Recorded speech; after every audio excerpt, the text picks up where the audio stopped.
broadcast system. Do not panic. This is just a test. There is no peril to your body because we already own your soul.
Hey, you slutty rope bunnies! The Easter Bunny, Hop Hop, is here, and he only leaves eggs for the sluttiest bunnies on the block. So it's time to hop, hop, hop on that big bunny dick. But Easter ain't just about sexy rabbits, it's about the good Lord! Easter is the day of the resurrection of the original Zaddy. Jesus damn Christ! Homie JC was trapped in a tomb with his big Zaddy erection for 3 whole days. Without any bitches to fuck. And he still made it through. I bet you couldn't do that. Send this to 12 apostles who believe in the power of Zaddy Christ and get 11 back and you can be the Easter's Bunny sexy rope bitch. Get 3 back and you'll get hot cum in your Easter eggs this year. Get 0 back and you'll be trapped in a cave like Jesus without any bitches to fuck. Happy Easter! Bazinga. Did I say cage? Did I say cage instead of cave? Welcome, welcome, welcome, my lovely, lovely imps. I hope you are doing wonderfully today. I hope you are doing amazingly on this beautiful, we've reached an agreement with the Christians. The Christians and the trans people have met an accord. God and the trans people have met an accord. Okay, good, I didn't say that. I thought people said that. Yeah, thankfully this is a copy pasta that Fawn sent me this morning. And yeah. I liked it, so I figured I'd share it with you all. Beautiful, right? It was beautiful, am I right? Anyway, welcome to Paige Punk Corpse, Uncle Gumball, Gayfesh, the one and only, Put the Screw in the Tuna, Comrade Girl 2018, Little Morphine, Annie Scrambly, Marker 84, Steel Griffin, Emerald Queen, Artemy, Lauren X Pandamus, Argo Air, Gila Monster, Cosine V, Fought Knight, Louie Boy, Beano the Amoeba, Secunit, or Sec Unit, Louie Boy, Girl with a Guitar, Danny, Fallen, hope you're doing wonderful. Great to see you. Proud Platypus, Mistress Lynn, Fish Sneeze. And from the YouTube chat, we got Cureem, Tilly, Deeply Concerned, Rose P, Steel Knight, Leth, Brother Nade, Grady HD, Jennifer Holly, Al the Healer, Rhodes, YouTube user remains anonymous, Buck Moon, Colin Vandenberg, Chandra, another board person, Alex F, Jacob the Jula. Welcome everybody, welcome. Oh, it is so hot up here today. I gotta turn my fan back on actually. Hopefully this will keep me nice and cool. Oh my goodness, oh my goodness, oh my goodness. What a Sunday it is. What a Sunday it is. Gayfish says, for the second Easter in a row, my cat has found and killed the Easter Bunny. He does not want Bunny Jesus to come back and punish him for his rabbit crimes. Oh, that's so messed up. The bunny is done. Christian Necromancy Day? Yeah, right? Isn't the skull dress is oddly perfect, right? Maybe I should change the color of the lights in the background to something different.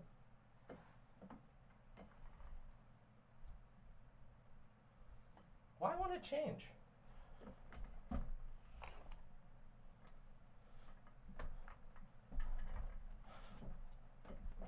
Yeah, we could do a green day. We could have this. I thought this was going to be a little bit more blue, but it's clashing. I don't like it. Red. Back to the red. Red wins again. Red wins again. My goodness, we have so much to talk about today. It's going to be a fun day. I want your likes. Give me your likes. We want to get as many people in here as possible so that we can have a fun time. Why is my hair being so it's misbehaving. This is no way for my Easter hair to be, okay? Oh, that sounds wild, Louie boy. That sounds absolutely wild. My goodness. My goodness, my goodness, my goodness. So there's a whole bunch of stuff we're going to be talking about today, but of course, as always, we're going to warm up together and have a nice little time getting comfy and talking about random stuff. God, let's see. So I streamed last on Wednesday. It's been a couple of days since then. I didn't do all that much the last few days, actually. Okay, actually, I did do some things, but not that much. And the one thing I have been doing a lot of is trying to beat Dragon's Dogma 2. And I've almost succeeded. I've almost succeeded. I'm nearly there. I have a lot of opinions. When I was thinking, I don't know if I'm going to do the Dragon's Dogma 2 review today because I'm not 100% done with the game for a reason. There's like it's kind of weird. The game has like a fake ending, kind of. The first Dragon's Dogma had this as well. There's like a fake ending where the credits roll, but then that's not actually the end of the game. And I don't know. I want to talk about it, but I also kind of feel like maybe I should fully complete the game before I do my review. I don't know how much it'll change my opinion, but I will say that I have really, really big opinions, like lots of opinions about Dragon's Dogma 2. I have now played it an unbelievable amount, especially over the last 3 days. I've really been tunneling into it over the last few days because I've wanted to beat the game, and I've also wanted to undertake some of the challenge content. So I've just been in that brain space, you know what I mean? Once in a while, you really get in on that, and yeah, I don't know. I might do it today. I'll see how I feel. We have a lot of other stuff to do is the thing. Today, we are, of course, going to talk about Trans Day of Visibility. We are, of course, going to talk about Easter. We're going to talk about the overlap between Trans Day of Visibility and Easter. We're going to watch the Deep Fat Fried guys made a video about me, and I haven't seen it yet. So we're going to react to that together. I have perhaps trod upon our good relations. So we'll have to see how it goes. We're going to have to see how that goes. I don't know what I'm getting called out for, but I did get called out, so we'll have to find out. The Deep Fat Fried guys are TJ Scotty and Paul's Ego, with whom I have a contentious but friendly relationship. But I got called out, so I want to find out what it's all about. So we'll see where that goes. We're going to react to that. And then we're going to watch a video by friend of the channel, Chariot. Chariot released a video about Halo, actually. Halo and fascism and politics.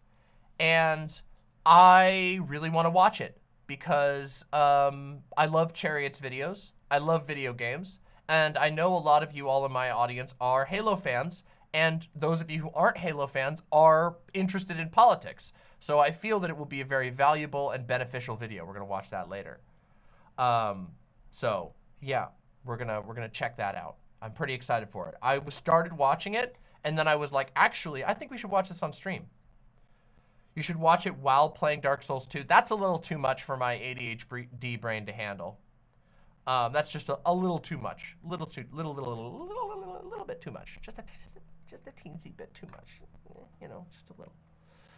But yeah, you wouldn't watch her 6 hours long Dark Souls video. I did watch that, and I recommended it. I just didn't watch it on stream because I felt like that would be a bit of a silly thing to do. Some videos are just too long to react to on stream, and also I have basically nothing to add to Chariot's video about Dark Souls. The Chariot's 6 hour Dark Souls retrospective on the entire series is a fantastic, fantastic video, and you all should go watch it immediately if you haven't seen it.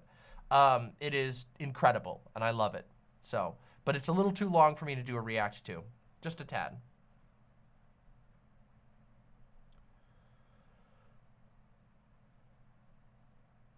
Gravel Monarch says, yes, that video is so good. I made cookies while watching the whole thing a few nights ago. Wow, excellent combo. The pause Andrea equation says that would turn into a 36-hour stream. Yes, yes, if you plug it directly into the pause calculation, we will indeed get to that point, almost assuredly. Oh my goodness. Are you feeling visible, says Prosy Rosie. Yes, I'm feeling very visible. Perhaps too visible, in fact. I'm feeling very visible indeed. Why does my chair feel like it's slightly off? Hold on. Everything feels slightly off today. What is going on? Everything feels, maybe it's not. My chair feels slightly off. Zadoki says, just got done watching Willy's Wonderland. Did you enjoy it? Did you enjoy it?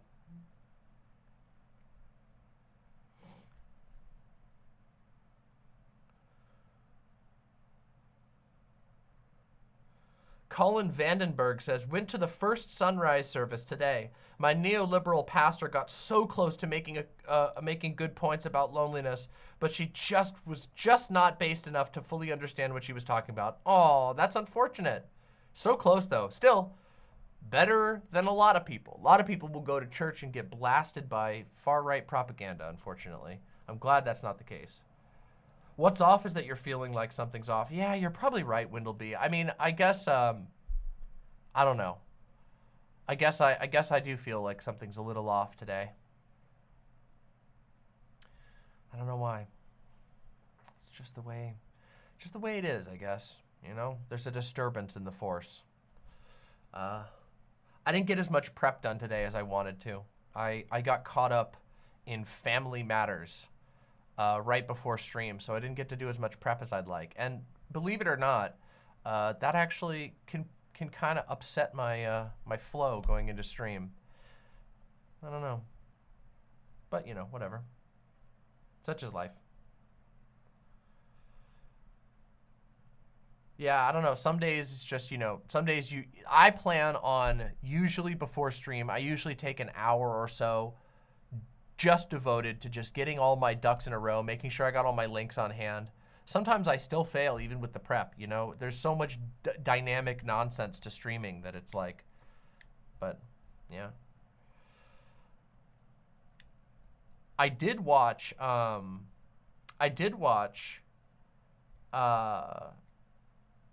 something I want to talk about. I watched Quinton Reviews video about Dan Schneider. I don't know how many of you, if you're familiar with Quinton Reviews, you know, drop an emoji in chat. I like Quinton Reviews, and I think that Quinton Reviews video on Dan Schneider was amazing. It was really, like, it was excessively good. Like, I think it was probably my favorite Quinton Reviews video, maybe since the Garfield one. And certainly, I mean, obviously the Garfield one is a little bit more of a lighthearted video, obviously, just a little bit. But no, I think Quinton did a really good job approaching the subject and talking about so many aspects of it. The video doesn't just, it's not just like an expose on all the bad things that Dan Schneider has done. It's more like I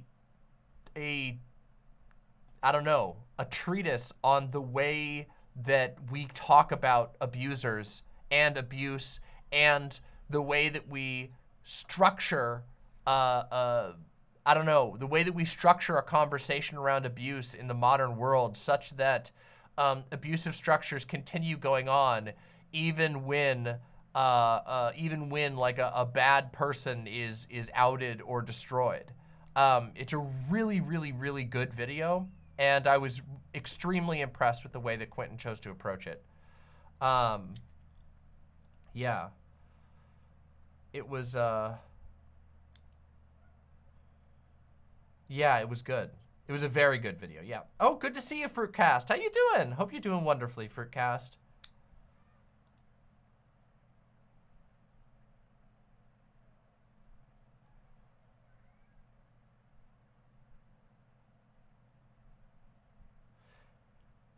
Regina Miras with the tier 1 sub. Thank you very, very much for supporting the show. Bennett for the potato with the tier 1 sub. Thank you very, very much. DS3 bonfire lit noise. Piss name restored. True. Thank you very much, Bennett for the potato. And thank you very, very much, Regina Miras. And I believe I missed one other one. Yes, another, wait. No, hold on a second. A lot of apples with the tier 1 sub. Thank you very, very much. All of you are supporting the show today. In addition to Leah Bia with the tier 2 sub. Thank you so much for your generosity, Leah Bia. This is a viewer-supported show, so your donations mean the absolute world to me. Thank you so very much. They ensure that I can get a nice meal, or pay my bills, or get a book, or get the studio finished at long last. Have you seen Oluyemi Olurin going to war with the NYPD and Eric Adams? No, but that sounds fascinating. Olay does really, really, really good videos that are incredibly informative about the absolutely rotten state of affairs in New York City with regard to the NYPD. Yeah. I would love to see that. Gayfish, if you could send me a link to that, I'll put it on my watch later. That sounds incredible.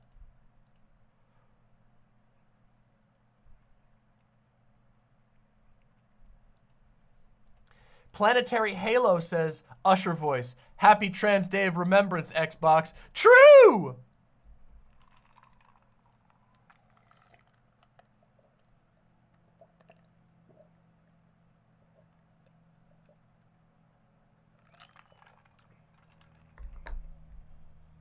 I got water on me.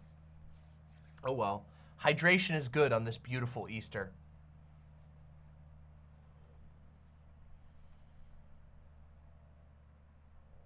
It is Trans Day of Visibility, not Remembrance, but, you know.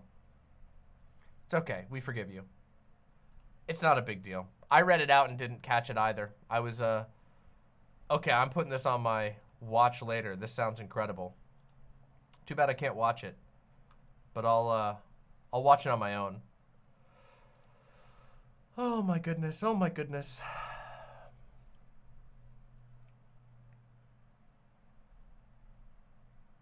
I'm really excited to start my read through Dune again.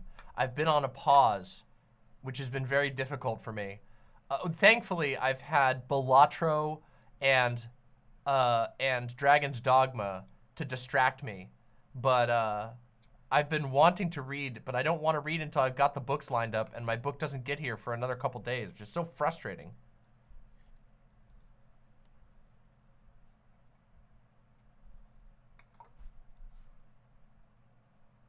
Oh yes, we're gonna talk about that, Prosy Rosie, don't you worry. If you have examples, get them ready, Prosy Rosie. If you have good screenshots, or if you have good bookmarks, in fact, if any of you have good bookmarks and screenshots of the conservatives losing it, I have a few, but I will gladly go over them if you've got them.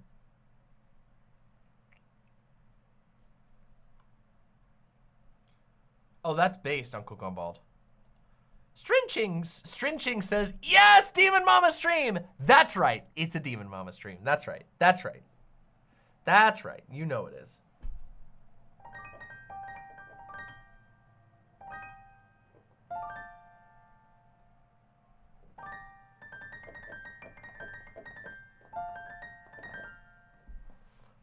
Buckmoon says, I'm thinking about reading Dune since it seems like things I would like, but man, did college squish my ability to read for pleasure.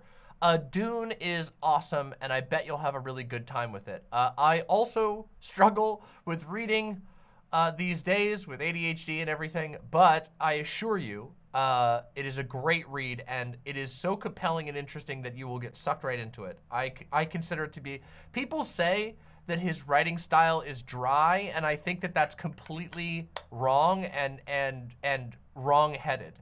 I don't think that he's dry at all. What I would describe him as is meticulous. In the Dune, the writing style of Frank Herbert is the most third person omniscient that you can possibly imagine. He will freely jump between character perspectives. He will freely jump through time, space, it doesn't matter. And it makes for this wild reading experience that is very thematically relevant to the book. Does anyone else here not like reading it because it's hard to visualize things? Is that just a me thing? There are parts where what he describes is complicated and a little bit difficult to visualize. So yeah, I can understand that being a challenge. For me, I do a fairly decent job with visualization, but there were multiple points where I had to go back and try and understand exactly what he was describing.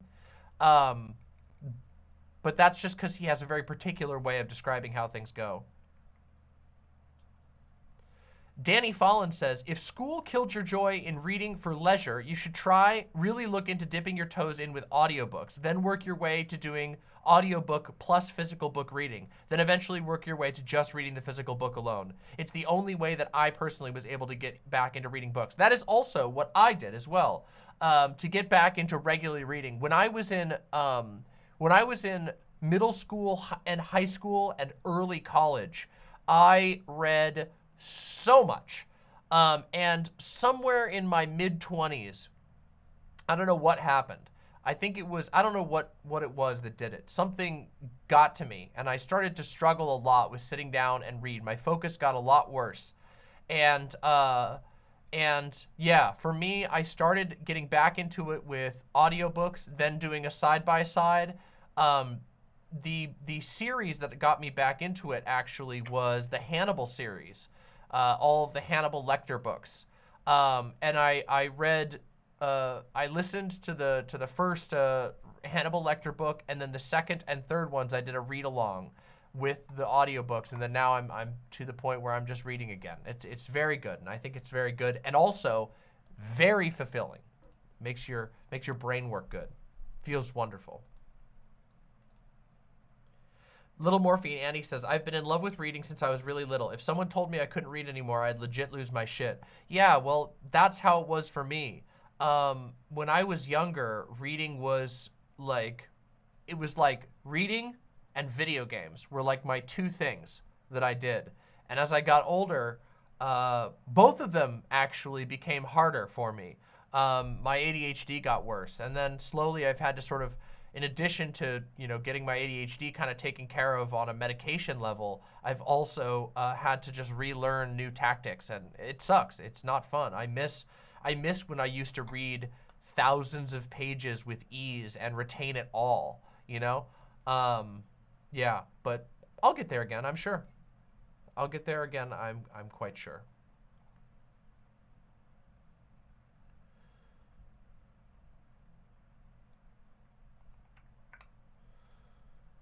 Life is like that. There's all these ebbs and flows in life that are strange like that. Why is my hair being so weird? We got 2 memes. All right, we'll check out the memes later. Hopefully these ones are as bangers as the ones last time. We'll check these out later today. Nerodia says, an interesting study on reading versus listening to a book seems to show that our brain processes them in a similar way. That doesn't surprise me at all. I feel like the processing is probably very similar. For me, I like personally the experience of reading, and at least on a personal level, I find the actual physical reading experience that I retain a lot more of information from it, but it's also harder for me to do. But yeah, for sure.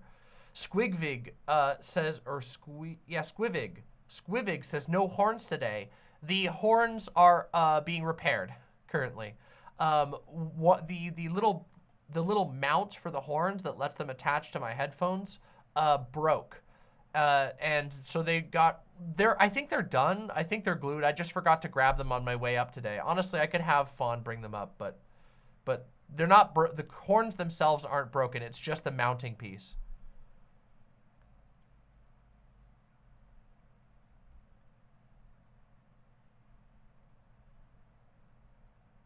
Strinching says, reading retention is apparently better when you start your day without looking at your phone, like reading in the morning. I bet that's true. I feel like my mood is always better when I don't check my phone in the morning, but I have to check my phone in the morning fairly regularly for various reasons, and I hate that. But I'm trying to change the way that I approach that. Yeah, phones mess with your brain a lot, it turns out.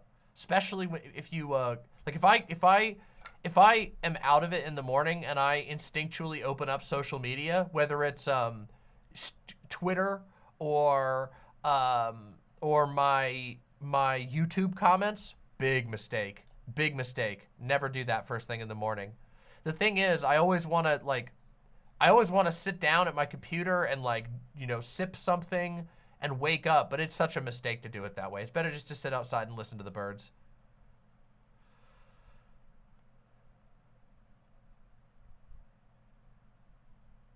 I believe that, Danny. I believe that. Benner for the Potato with the $5. Thank you so very, very much, Benner for the Potato, for the $5. Benner for the Potato says, Avatar: The Last Airbender has a comic now. It takes place after the end of the first show, but before Korra, and it is super good so far. That's awesome to hear. I've always been worried that they're gonna do, you know, that they're gonna cinematic universeify the Avatar stuff, and I guess they kind of have, but so far it's mostly just been takes on the original and Korra. But yeah, we are doing wonderfully, the Silent Chloe. So far it's going great. It's a cozy Sunday stream. We got about 210 people in here. That's beautiful. That's beautiful.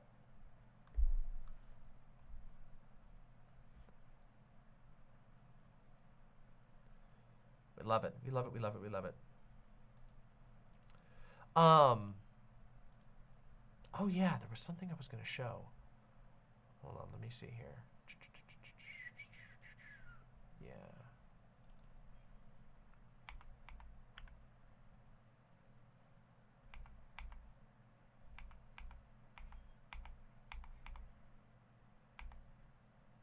Oh yeah, okay, real quick. These are just some really great pictures that you can enjoy from my playthrough of Dragon's Dogma 2. First of all, here's me. Here's my character holding one of my multiple wives, Ulrika. Beautiful, of course. Wonderful. And then we have another picture, which is the current outfit. Actually, this is not the current one. I got one more cool piece of armor. But this was my outfit that I got to the end of the game with this incredible swirling pattern veil, the scale dress, the feather, the little feather cape over one arm, and the dragon horn bow. Amazing. She's so cool. The fashion in Dragon's Dogma is great.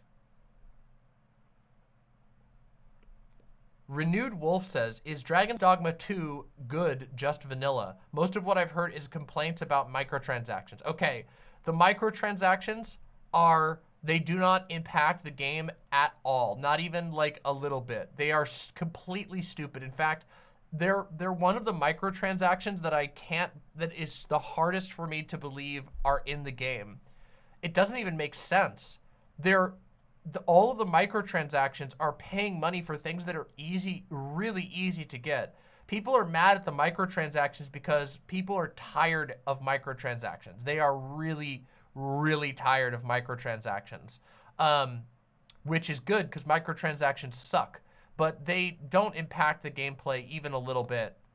Like, I didn't even notice they were there for the first, like, 8 hours of playing because I hadn't gone on the internet and I didn't see that the store page got updated to have microtransactions. And I have not even looked at them once, not even once, since I started playing, outside of just seeing other people talk about them. Even the fast travel items, the fast travel items are so abundant, okay? I just want to let you know, when I ended the game, okay, when I got to the final chapter of the game, I had 17 fast travel items sitting in my inventory unused. When I ended the game, okay? It is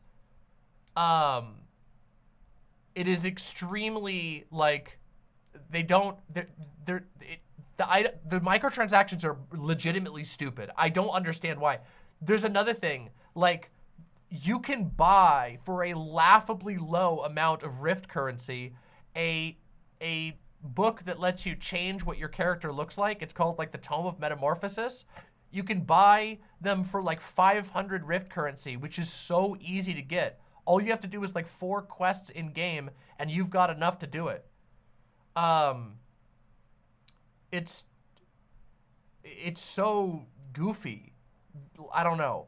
I hate microtransactions and I think it was very scummy of them to slip them in at the end. But the problems with Dragon's Dogma, that when I do my review, I have a lot of critiques for the game. I also really like the game. I have played, oh God, I don't even want to look. I don't even want to look. Let's look. Let's see how many hours I've played. Now, this isn't going to be 100% accurate because I know that I did let it idle a few times when I went and did other things, but it's still a ballpark. Oh God, I've played almost 100 hours. Okay, realistically, it's closer to like 75 hours is probably closer to reality. But still, I've played a lot of it since it launched, and I have a lot of opinions. I've really enjoyed it, but I've also had a lot of really pretty serious critiques about the game. And here, I can just show off. Yeah, look at these. Some of these. I have an achievement. I have an achievement that only 0.6% of players have. Feels pretty good to have that one. Like, I got some crazy shit going on my achievements. I got another one that only 1.2% of players have. It's pretty wild. Another one that only 2.6. I should just screenshot both of these, honestly. I've got a lot of these. I've gotten a lot of the little secrets and things in the game. I've discovered things that even like official guides don't have. Yeah, here's 2 more that I have. I have 3 achievements that less than 2% of people have, and 1 achievement that less than 1% of people have. Yeah. So it's yeah, I don't know. There are problems with Dragon's Dogma, but honestly, the microtransactions will not impact your experience at all. It does not impact the experience of the actual game even a little bit, okay? Like, not even a little bit. It's laughable, the fact. I can't even believe that they did it. I don't know who bought them. Somebody must have bought them, but if they did, they got duped really bad. Just really bad.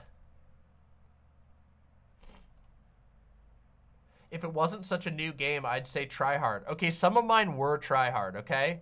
A couple of mine were try hard, all right? But some of them aren't. There's one that I didn't get deliberately because I knew how annoying it was going to be to get. Like, I know there's a rare achievement, and I know that it would be the rarest one, but getting it would be so annoying that I just said, nah, not worth it for me.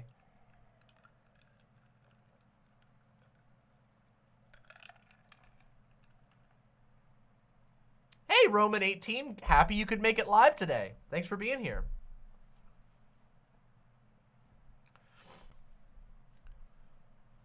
The game seems like something I'd enjoy, but I don't want to spend $70 on a game. Wait for it to go on sale and then buy it the moment that it's on sale. If the price point is your sticking point, just wait till it goes on sale and play it. You probably will enjoy it a lot. I have enjoyed it a lot. There's just things that make me go, oh, goddamn. There's also there's a bunch of really weird decisions. Oh, God. Do I just want to do the Dragon's Dogma 2? No, I feel like I got to do more structure. I'll do my Dragon's Dogma review on the next stream. This is me making a decision for quality, by the way, over view count, because if I was to get my Dragon's Dogma review out sooner, it would be better for my views. But I want to do a better review that is going to let people know in my audience what I really think about the game, because there is so much to say. There is just so much to say.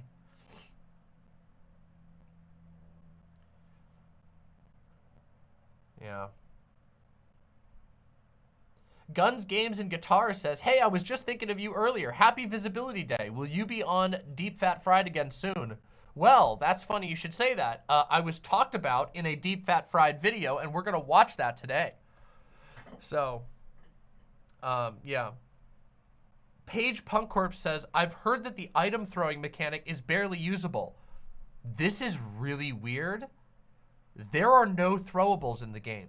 You can throw items that are already in the environment, and you can throw enemies, but they got rid of throwable items, which Dragon's Dogma 1 had a terrible system for throwables. They were horrible to use, but there were tons of throwables in Dragon's Dogma 1.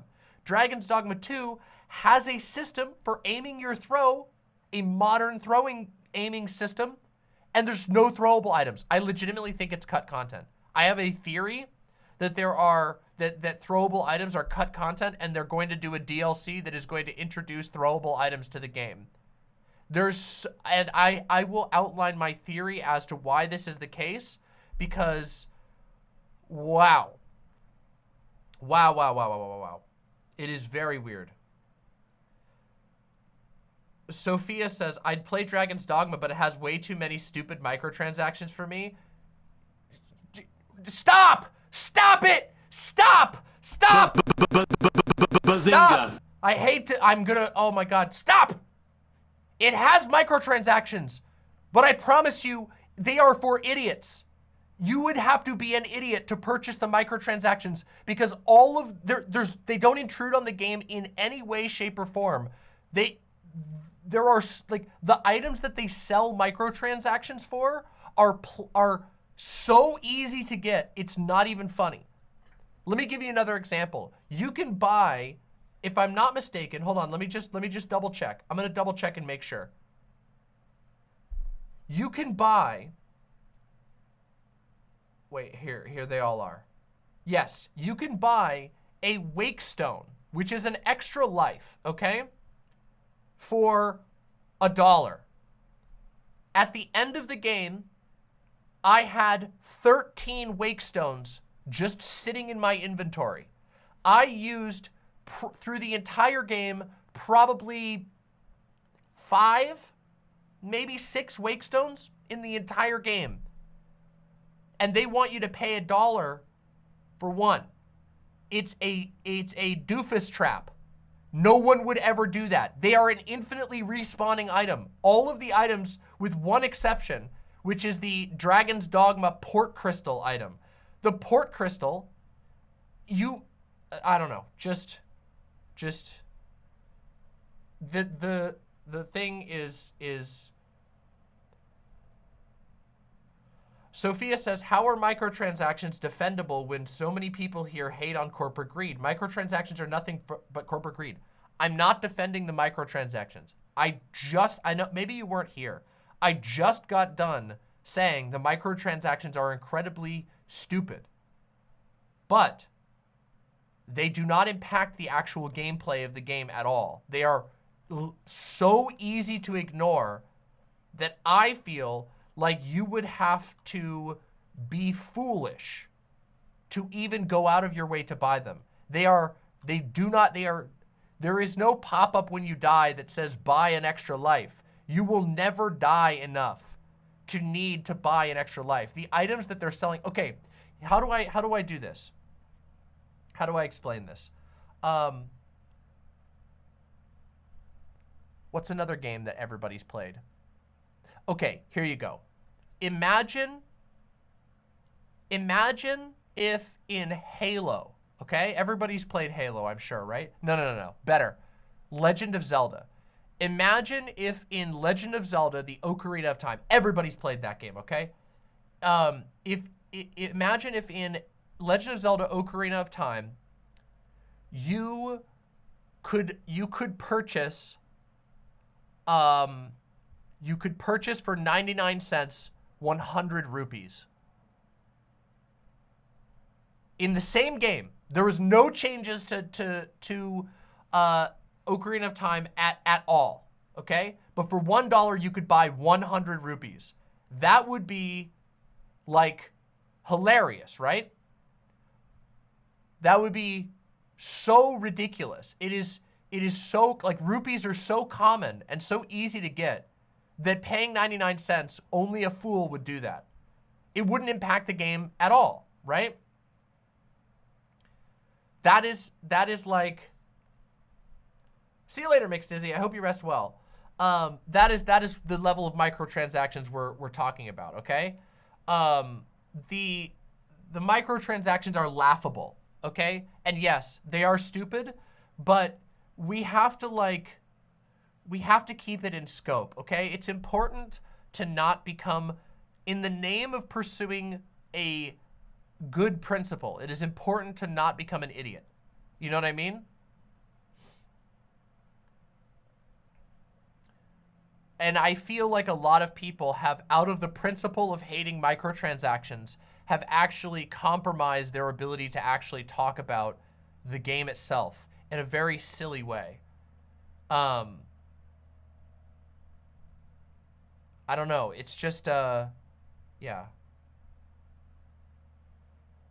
I don't disagree with you, Sophia, but that doesn't change what I'm saying about Dragon's Dogma 2. The experience of playing Dragon's Dogma 2 is not impacted at all by the existence of microtransactions.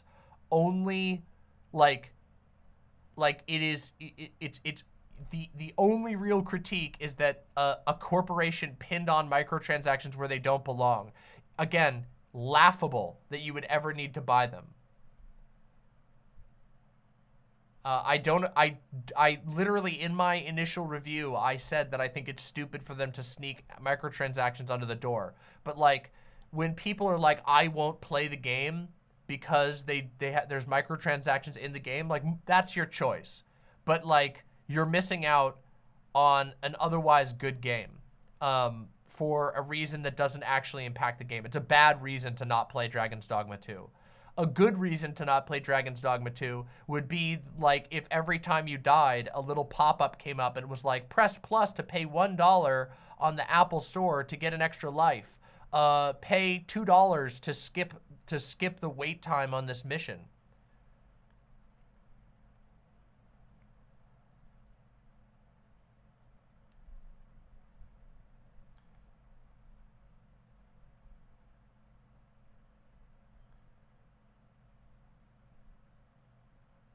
The microtransactions are not good, okay? But they don't impact the game at all.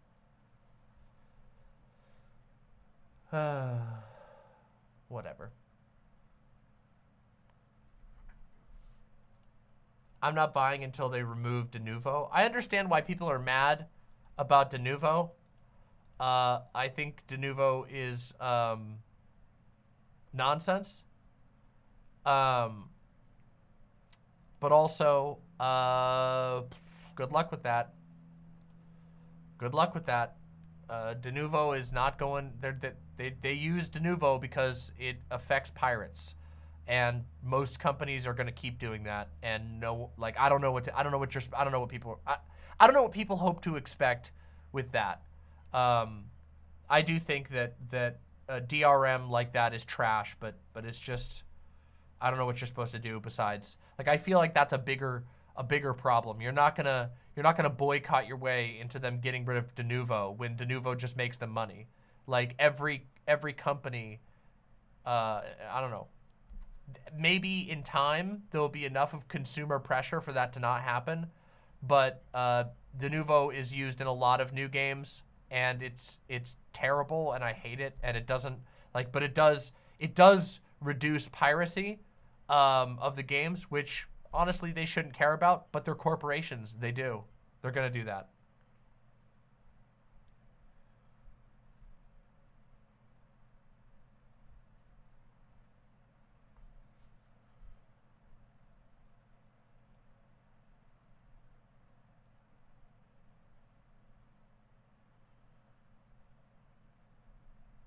I think you can fight. I think you can fight against.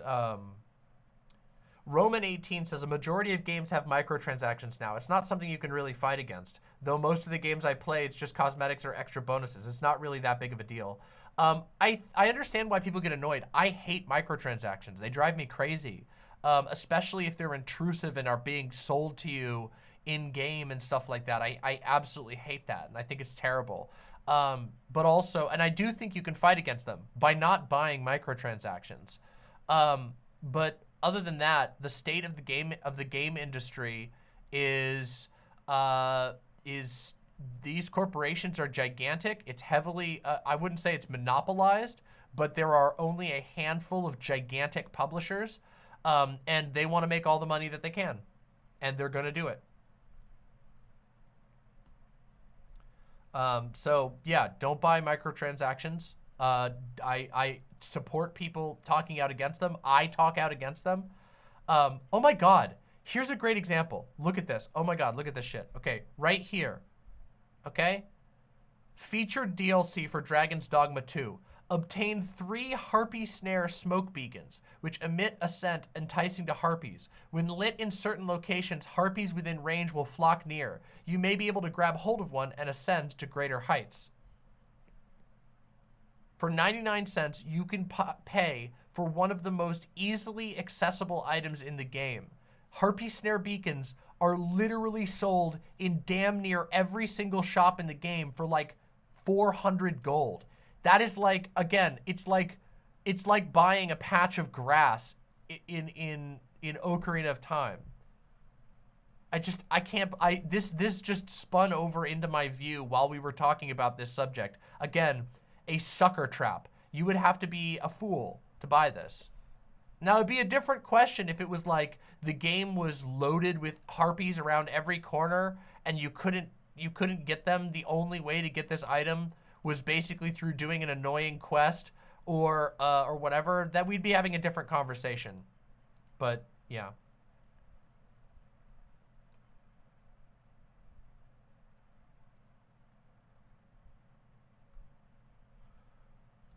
One thing that's been frustrating me is I'm all here for criticizing microtransactions. I'm all here for it. But I think that people need to make their critique make sense. And it doesn't make sense to me to say the game is bad because Capcom tacked on microtransactions at the game. There's so many things to critique the game on that aren't the microtransactions that would actually make a lot more sense. It's not that people have been going too hard on the microtransaction. It's the way that they're talking about the microtransactions. And it makes me annoyed because it makes me annoyed, and I'm not just annoyed at the reviewers. My primary annoyance is at Capcom. That's why in my official review or my first impressions video that I put out on the video was I prominently mentioned the microtransactions.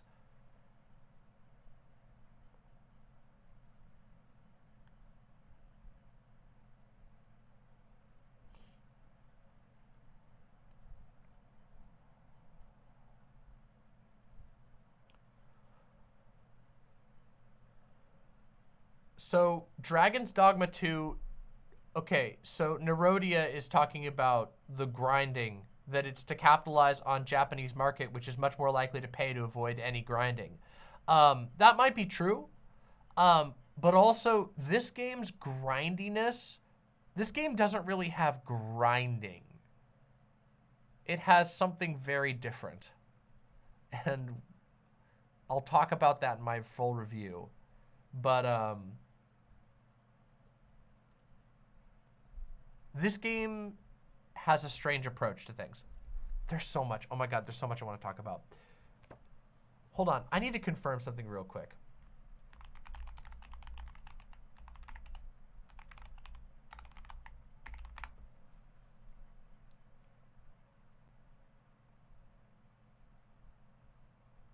I swear to God, yes. This is from the IGN article, okay? Here we go. From the article titled, Dragon's Dogma 2 Director Explains Why Less Fast Travel Can Be a Good Thing. Travel is boring. It's only an issue because your game is boring. Just give it a try. Travel is boring? That's not true. It's only an issue because your game is boring. All you can do is make travel fun. Itsuno told IGN in a new interview, part of our exclusive month-long IGN first coverage of Dragon's Dogma 2. That's why you place things in the right location for players to discover, or come up with an enemy appearance methods that create different experiences each time, or force players into blind situations where they don't know whether it's safe or not 10 meters in front of them. Now, it's very funny that he should say that, because this game has a lot of fast travel in it. In fact, I went into this game expecting to have basically no fast travel, and then having so much fast travel that I couldn't even believe that there was even a conversation around it. It's really funny. Is it Starfield levels of fast travel? No, but Starfield is a pile of shit. No, it doesn't even, Starfield doesn't even have locations that connect to one another. Starfield is only fast travel.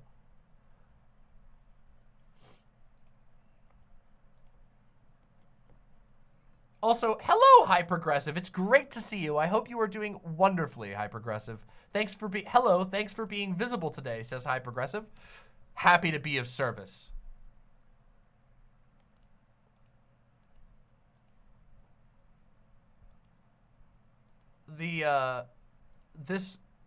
Okay, oh God, I can't wait to do my review on Dragon's Dogma 2 because I have so much to say about this conversation around fast travel, this conversation around travel being fun or whatever.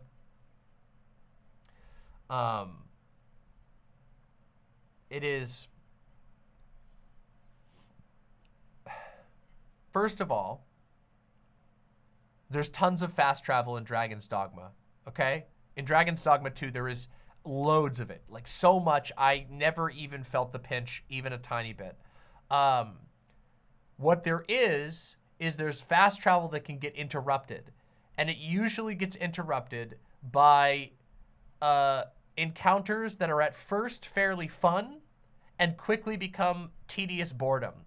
When you have taken your ox cart route for the like 18th time, and you there were times where I would get on the ox cart and then I would look over at my partner who was playing another game, Dragon's Dogma 1, interestingly, on the couch next to me, and I would go, roar, and I would do a little roar noise, and then 2 seconds later the game would go, roar, and I'm like, yep, there's the Cyclops, knew it was coming, here it comes, bam, 2 shots later, kill the Cyclops, get back in.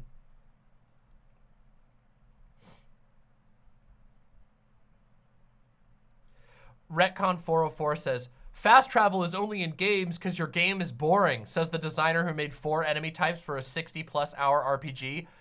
Real shit. One of the biggest, most massive glaring problems in Dragon's Dogma 2 is the fucking enemy variety.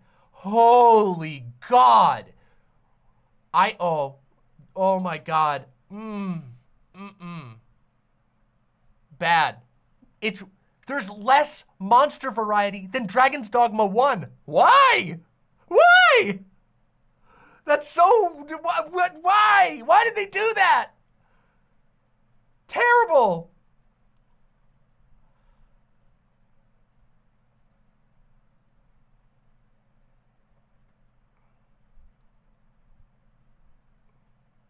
It's, There are some problems, and I'm going to talk about them because my review of Dragon's Dogma 2 is going to be critical. It is going to be lovingly critical, but it is going to be critical.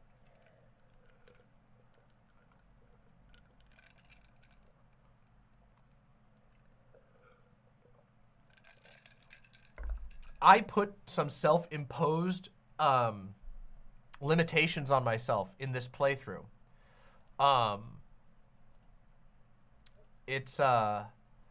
Which is that I tried to use, until the very tail end of the game, I actively avoided using fairy stones and port crystals, except for when the trip would be so long or dangerous that it was like, basically I used them the way that I thought that it was supposed to be.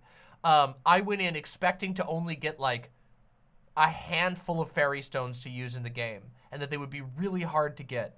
And then I was just sitting there with a mountain of fairy stones, and I'm just like, okay then, I guess I'll just, I have a huge thing of, I have a whole list of notes.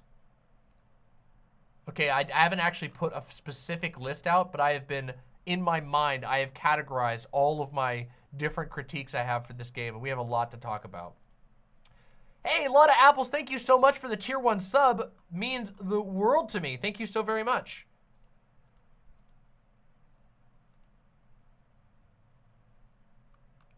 That said, with all of my critiques, I still am enjoying and enjoyed Dragon's Dogma 2.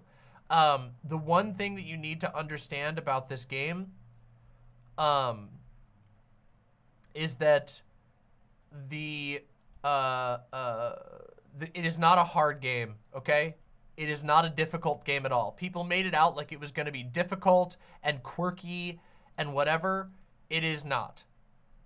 Like at all. Even a little bit.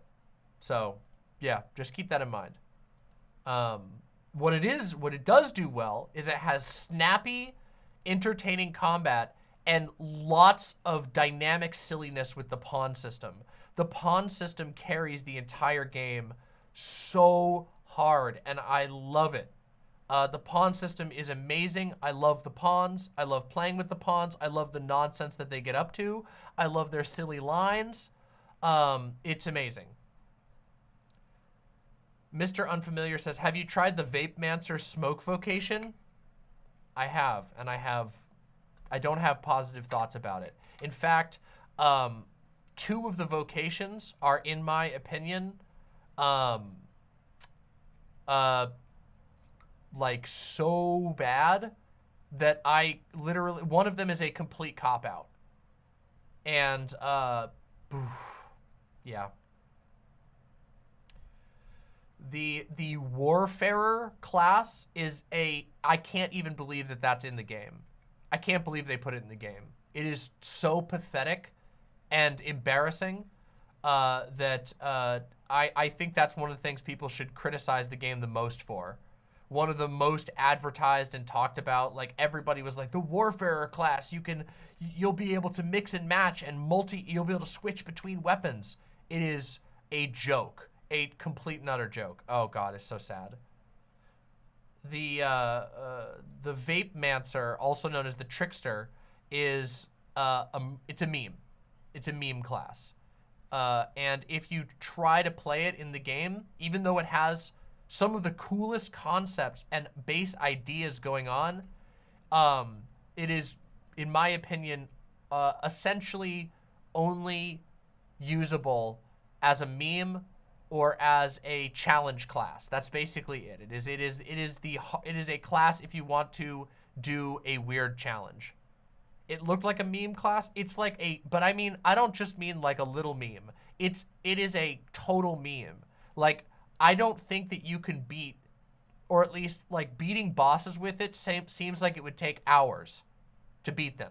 Like that type of meme. It's like hit what's it called? Level 1 runs in Dark Souls and stuff like that. It's a total meme.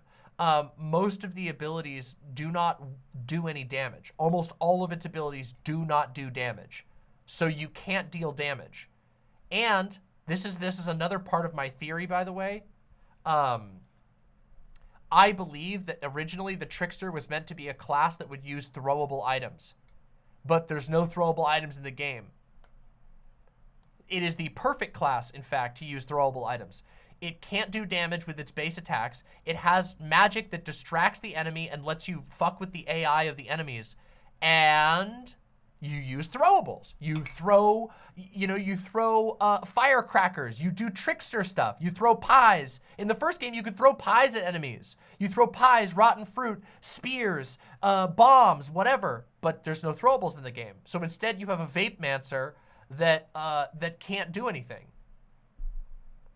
This is my conspiracy theory. I have no hard evidence of this. This is my brain. Mystic Spearhand is awesome, Retcon. Mystic Spearhand is good. Mystic Archer is really good. All of the base classes are really fun. But the Trickster and the Warfarer are total, well, the Trickster has potential. It has some of the most swag armor in the game and really cool looking abilities, but they're just not usable for most of the game. They are so, oh God, I'm just doing the review now. I'm rambling about Dragon's Dogma, and how long have I been rambling about this? Oh my God. We have so much to do, and I'm still screaming about Dragon's Dogma, and this isn't even my review. This is a stunlock. But I guess this is what you guys like, right? You like me yelling about stuff randomly and passionately, I suppose. Yes, thank you, Hales King. It's like the water gun in Metal Gear Solid. Exactly. It's just like that. That's what it reminds me of. It reminds me of the water gun run.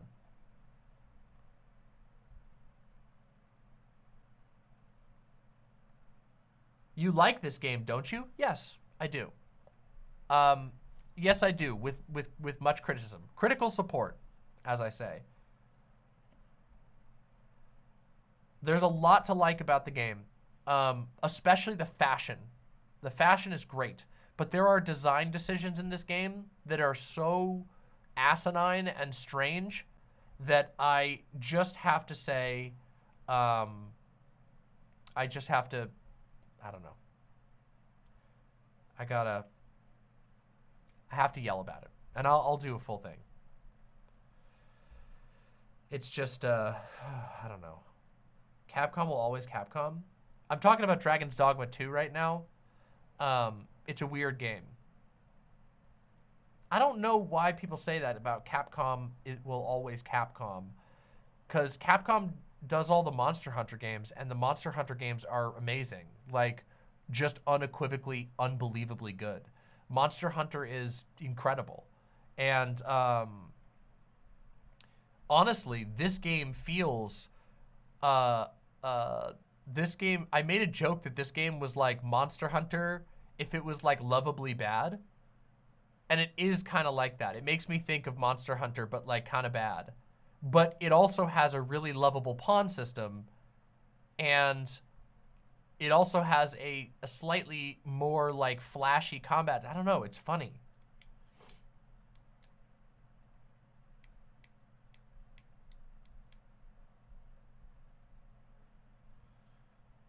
It's funny. I'm going to do a full review with all my notes. I now realize Doe is 100% correct, and I need to structure it. Because if I don't structure it, it's going to end up being 6 hours of me rambling about the game.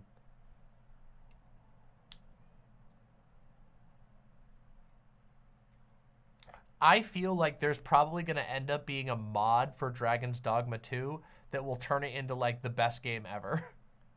That's how close it is. Like, Dragon's Dogma 2 is, like, this close to being, like... Maybe not the best game ever, but it could be an excellent game, you know?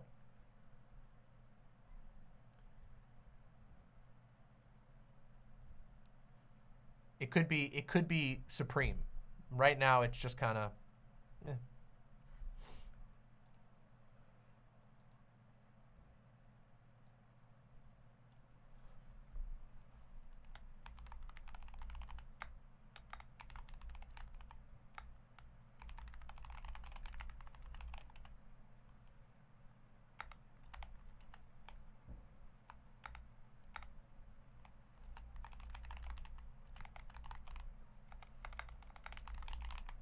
There we go.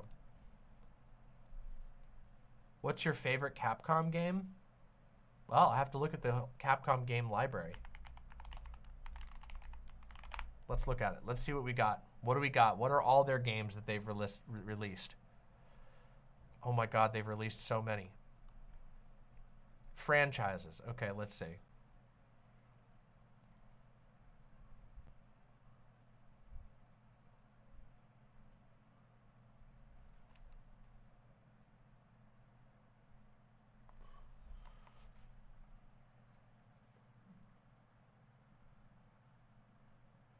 Sorry, I thought I heard something outside, and it was a little concerning. I hope everyone's okay. Okay, it's people playing and not screaming. I heard lots of people making noise outside, and I was worried. I'm like, something going down? I think it's actually just a bunch of kids playing.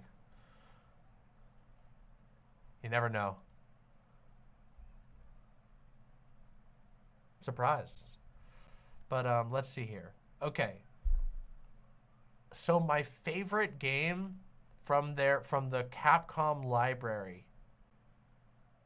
Well, this is just looking at their franchises. So how do I look at their other games?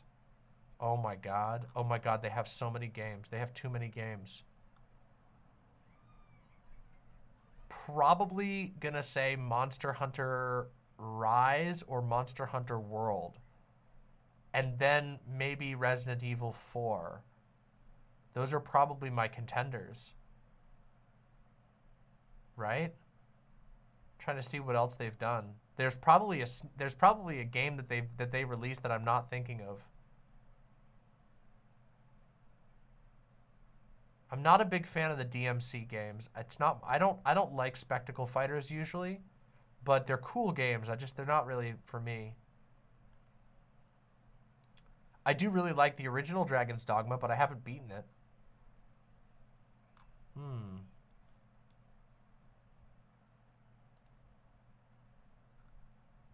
Oh, shit, wait. Oh no, that's the arcade one.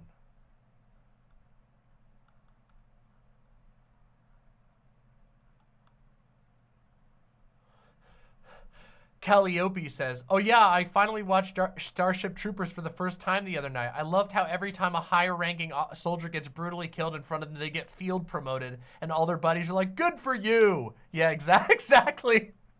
Those movies are amazing, okay? They're incredible.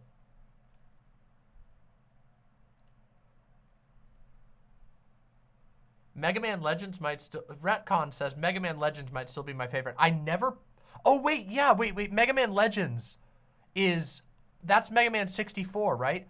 That game is sick. Oh my God, I loved that game. Oh, it's so good.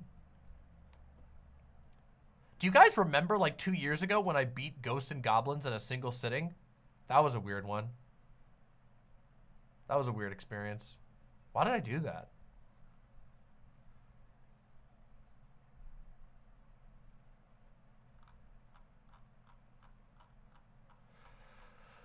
Rhodes says, Mama, what don't you like about spectacle fighters? Is it a specific critique or do they just not hook you?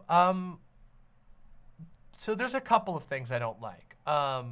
First of all, so the spectacle fighter that I've liked the most was Metal Gear Solid Revengeance.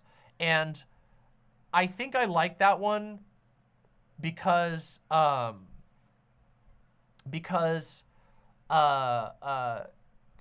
I love the Metal Gear Solid universe, and the music was great, and it was over-the-top fun, and it has an aesthetic that I like.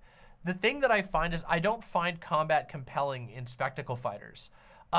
Everything feels like it has no impact, and I don't like that. I don't tend to like games where the actions don't feel like they have impact. You know, like in spectacle fighters, you'll press square and your character will do like a swing that just like, it's like, you know, it's like flying all over the place. They're like, you're like tapping square and they're just like effortlessly spinning their weapons around, like slashing enemies. It just feels like nothing to me. So it doesn't have any impact. I'm just like, okay, so I'm pressing a button to make colors flash on the screen. And I don't, like, I don't think that's necessarily a bad thing. It just doesn't do it for me. It doesn't appeal. I don't feel like I'm pulled in by it or like I'm involved in it. And of course, spectacle fighters tend to not be games that are like, they're like, I don't know. I shouldn't say that. There are spectacle fighters with like good story elements, but they tend to be sort of high energy maximalist games, which I'm not intrinsically opposed to, but with the lack of impact in the combat, they just don't really hook me in that way. I'm sure there's some good ones out there. The same reason why I don't really like the God of War series that much. I've heard the newer games are a little different, obviously, but I don't know. I never got into that series because the combat just never felt right to me. It always felt too arcadey and too floaty and too flashy for what it is. I don't know, but, you know.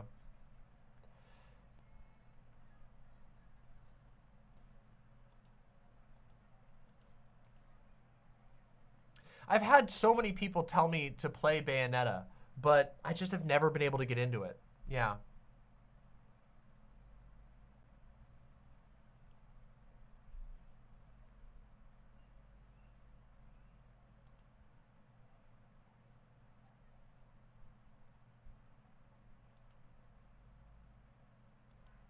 I like a lot of the stuff in Bayonetta. It's just, I don't know, it just doesn't really, it's never really hooked me. Also, in the God of War, the other thing too that also I tend to not like in spectacle fighters is that there's and this is not always true. I know there are exceptions to this rule, but generally, that's true, Retcon. We do gotta play that. Yeah, we gotta do that. We gotta play that. Retcon says, no game has the combat with the punch of Orcs Attack, Flatulent Rebellion. Oh man, what a golden game. Truly a masterpiece of its time. Truly a masterpiece. No game has ever come close. But what I was gonna say is, a lot of spectacle fighters don't put a lot of focus on level design. And what is a spectacle fighter? Oh, I probably should have defined that. So spectacle fighter refers to a genre. The biggest names that sort of define the spectacle fighter genre are games like the Devil May Cry series. Bayonetta is another one that's really like sort of iconic to that genre. And even the early God of War games, although God of War was kind of going in some different directions. Metal Gear Rising is another one. They are games where they are called spectacle fighters because they tend to have extremely bombastic and combo-focused gameplay where, you know, you're getting into a fight where you might not even control every aspect of your character. Your character might kind of go flying and be like, whoosh, you know, and you're pressing combos and executing combos and stuff like that. They tend to have super bombastic styles. And the core combat is that you are doing fighting combos. You are doing moves. You do like your square, square, triangle, or down, left, right, triangle. You know what I mean? And stuff like that. So they have fighter elements, but the focus is on the spectacle of the fight. These big cinematic explosive moves and things like that. No, I actually do agree that the Kingdom Hearts games do lean into the spectacle fighter area. In fact, I would argue that, yeah, they pretty much are later on. The first Kingdom Hearts was not really. It was kind of doing its own thing. It had elements of spectacle fighter, but the later Kingdom Hearts ones absolutely do. No, 100%.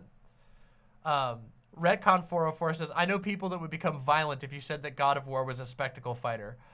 Yeah, but it is. I mean, the later stuff maybe not, but the early stuff it kind of falls into that, right? I mean, I don't know. Maybe it's not. Maybe I'm being too broad with the definition, but I kind of feel like it is.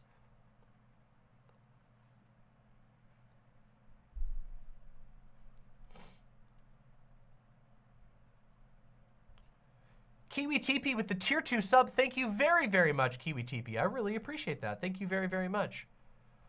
God of War 1 definitely has some really basic combos where button presses coincide with one attack besides the special combos.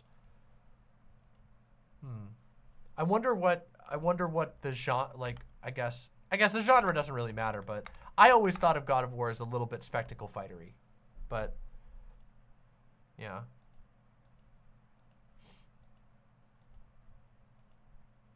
Hack and slash. Okay, I can see that too.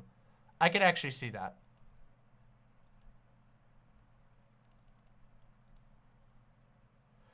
The only thing that I think of is like some of the boss fights in God of War are very reminiscent of spectacle fighters, right? Especially in the earlier ones where the like boss fights are like they're sort of like big climbing all over giant things and flying up in the sky and getting knocked out into different arenas, I guess. Yeah, that's true. That's true. That's true. Retcon says that's more of the QuickTime events. Yeah, that's actually, yeah.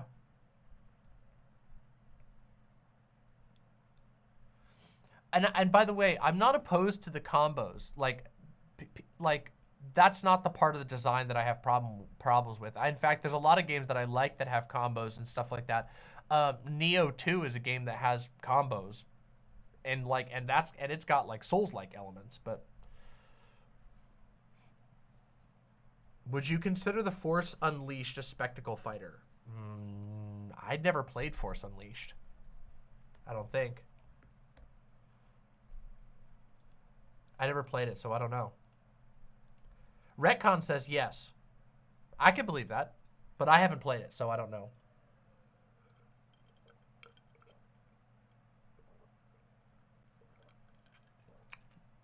The one spectacle fighter that I do really love is Metal Gear Solid Revengeance. And that game is definitely a spectacle fighter. Genres are kind of dumb anyway. Yeah, it's true. I've spent a lot of time on like a kind of stupid topic that doesn't really matter in the end. All I'm saying is that, at least for me, I never could get into Bayonetta and DMC. I've tried at various points, and the games just, they don't do it for me. Recently, I played a game. What was it that I played that had a similar problem? Hold on. What did I play recently?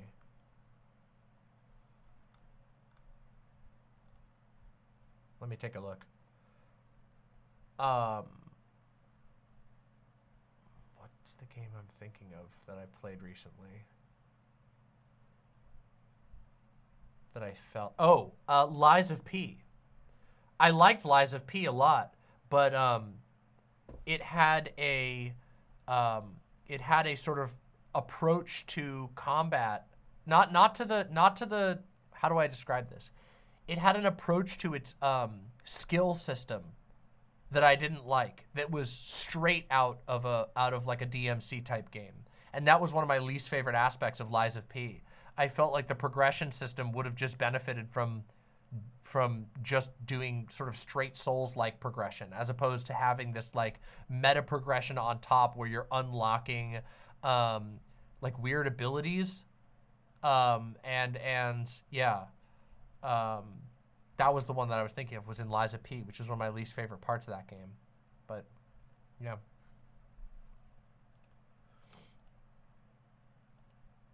No, not yet. TFSRB. TFRSB. TFSRSB, we have just about to begin. We are actually still in the warm-up segment, kind of. I've been rambling about a bunch of different stuff, and it's been fun, but we haven't done the Joe Biden stuff. We haven't done which is the Trans Day of Remembrance and all that stuff. We haven't done the Deep Fat Fried stuff, and we haven't done the React to Chariots video yet. How far have you gotten into Bayonetta? I don't remember. It was a while ago. It was quite some time ago.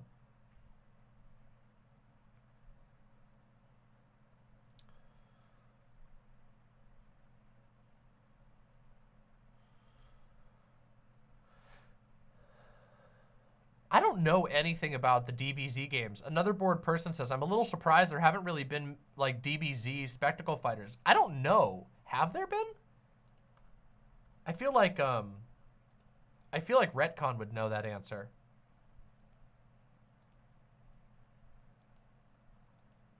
Sorry, TFRSB.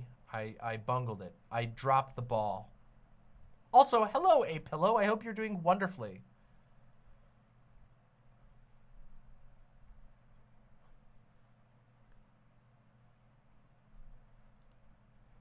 DBZ Kakarot is kind of like one, but it's also a little more like an action RPG. Okay. Buckmoon says there was one. It was called Sagas. Huh. See, I've only played, of the DBZ games, I played the Game Boy and Game Boy Advance games, and then I played the Budokai series. And then I haven't really played, I don't think I played any of the other ones, so. Yeah, I played one of the Tenkaichis too.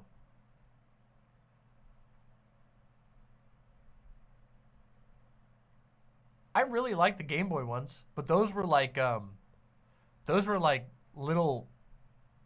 The first one was kind of like a weird Zelda game type of thing.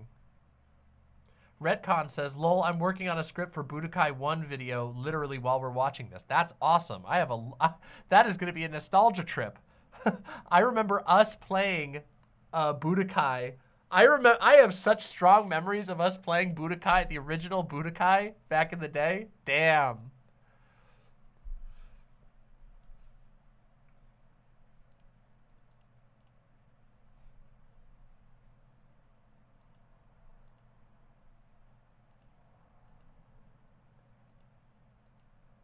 I loved DBZ. I really loved Dragon Ball Z back in the day. That's awesome, Retcon. Retcon says, I just unlocked all the characters and I've been grinding hard mode with Hercule. Incredible. Hercule was, oh man, the Hercule was great, okay? Amazing. I was like Vegeta.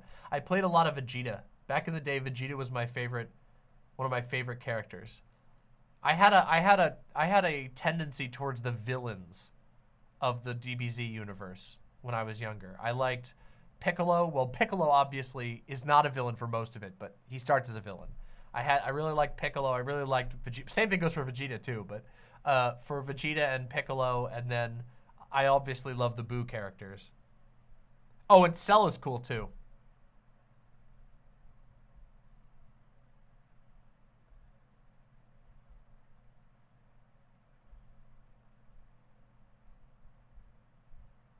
Yeah, yeah, that's true.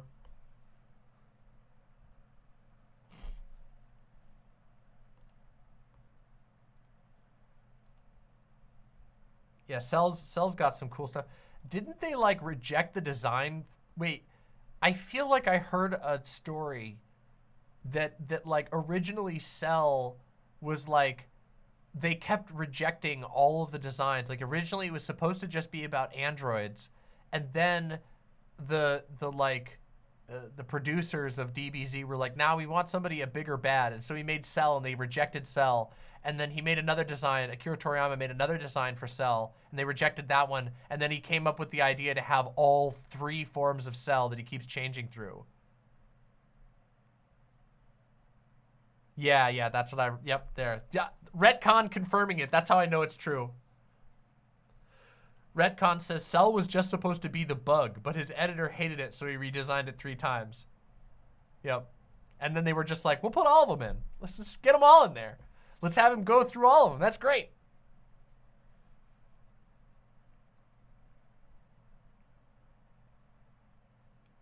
It's good stuff.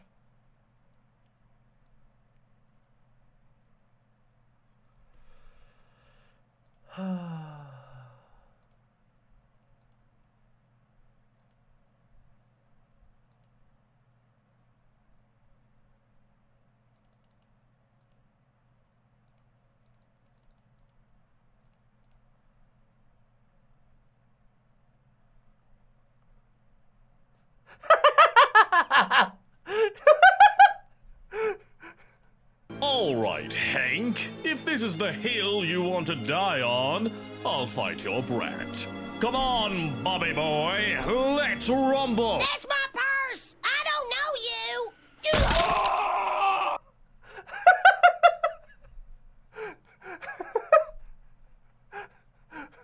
Amazing. Bobby would win. We know he'd win.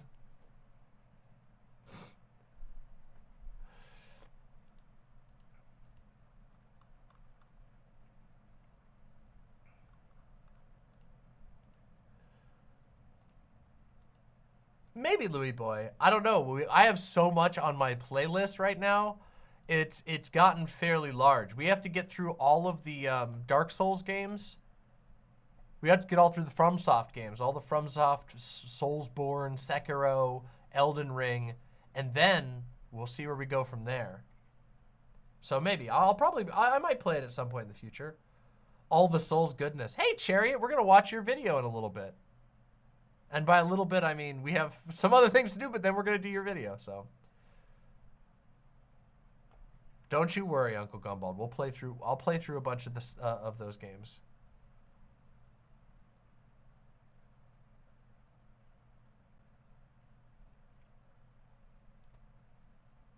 Oh, that's wonderful, Chariot. I am very excited. I love your videos. Gravel Monarch says, has Demon Mama played Sekiro on stream? No, but I'm going to be. Just for those who are into the watching me play games on stream stuff, we did Dark Souls 1. We're somewhere like 60% or something through Dark Souls 2. Then we're going to do Dark Souls 3. Then we're going to do Demon Souls. Then we're going to do Bloodborne. Then we're going to do Sekiro. And then we're going to do Elden Ring. And then and the Elden Ring DLC. And once all that's done, then we'll be on, then we'll create a new schedule. So we're marching through all of the different games. Yeah. And we've been going well. We've been a little slower on Dark Souls 2 recently. Life's been a little crazy, but we've still been making a good pace. We beat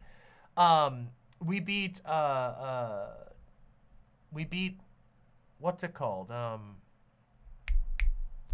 We beat like 3 bosses in like an hour of last stream, so we're doing pretty good. Will Mama play Weeb Souls, Code Vein? No, because I hate it. I despise that game. And if I was to play it on stream, it would be it would hurt. It would alienate people because I would be angry the entire time I play it. And so the people who like Code Vein wouldn't watch because they wouldn't want to hear me shitting on it the whole time. And the people who already don't like Code Vein won't want to watch because they won't want to see me play Code Vein. So it's just a bad fit. Why despise? You're asking for it. Terrible writing, terrible voice acting, embarrassing level design, terrible lack of enemy variety. Combat is boring and feels bad. Bosses are too easy. Is there anything else I forgot? The only system that they did well was that class system. The fact that you can hot swap classes is cool. I like that. I wish more games would have stuff like that. But yeah, I just found it to be. I tried to play it and I got. The point where I stopped was I got to the swamp zone, and the swamp zone was a bunch of repeated giant enemies wandering around in a misty dirt pit with repeating dirt textures, and it was so ugly and literally gray mist hanging everywhere, and I was just like, I can't do this anymore. Who am I kidding? And I turned the game off and never played it again. Yeah.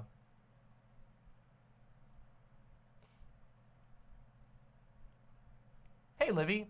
Hope your hike was great.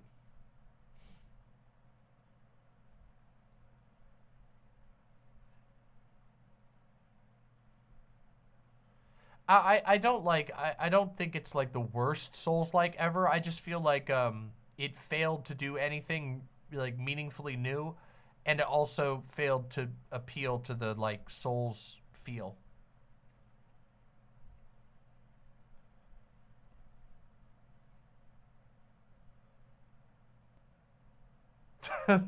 I've done that before, Danny Fallen. I've done that before. Retcon404 says, I had the ultimate Code Vein experience where I spent an hour making my character and then I played about 30 minutes and said, well, that was kind of fun, and then I never turned it on again. Yeah. For me, it was like I made my character, I played for about an hour or so, got to the swamp, and I was like, nah.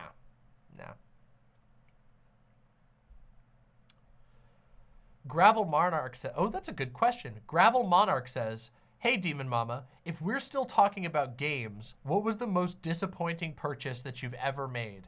Mine was Escape from Tarkov. Ooh.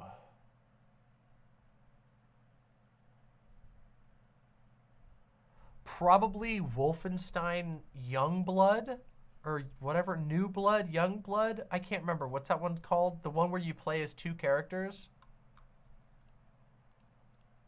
I refunded that one. It's very rare that I refund a game. Yeah, Wolfenstein Youngblood. That game was so bad. It's one of the, when I think of games that are the worst games I've ever played, that's probably one of them. God, it was terrible. Oh, it was just so fucking bad.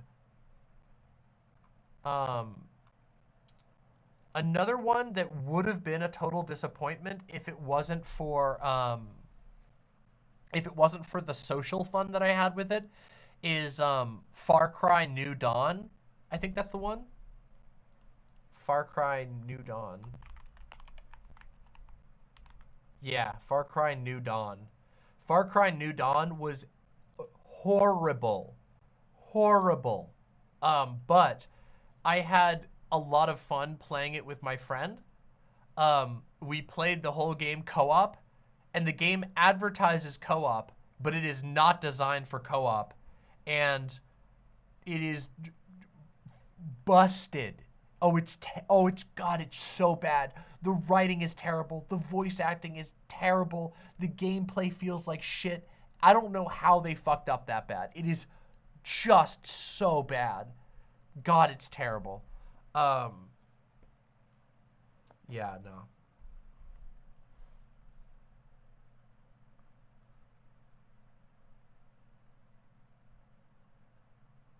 Cureem says, Demon Mama, are you ready to admit that Dark Souls 2 is superior to Dark Souls 1? No, because that's not true. And no one believes that. Sorry. I've had a lot of fun with Dark Souls 2, like a lot of fun, but the idea that it's like superior to Dark Souls 1 is laughable, to be honest, completely laughable. Holic Master with the incredibly generous $10. Thank you so much, Holic Master. Wonderful to see you, by the way. Always a pleasure to see you, and thank you so much for supporting the show. Thank you.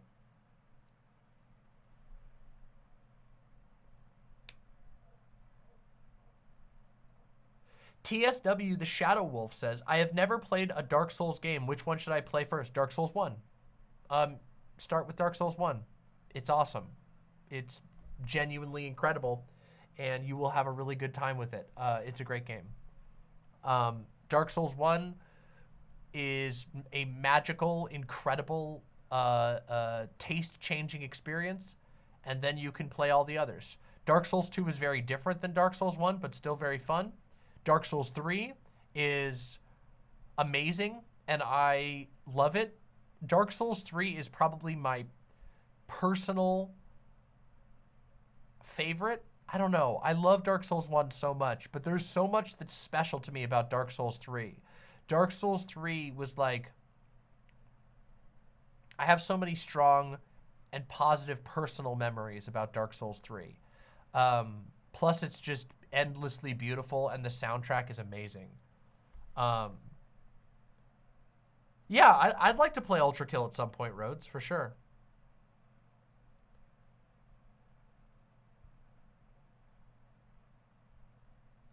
Is it the music? The music in Dark Souls 3 is amazing. Like, can we just listen in on like a couple of these tracks? Like, my God. Here we go. Let me just wait. Here we go. This is the one. I want to look through the whole playlist. I just want to pick ones. Like, everybody knows the Vort of the Boreal Valley. Ba, ba, ba, ba, ba, ba, ba, ba, ba. That's the one with the meme.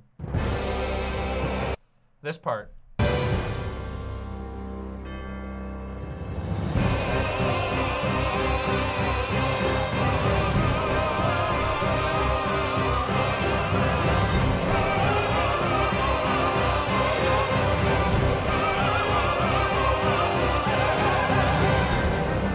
That's the one from all the memes. That's like, that is the OG Dark Souls meme song. But God, there's just so many good ones. Like, of course, one of my favorites in the entire series.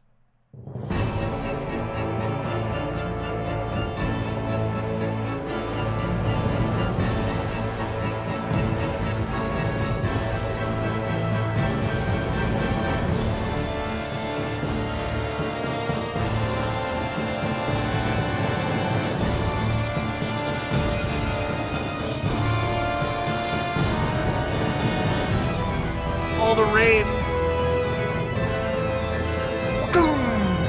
The lightning. Swinging around on his dragon with his lightning spear, lands on the ground.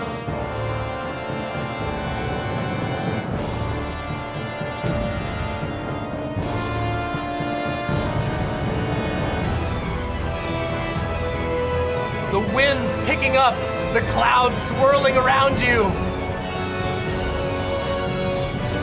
Picking up to a fever pitch.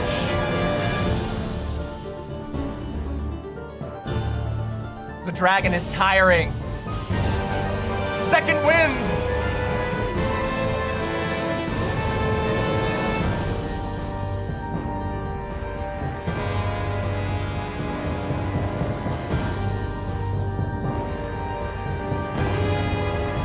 circling each other.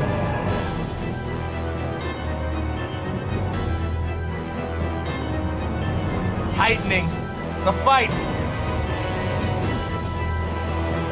Both of you bloodied, but the dragon still stands.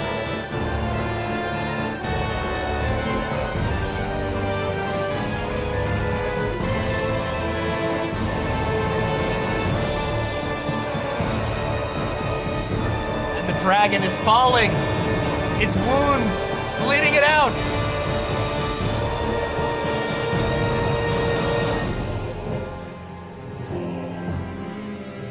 The king cradles the head of the dragon,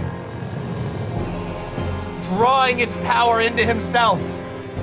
He rises and turns. Whoosh! Lightning activates on his spear as he walks towards you.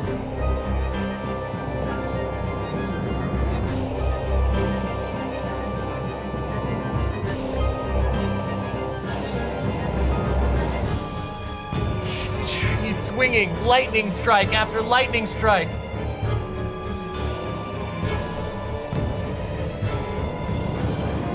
Wants you dead.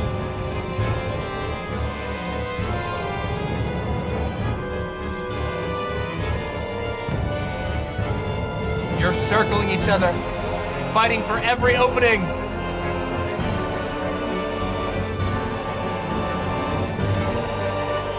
He lands a blow. You land one harder.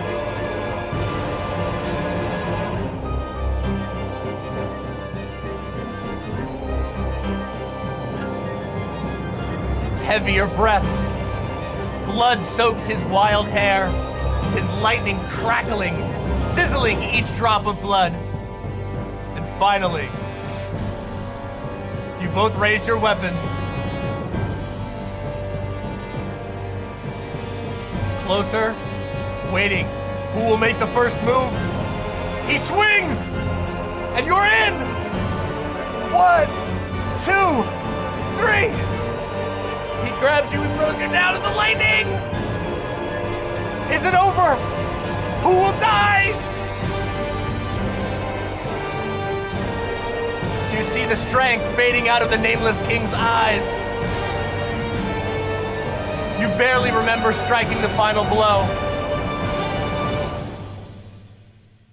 And the storm disappears with his life. Incredible. Amazing. Just magical. That's me dramatically retelling you being able to actually win a fight against the Nameless King.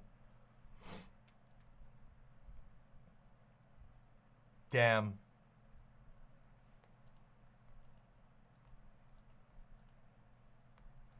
Most of the time you'll die somewhere a couple times along this route, but that's the fight that you win.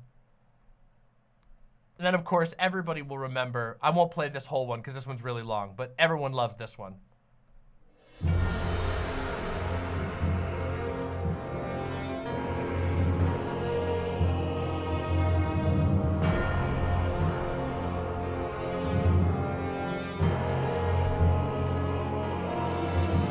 Gale rising up, his tattered red cloak, the dark soul dripping from inside of him.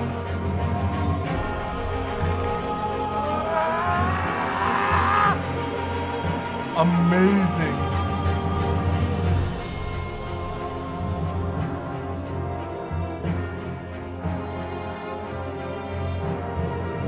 All right, I said I won't do the whole song. That's just the taste, okay? The Ringed City especially has a very special part in my heart. I think the Ringed City is some of the best writing and world, world design in the entire FromSoft library, and it's underrated. Because for some reason, a lot of people didn't like Ringed City when it came out, and I don't know what was wrong with them. Gamers, am I right? Gamers have mental problems sometimes. But the Ringed City is amazing, and it's also really amazing because it is like a it is a meta message to all of the players about Dark Souls 3, which is that they're desperately saying you need to let go. It's time to wake up from this dream. It is time to say goodbye to Dark Souls and move on to other things. Don't be afraid. Don't fear the dark. New things will come, and it will all be all right. Yeah. It is extremely contemplative and mournful and also impactful. It's amazing. I love it. It's truly incredible. Yeah.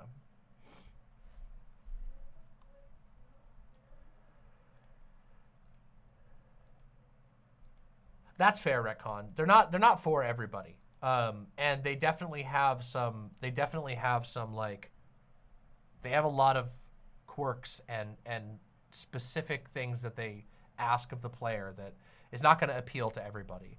I just, yeah, I'm in love with them. So, yeah.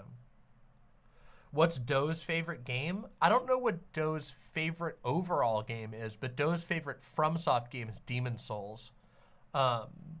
Doe loves Demon Souls.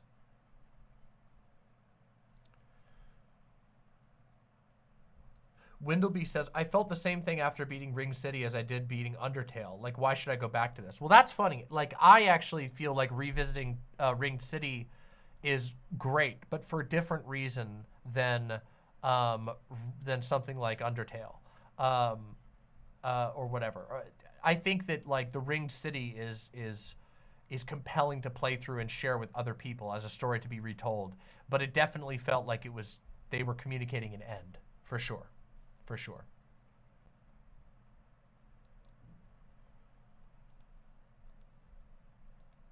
Nuts says the Abyss Watchers are easily the best fight in Dark Souls 3. I actually don't really love the Abyss Watchers fight that much. They are cool. I just don't love the fight that much.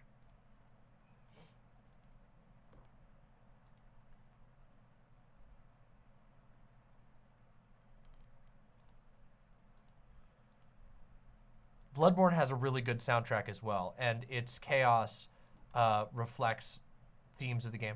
One of the things I think that's really especially powerful about Dark Souls 3's soundtrack, and why I love the soundtrack of Dark Souls 3 so much, is that I think that, like, it tells the story of the game in a musical sense very well. If you listen through it, the musical experience of listening through the Dark Souls 3 soundtrack is very similar to the narrative experience of playing through the game. That's a really good sign, in my opinion.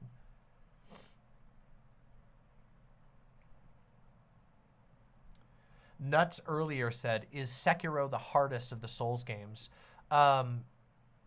Yes, in some ways, but it's also the least Souls-like of the Souls games. I don't know.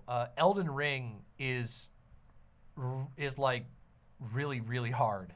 And Sekiro is very different. It has a very different philosophy, and it has elements from the Souls games that it borrows, like, you know, the restarting at the Buddha statues, which is like the bonfires, and you have the little healing system. But the thing is it's so, in so many ways, it's not like a Souls-like.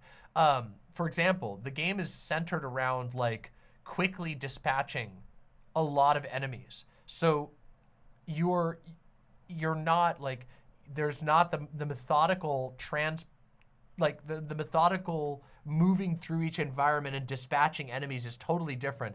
In Sekiro, you want to fly through areas. You want to jump on an enemy, string that enemy to death, you know, slash this enemy, jump up to a tree, cross to the next area. You're flying all over the place. It's a very different pace, and the combat itself is completely different. You have one weapon. Everybody uses the katana. Everybody uses it. Yeah. Yeah. So it's got Souls elements, but it's not the same. I would say the hardest of the Souls games is Elden Ring. The bosses in that game are vicious. They are vicious and very difficult.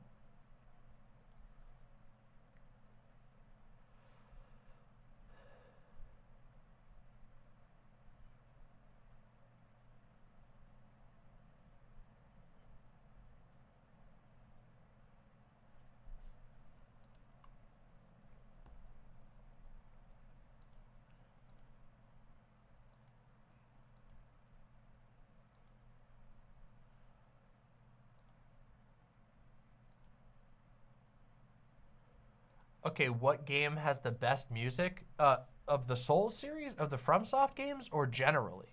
If we're gonna say generally, best soundtrack of any game? Wow, that's a hard one.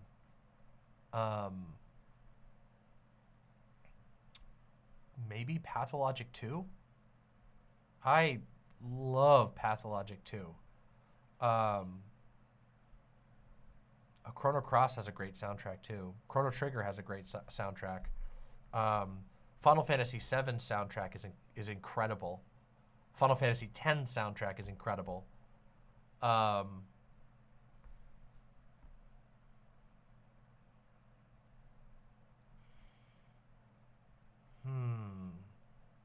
That's a tough one.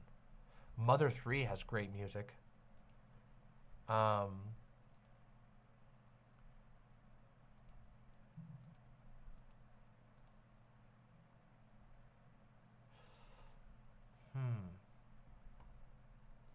Obviously, if we're talking just the FromSoft games, I love Dark Souls 3. Dark Souls 3 probably gets my vote for the best soundtrack. I think that it was the one that has stuck with me the most. Dark Souls 3.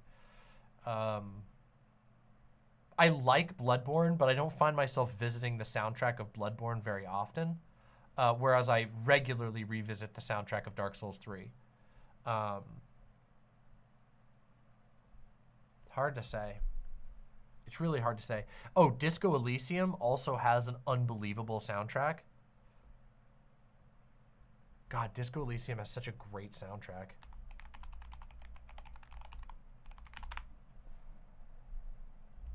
God, it's so goddamn good.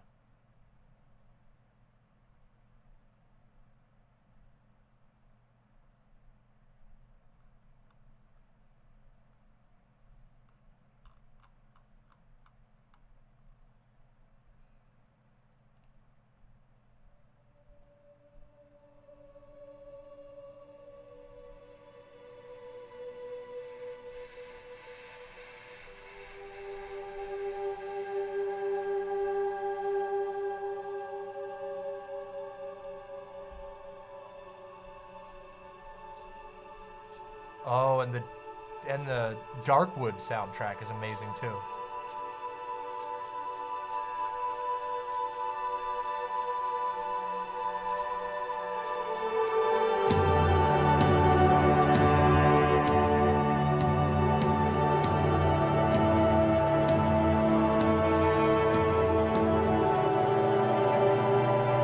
But also, okay, I would be remiss if I didn't play the Pathologic 2 soundtrack. Like, can we just hit the Pathologic 2 soundtrack real quick here? Hold on, let me just get my my personal favorite.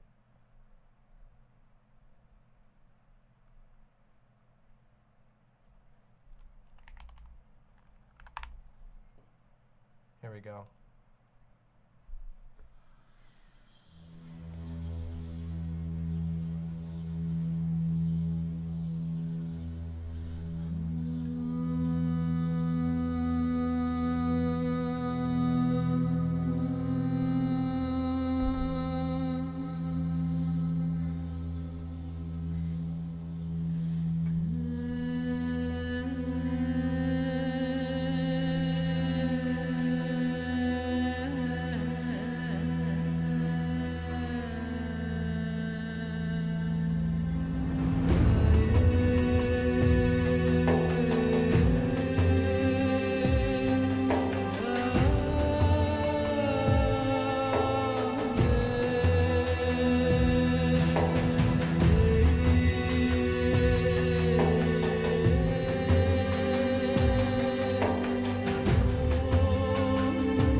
Goosebumps.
I cannot even begin. I can't even begin to try and tell you what the moment that this song plays for is even like.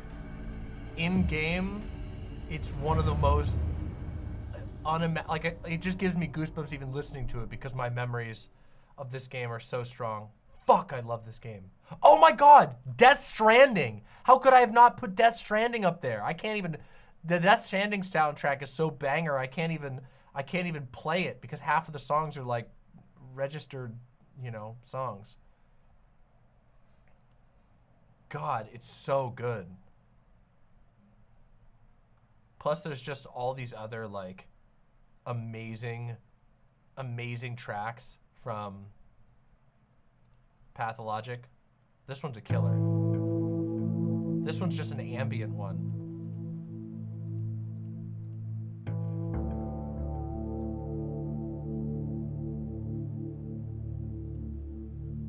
Also, excellent screenshot.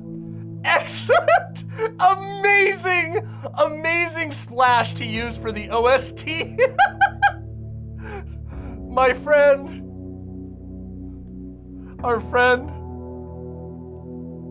Moo. Beautiful. We love our friend. This track is 17 minutes long though because it is a slow ambient one. The Pathologic soundtrack is so crazy. Also, oh my God, the Pathologic 1 OST, way different, but also incredible. Hold on, let me see if I can find the song that I'm thinking of. There's a track here that is bonkers. Is it not this one? Is it this one? Boiny Main? I think it's this one.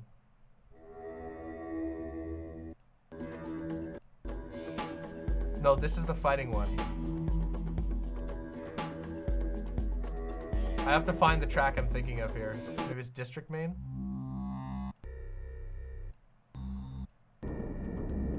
No, this isn't the one. Where's the one? There's one I'm thinking of. Hold on. There's a track here that I'm thinking of. Most Night? Is it this one?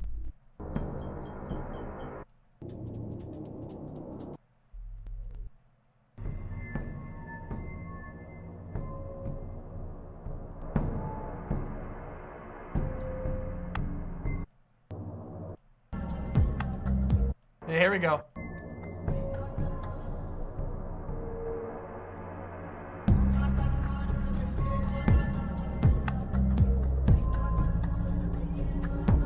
What a banging soundtrack.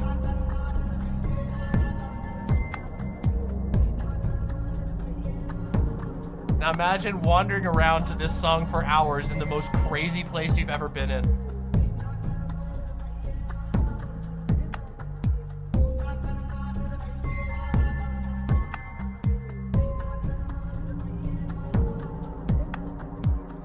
This is from Pathologic Classic, the old game, the old Pathologic.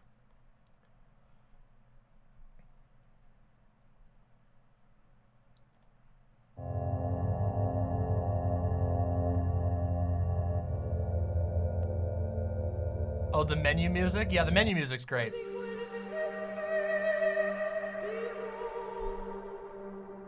A very fitting image, by the way. Jesus Christ.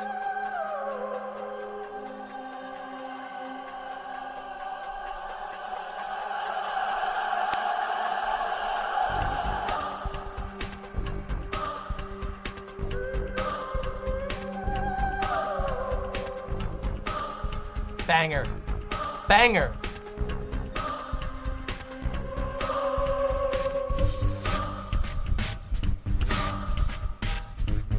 All right. We gotta stop the music stunlock or I'm gonna be here all night. I'm gonna be here all night if we don't stop the music stunlock. That's like, I could talk about game sound effects. Whew. Yeah, the soundtrack, it's crazy. The soundtrack for Pathologic 1 and Pathologic 2 are both masterful in it. They're totally different. They are totally different soundtracks. It's wild. The Pathologic 1 soundtrack is like a bunch of weird like trance songs. They're really weird. They sound like I don't know, they sound like music you'd listen to in like a dance club in a dream. And then in Pathologic 2, it's like the Earth's nightmare is what the soundtrack, I don't know, or like listening to the Earth's dream, or like, I don't even know what I can't even find the words. It's like the second game has like this soundtrack that feels like you're listening to thoughts that aren't made with words. It's incredible. Amazing. Oh yeah, Fear and Hunger's got some great tracks too. God, Fear and Hunger, the Fear and Hunger 2 Pulse and Anxiety is amazing. Turtle Dreams? Listen, Turtle Dreams. Okay, Pathologic 1 does have some overlaps with Turtle Dreams, and this is a weird thing, but Turtle Dreams was influential among the, I think it was, hold on, Turtle Dreams. I swear, hold on a second. Meredith Monk. Turtle Dreams was done, hold on a second. Did they do a collaboration? Did Meredith Monk do a collaboration with the people who did the Pathologic 2 soundtrack?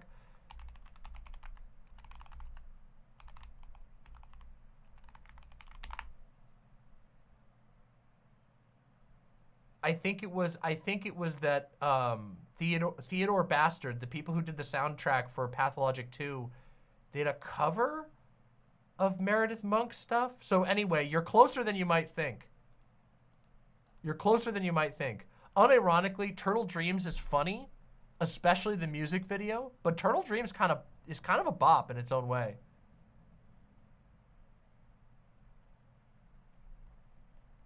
It is kind of funny, but it's also kind of cool. I wish I could play some of Turtle Dreams right now. The like performances of Turtle Dreams are very, very funny, okay? For sure, but it's also kind of a bop. All right. All right, everybody. We ready? We ready to wrap this? We ready to pull this all in?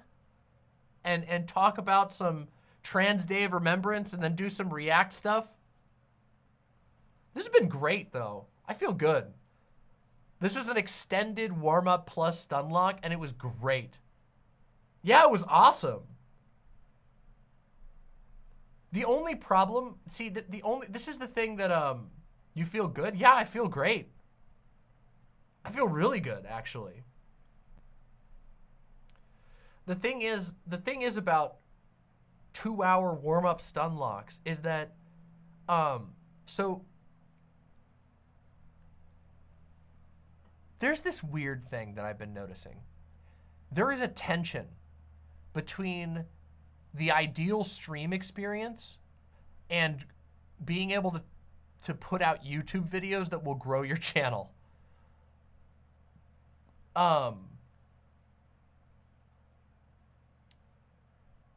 Like, I don't know. The ideal stream experience is more like what I've been doing for the last 2 hours. But you gotta do sections. You gotta do organizable segments that can be turned into videos, or else it's really hard to grow your stream. So there's like a tension there. And I kind of hate it. And I didn't really think about it for a long time. But as I've thought more and more about it, I've become more aware of the tension, and that it sometimes stresses me out a lot.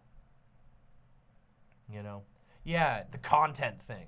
I've talked about, you know, I don't want to make y'all sick of me talking about content, but at the same time, it's like, I don't know, you know? Bring the fun back into streaming. Well, that's the thing. I mean, for the people who watch me, the people who will tune into my streams, like, people love when I do a 2-hour stun lock on whatever. Like, we've progressively gained viewers until like about 5 or 10 minutes ago. And people love it, but it's really hard to actually like make the channel continue to reach other people. And the truth is I want to reach more people. I want this to be a more financially viable endeavor on one hand, and I also just want more people to know about me. I want more people to come in and have fun. I want us to have a thriving and fresh community. And to a certain degree, I have a responsibility to do that. I have a responsibility to the people who are here now to you know, keep it lively, people coming in and new people coming in. And in order to do that, it requires balancing. It's a weird thing. And Twitch streamers have less of a problem with this because Twitch has tons of problems. But one thing that it does have is that it has a little bit more, well, okay, not really, but they have the rating system is a little bit more intact on Twitch, and the culture of rating into other streamers is a little more intact, which means there is a form of discovery that can happen even if even if I was to turn on and for 6 hours of my stream, all I did was ramble and have a good time and talk about whatever comes to mind in a free-form structure. That like people could rate in and there'd be a form of discoverability. What streaming really needs is streaming needs paths to discoverability. You know? Yeah. Retcon 404 says, that's why I hate streaming. The live aspect stresses me out too much. So the live aspect is definitely stressful. I feel like the live aspect it gets more stressful when there's a pressure to like create a segment that's going to be shown in a video context later. For me, it's a little bit less stressful when like the expectation is that I'm going to sort of move from topic to topic and talk about what I'm feeling about or thinking about, you know, more organically.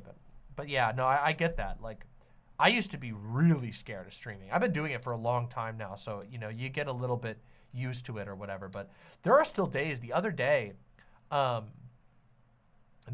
started streaming and the anxiety was just so high. I imagine maybe people don't know it as that, but a couple streams ago, I don't remember if it was last stream or the stream before that, I started streaming and I was just like, I'm feeling it today. I felt like everything I was saying was like wrong and messed up, and the anxiety was out of control, you know? Yeah. Mithril with the 10 pounds, speaking of financially viable. Thank you so very much, Mithril. Thank you so very much.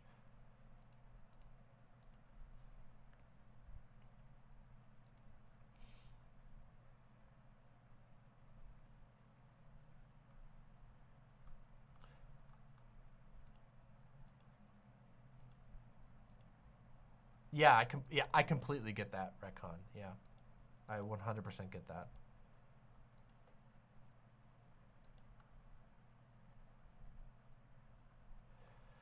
All right, shall we talk about Trans Day of Visibility? We ready? All right. Here's one thing I'm going to need you to do, okay, chat? We're not starting yet. But in just a couple of minutes, I'm going to call for you all to put trans flags and trans emojis in chat. Do you know how to do that? You can take any emoji that you like, and you can just put a colon and then trans on it. And if you do it, it will put a trans flag behind it, okay? So pick some emojis, get them ready. I'm going to call for it, and I want to see this chat fill up with trans emojis when I say it, okay? So get ready. Be ready. Just know you just put a colon trans, all lowercase, after any emoji and it'll work, okay?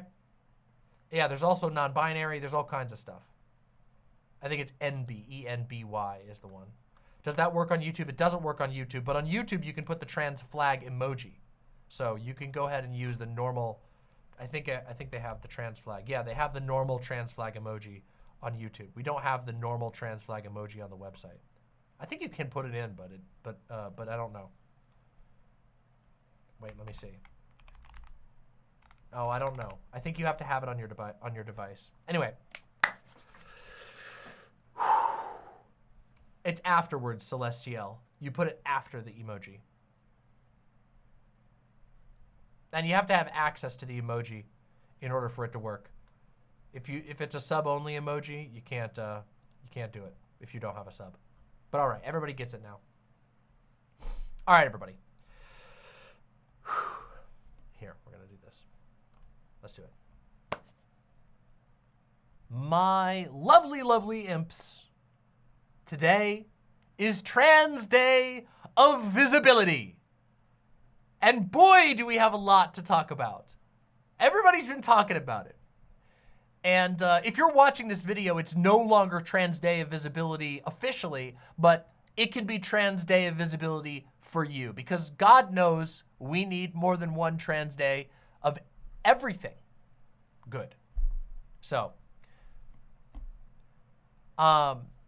this year, as of the recording of this video, Trans Day of Visibility is coinciding with the holiday, the Christian holiday of Easter.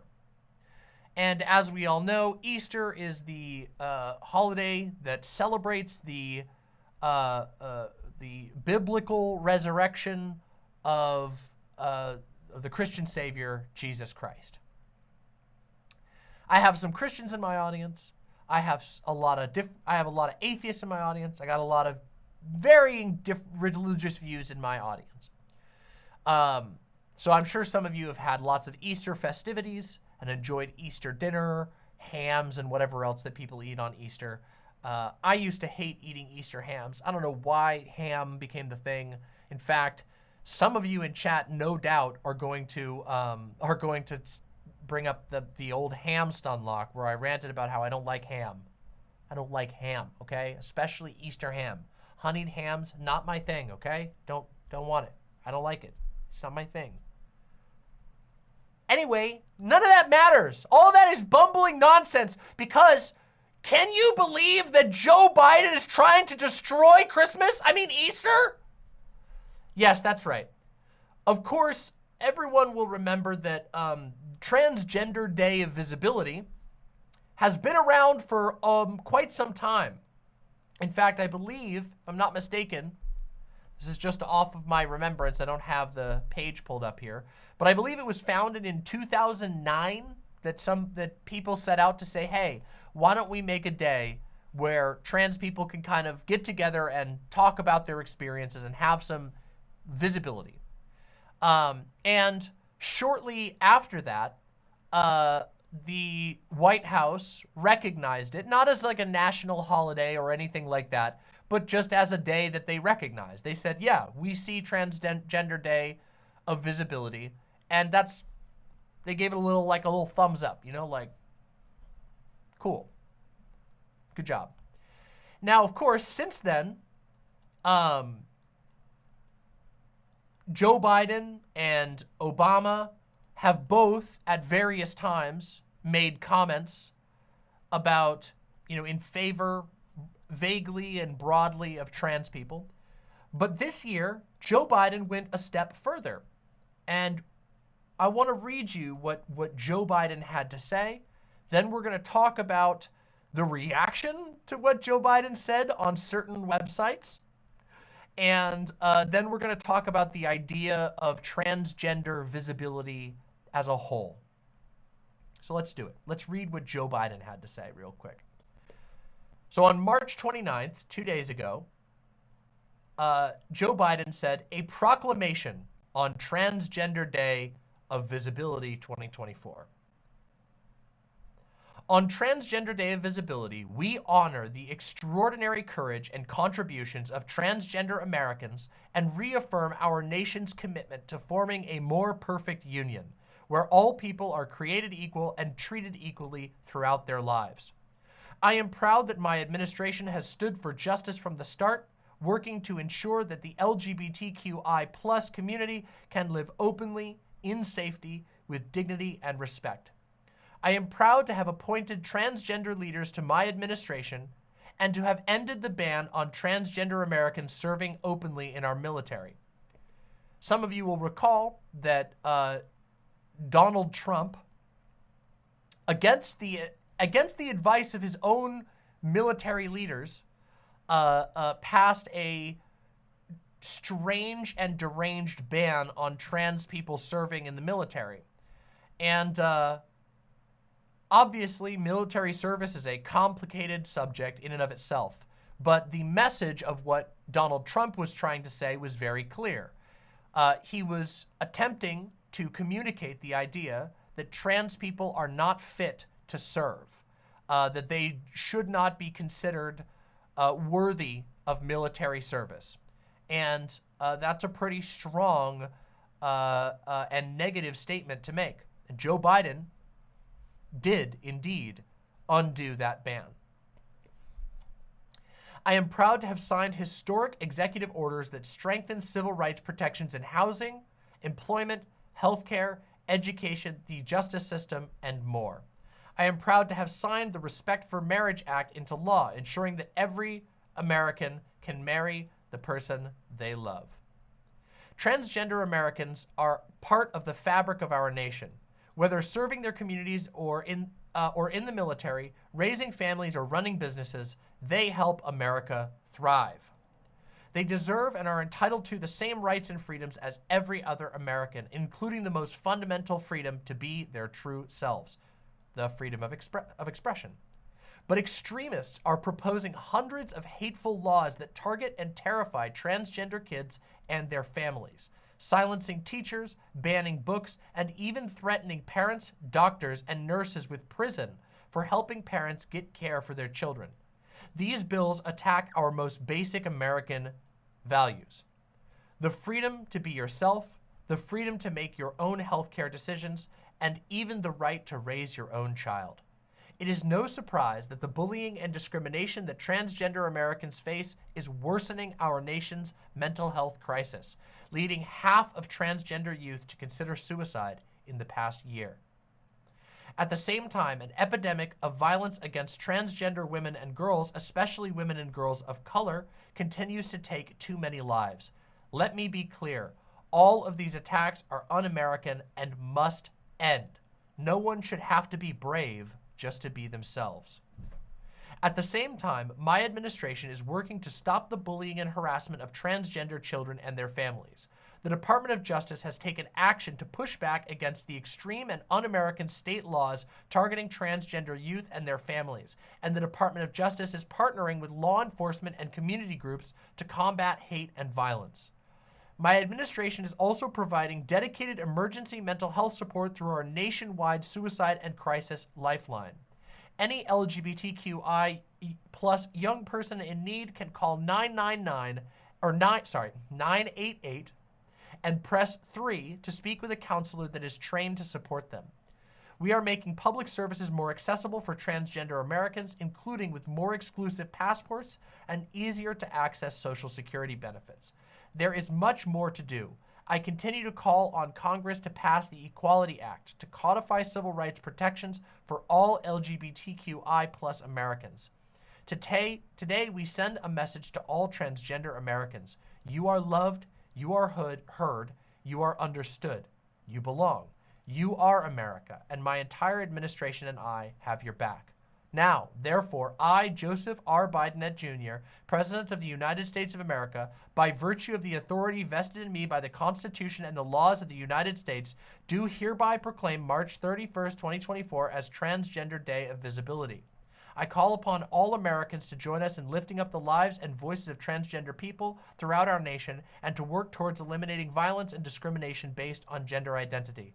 In witness whereof, I have hereunto set my hand this 29th day of March in the year of our Lord 2024, and of the independence of the United States of America by the 248th. Joseph R. Biden, Jr.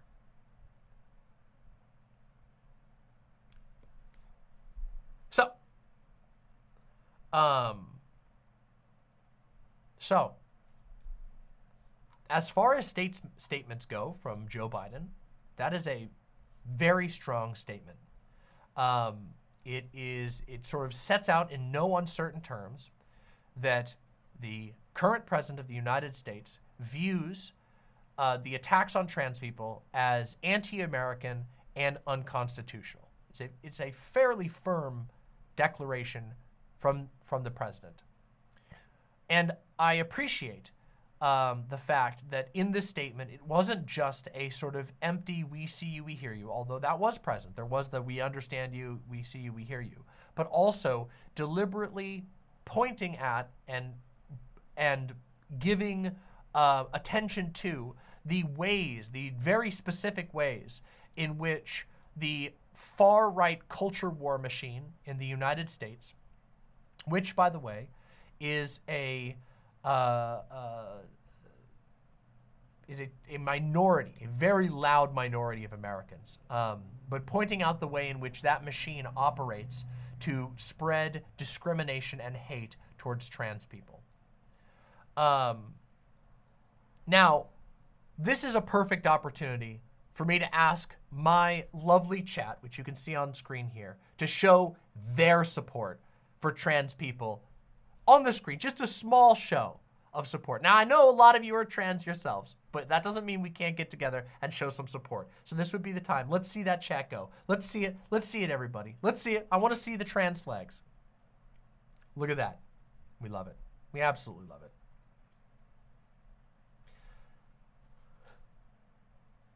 Incredible. Beautiful.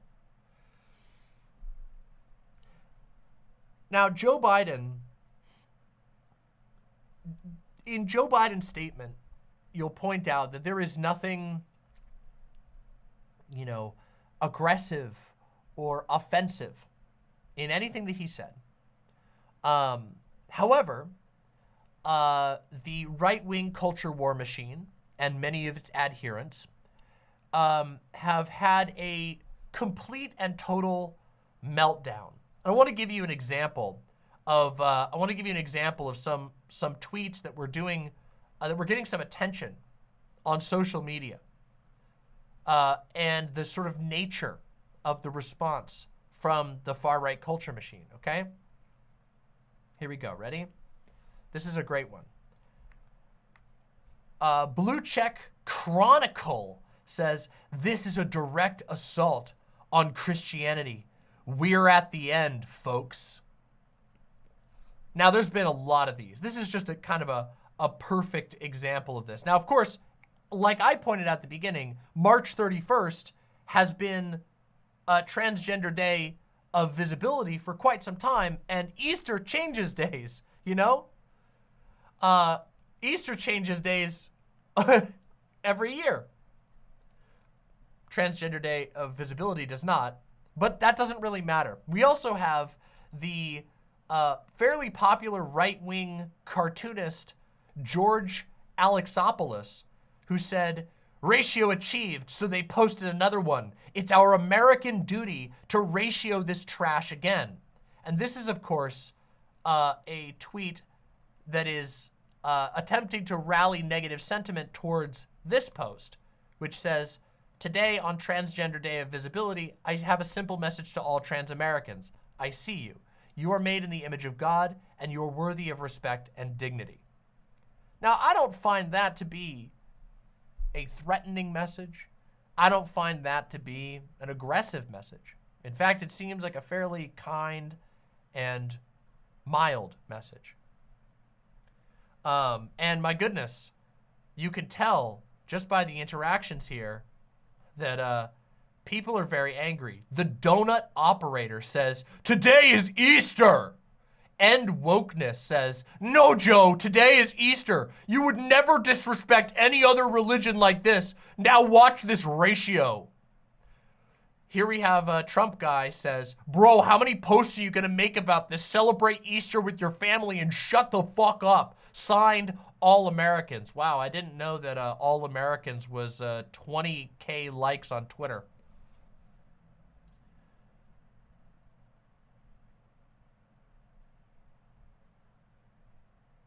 And then, of course, oh God, it keeps going. There's just, now we get down into the part where if I was to scroll through this, I would just be subjecting you to raw transphobia.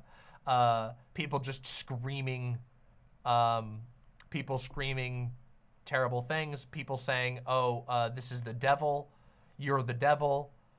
Now, of course, all of them are very, very angry. they're all, oh God, like I can just scroll through. I'm not making this up, okay? We got, you can't miss them. If they were made in the image of God, why is a surgery needed? You know, see, so it just goes and goes. All blue checks, of course, because that's the way this website works. You can't be a Christian and a Democrat. You know, we got all this stuff. It just keeps going, you know.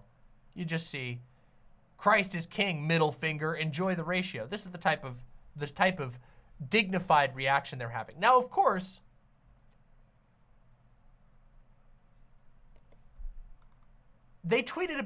President Biden tweeted about Easter 2 times before he tweeted about Transgender Day of Visibility. But see, that wasn't good enough for them, because it's not good enough for Joe Biden to talk about Easter 2 separate times before he talks about the other thing going on that day. They needed to be only about them, only about their viewpoint and their worldview and their beliefs and their view on the world and their hateful ideology. And the meltdown has been going on since the original announcement went out, which was on the, I think it was on the 29th. Yeah, 2 days ago, was when he put out the original letter. They've been very angry. In fact, Trans Day of Visibility has been trending on Twitter since he made that statement. Now, of course, Twitter is a unique place, right? Everywhere else seems to be doing just fine. But Twitter has this concentration of a specific type of person. In fact, you could argue that Twitter, in the last year plus or so, has deliberately gone out of its way to cultivate a very particular type of person, and they're very, very angry. They're extremely angry about Trans Day of Visibility. Seething and seething and seething. It's a very strange, it's a very strange thing. Almost as if they are hyperfixated, deeply, deeply, deeply crammed into an echo chamber, in which they think that a basic message of support to people who are slightly different than them is like an assault on American reality. Of course, all of the big names that you would imagine have come out and been mad about this. You have you got your Sargons, and all those people are all really, really mad about Trans Day of Visibility being put on the same day as Easter. Ugh. But it's all just mad cope. It's all just pathetic mad cope.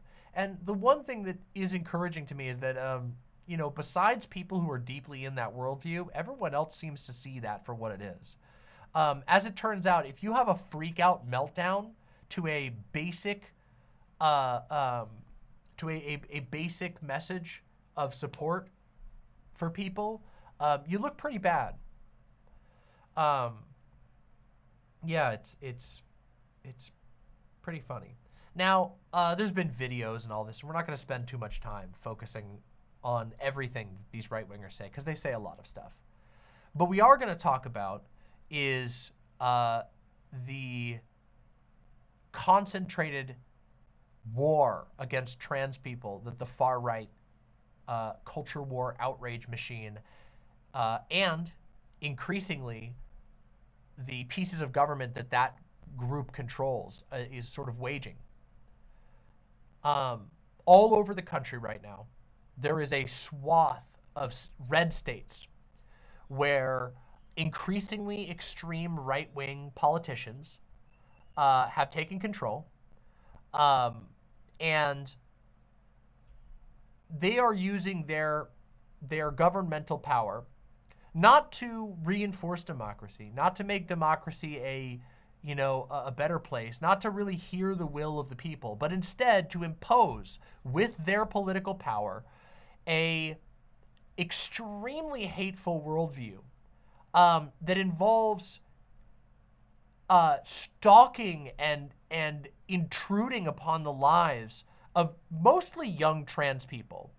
Now, of course, there are some states that are taking it further, and most of the states who have implemented these trans laws have their GOP, their Republican representatives have publicly made it clear that they want to go further, that they want to target and restrict the rights of trans adults. But a lot of this has been fixated on trans kids, young trans people. Everything from intruding upon their medical lives, using a political process to pass laws that interfere with healthcare, which is something that you would think that people would have a bigger problem with that. But it's weird. It's almost like when there's a minority group that becomes an acceptable enemy to deranged, hateful people, that all of a sudden they don't care anymore. They don't care if the government's in your healthcare. They don't care if the government can override what you do with your own body or override what your family works out is the best path for you. They don't care anymore all of a sudden.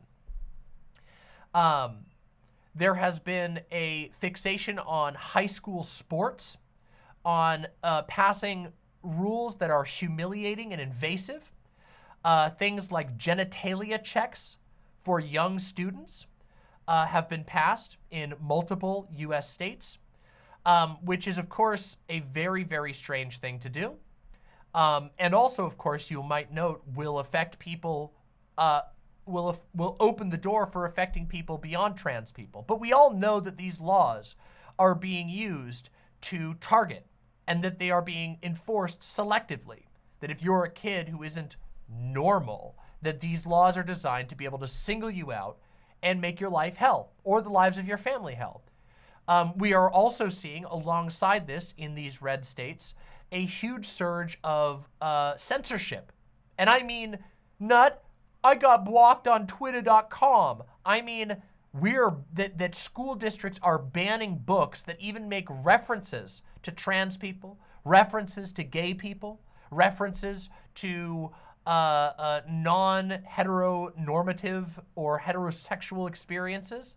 These books are being banned en masse. Some states have gone so far already to pass invasive and unenforceable bathroom bans, where you're supposed to only use a bathroom if you have one very particular presumed, mind you, there's no way to check, that's why I say it's unenforceable, but presumed genitalia configuration. There are places that are banning references to drag. There are places that are making moves to try and ban drag shows outright.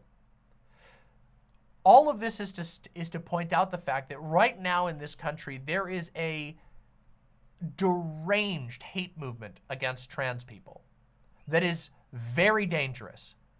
And it is resulting in horrific repercussions for trans people, especially trans youth.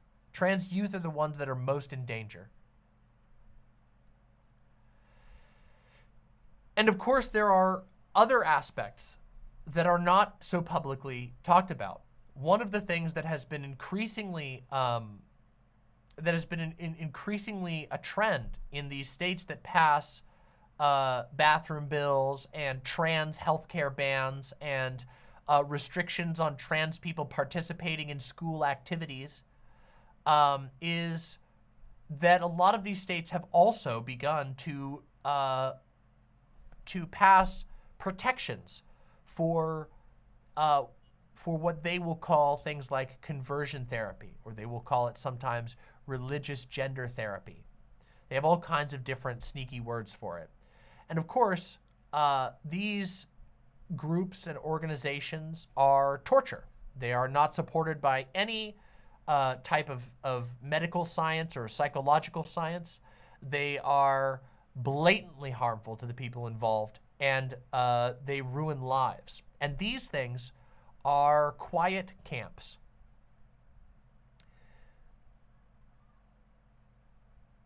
When things like that are allowed to run rampant, trans kids disappear. They disappear. When there is no restriction on organizations that set out to do psychological torture, corrective therapy to stop a kid from being gay or trans, these kids disappear. Their parents their parents put them into a black box that has no government oversight, And they go into these places and are treated horrifically. I have seen with my own eyes an increase in young people talking about their parents considering or sending them to camps like this. And the nightmare that represents for the current state of affairs in our country, I cannot overstate it enough. I want you to just think for a minute what it would be like, even if you're not gay or trans yourself. If you are, you already know this experience. But if you're not, I want you to imagine what it would be like that one day your parents took a random, obsessive approach towards something that you considered an intrinsic and inalienable part of yourself.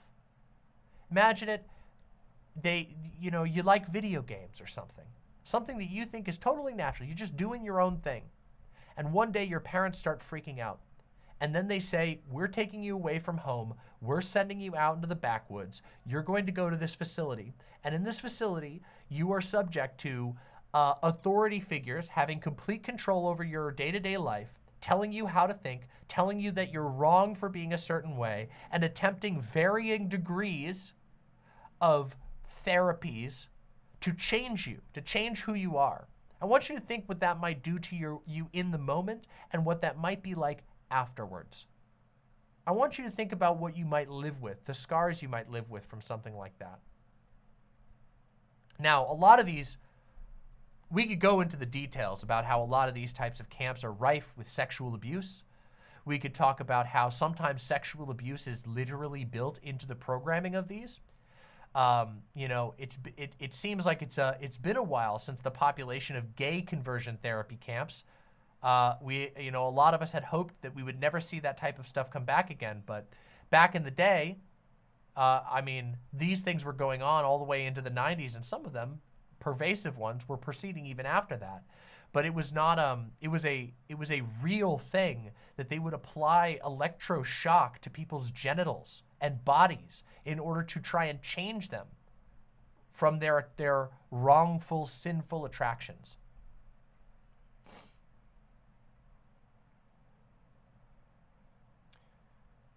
And these things are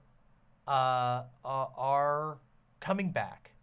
In fact, they're growing in popularity, and in some of the states of the United States are gaining legal protections so that trans kids don't even become a statistic. That's the scariest part. They don't even become a statistic. They just disappear. They just get hurt. Now, even in Biden's statement, he brought up the fact that suicide rates among the trans community, especially among trans youth, is particularly high. And this is understood. It's been understood for a long time because it's been this way for a very long time. As it turns out, if you find out that the way that you are is hated by a lot of people, and if you have a society that makes it normal to not just reject, but disown and abuse people who are different, that will ruin your life. It can irreparably ruin your life.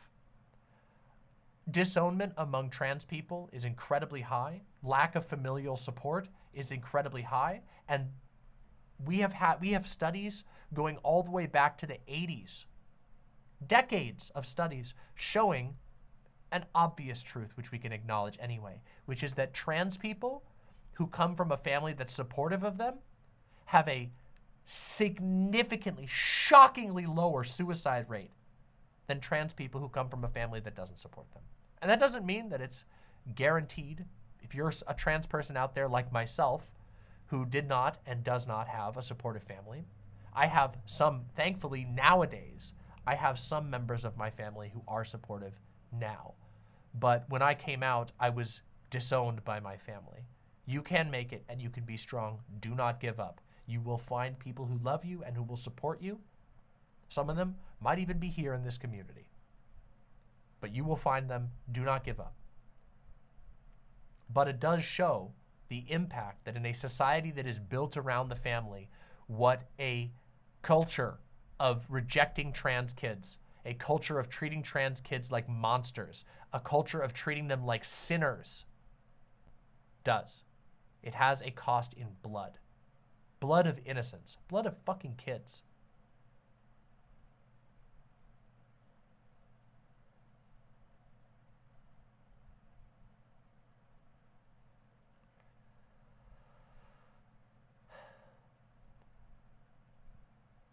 And that is where we're at right now. There is a massive cultural divide in America. And there are numerous states, Washington, Oregon, California, are some examples. New York, Massachusetts, I believe. Connecticut, if I remember correctly, are all states that, Minnesota, are all states that have passed high-level state constitution-level protections for trans people. But there are a lot of states who have gone in a completely different direction. There is a sea of red states that have gotten on board with disgusting overreach of government in the name of persecuting trans people. And I want you to remember, the trans population is not very large, okay? There are more of us every day, and that march will continue for the rest of time, especially as more and more advancements are made in philosophy, science, technology that allow us to express ourselves more accurate to our true selves. That's only going to continue on. There's nothing that anybody can do against that.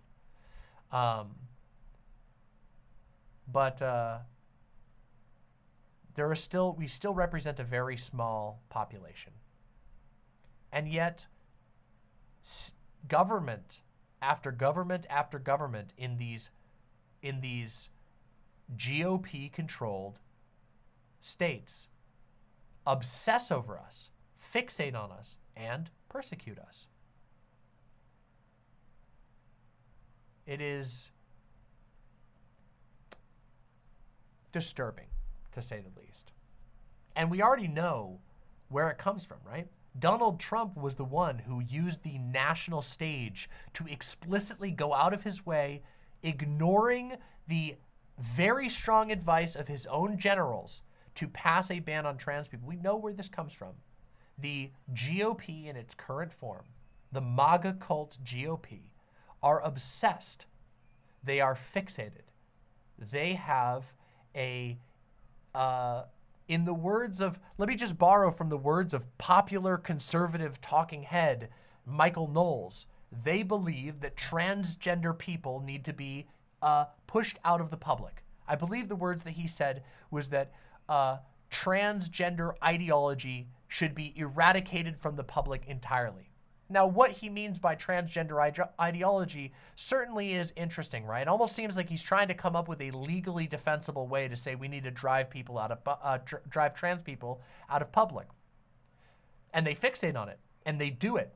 They target random trans people who did nothing wrong to them. Look at the right wing's obsession with Dylan Mulvaney. Dylan Mulvaney didn't do anything. Dylan Mulvaney just lived her goddamn life.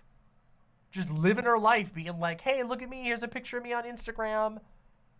Here's I did this musical, I was acting in this thing, and they freaked out. They've been obsessed with her for months, for almost a year now.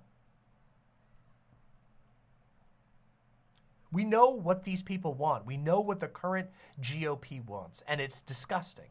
It's sickening. It's psychotic and evil.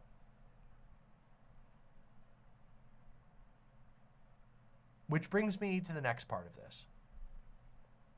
I'm very happy that Joe Biden made a statement about trans people. And I'm also happy that Joe Biden made a statement the way that he did. I do think it's good that he specifically used that platform to call out the way that the GOP is operating in these red states. And it is exclusively in red states. It's not like blue states are sitting around considering trans bans. Anybody who's not inside the MAGA cult is not on board for this. It's not like purple states are doing this either. Purple states are not having overwhelming trans. It's places where the GOP has a stronghold that's doing this. And it's wild too, because it's not even a winning subject for them. Among their own voter base, trans issues don't poll well. And when they run exclusively on trans issues, they lose. We've seen this. However, they don't care. From the top level, from the messaging, they're the people with the power in the GOP have a very strong agenda.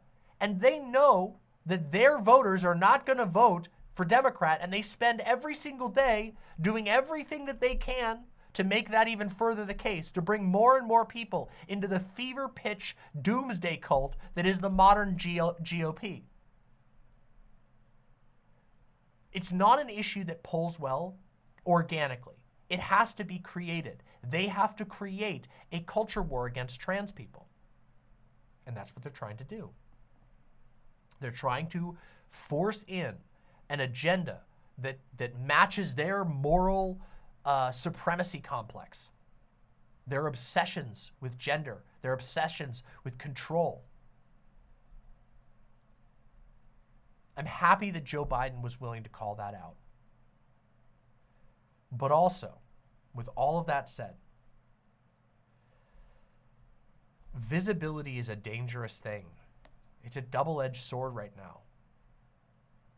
Being visible as a trans person can be very dangerous right now, depending on where you are.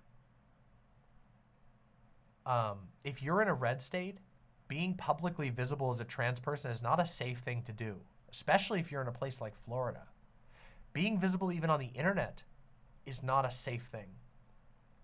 I can't even begin to tell you how much comments I get on my content that is just endless. There is nothing else. They're not mad at anything that I said or did.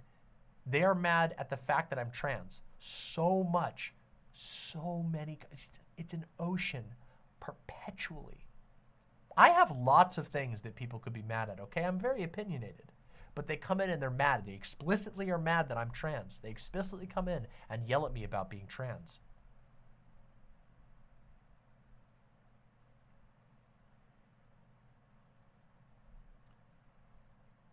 And also, so that visibility is dangerous. It's a dangerous thing. And sometimes having a day of visibility feels a little bit like volunteering to be in the spotlight of like a prison guard. You know what I mean? Like you're going, sure, I'll be visible. Put the spotlight on me so that all these people out there who have a deranged fixation on me can make my life hell. And they do. Like I said, Dylan Mulvaney is a great example. Dylan Mulvaney didn't do anything. Dylan Mulvaney is barely political. And yet, they obsessed over her. And they do. And they harass her. And they threaten her. They spend all day seething about this random trans woman.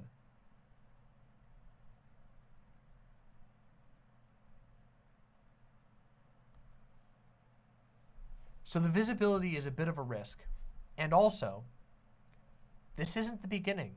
None of this is new. We have needed this level of loud support and more from Joe Biden and the Democrats more than ever before, okay?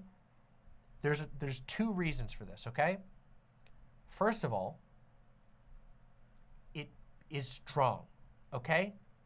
Standing up for justice, standing up for a persecuted minority that has done nothing wrong, that is doing nothing wrong, standing up and saying, we refuse to allow a deranged right-wing scapegoating culture war to put these people in danger is a strong position. That will win you favor.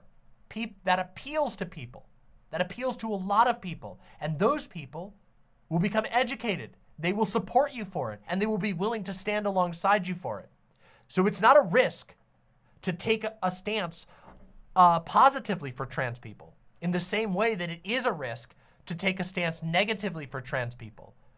Because the reality is that outside of the propaganda echo chamber, your average person who's just living their life doesn't think about trans people very much.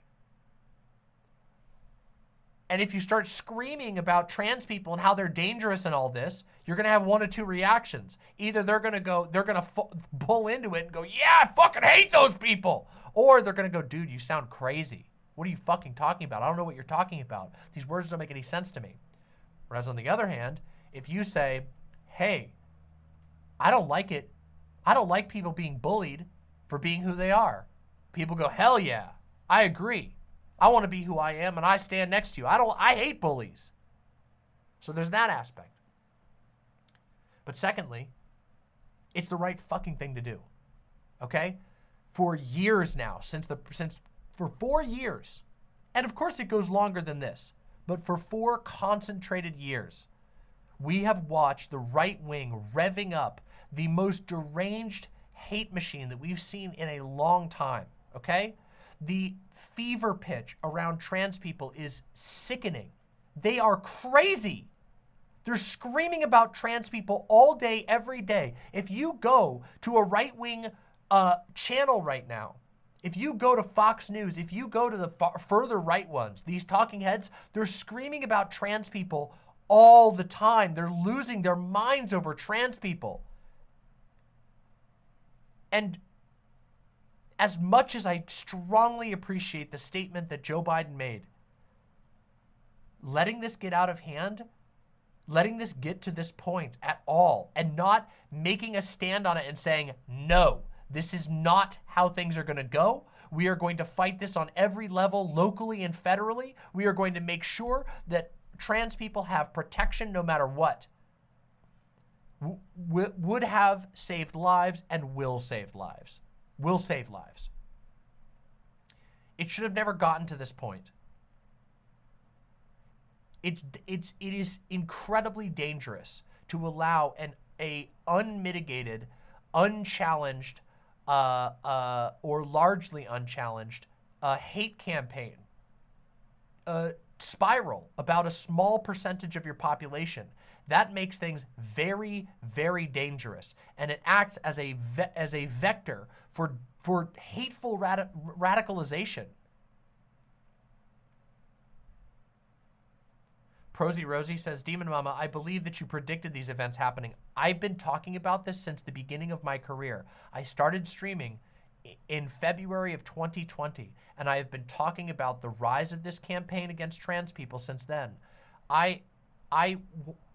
When Donald Trump was elected, I called in that night to a radio show, a popular liberal radio show, to talk about trans issues because I brought up then, all the way back in 2016, I said, I'm really worried for the direction that this is going to go.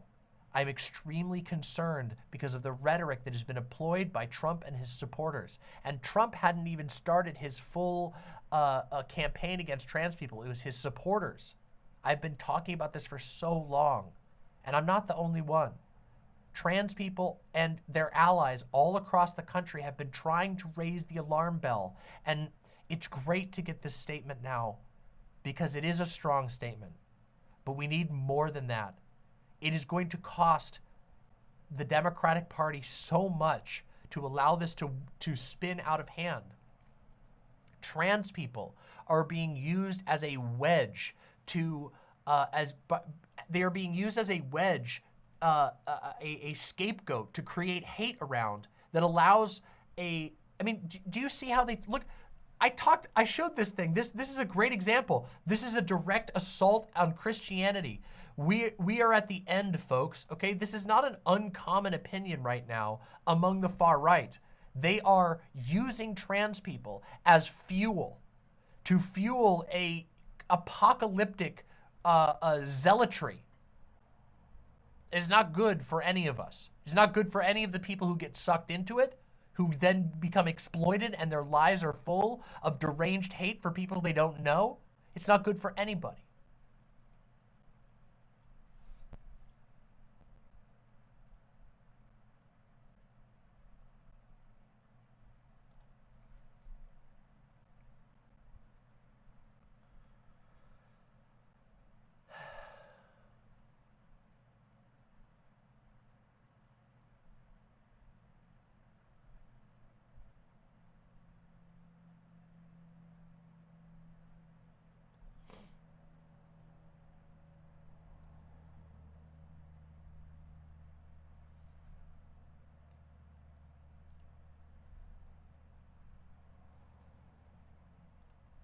I agree very strongly in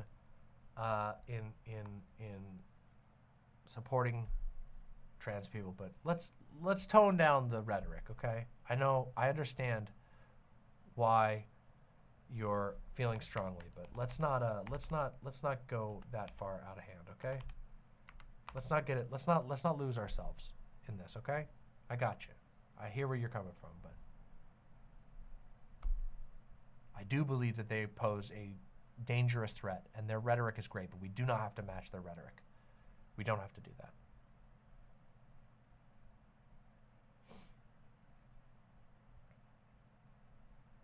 No Fed posting. For the love of God, please.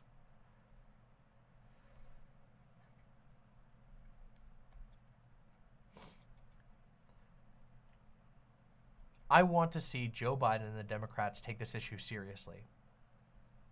I don't need the Dems and Joe Biden to talk about trans people every single day, okay? But the right is, okay? Every single day, the American far right is obsessing about trans people. They are churning out propaganda, and we need a response that is more than just a once per year statement. We need a real commitment from the Dems. Because otherwise, the results are going to be terrible. And I do have a lot of fears for the future. I am not a doomer. I believe very much in our power to survive. I believe very much in our power to look after each other and take care of each other. One of the things that I promote all the time is building networks, okay? Strong, interconnected, real social connections between trans people that allow trans people to be fluid, that allow trans people to move safely from place to place, to take care of each other outside of the structures that they are denied. Many trans people are kicked out of their families. They are left alone. For me, I have been able to make it to the point that I have because I have a family of choice, okay? I have a group of trans people who I love very much, who we have bonded together, and we take good care of each other, okay? We have built a structure for us outside of the norm that has allowed us to insulate ourselves from the damage that other people would do to us, to protect ourselves. And I advocate that very much. My community, which you can join by subscribing, and also, more importantly than subscribing, by joining the Discord, discord.gg/demonmama. My community is only one small node in a broader network that allows trans people, trans allies to bond together and find and start the process of making networks, real, strong networks. Together we are so strong. I am not a doomer by any means. But I do think that the future is looking very dangerous for trans people right now, especially in the reddest of red states. There are red states that have passed laws that, outside of some sort of high-level federal intervention, are unlikely to go away in years upon years. It will be years of hell for people living in those states. Years of having their health care, their daily lives, their ability to live safely, interrupted, having all these things interrupted because of these laws. And there is still the possibility that someone like Donald Trump, or whoever his heir will be, attempts to take power or succeeds in taking power in the future. Donald Trump was already in power, and he made life hell for trans people. He used the power of the office to fixate on approximately somewhere in the ballpark of 1% of the total population, less than 1% maybe, depending on which numbers you're looking at. Incredible, the amount of hate that the GOP and the right wing bears for trans people. There needs to be a push against that. There needs to be a stance against this.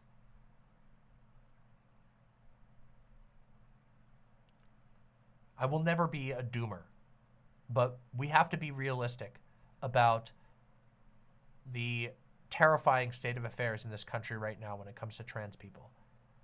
The activation of hatred around Joe Biden making a statement of support. You can see it. You can watch the lines. You can see where these people are activated, who's activating them, and why they're activated. And that needs to be paid attention to. Anyway, trans visibility is a tough concept, okay? We put ourselves in danger by being visible, especially right now.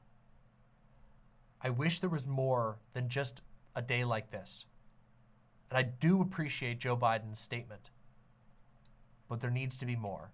This needs to be a part of a true commitment to fight back against this, or else disaster will come. Disaster will come to the people I care about the most, my fellow trans people, a group to whom I belong, my loved ones who are also trans, but also disaster will come on a greater level. This type of deranged, reality disconnected radicalization is dangerous. And you should take note that they don't just hate trans people. You'll notice that the more they hate trans people, the more they start to hate gay people too. The more they start to hate anybody who's not a right-winger. The more they start to hate anybody who's not a white right-winger. The more they start to hate anybody who's not a white Christian right-winger. The more they start to hate everyone who's not a white male Christian right-winger. It kind of is like, almost like they're getting sucked in to a radicalizing process that is intrinsically supremacist. That is deeply supremacist. This has to be opposed. We can't just look the other way at this type of deranged hatred, especially when it's winding up to this level of a fever pitch.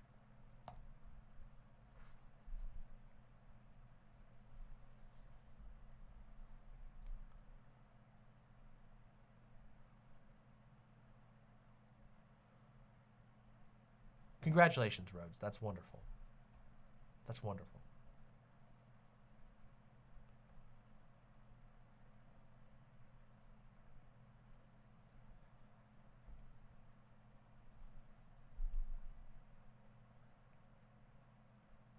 And I want to end this, okay? This has been a lot. There's been a lot of ups and downs here. But I want to end this with some words of hope, okay? For all of you out there. First of all, self-expression. This is for the trans people out there. Your self-expression, your ability to live truthfully as yourself is so empowering. I have been through a lot, okay? My transition cost me a lot. I did not have an easy transition, okay? I lost a lot of family. I had family who went very vengeful on me. It was a hard thing. And I spent a lot of my life trying to recover from that. But the freedom that I gained from living fully as myself with no apologies, that the fact that I could sleep at night knowing that I lived my life having made a decision, the one life that I get, that I made the decision to live truthfully as myself, was so liberating. It had such a cascading effect on the rest of my life that sometimes it truly doesn't feel like my life had even begun until I transitioned. It's that drastic.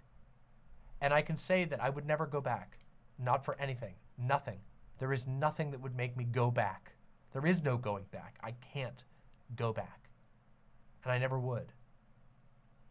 There's nothing that could make me do that. It is so torturous to even think about. That is how powerful the liberatory experience of pursuing your own expression of your genuine self, being able to live the life that is right for you. That is how powerful that is. And it's worth it, okay? I promise. And also, you're not alone. I mean that, not just in the Joe Biden way. There are so many of us out here, and so many of us who are willing to help, who are willing to connect with you. There are people just like you who could be peers and allies and friends that you can bond together and form structures of power with. We do not have to control every institution in America. You do not have to have a favorable government to thrive.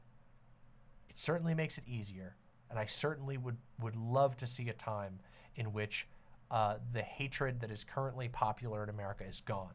But we can thrive nonetheless together by building structures of mutual empowerment together, by bonding together, forming a net that keeps us safe. Okay? You're not alone. You might feel like it, but I promise, keep looking and keep fighting. And third, the machine of hate is an inefficient machine. It is a grossly inefficient machine. It is so deeply destructive to everyone involved in it.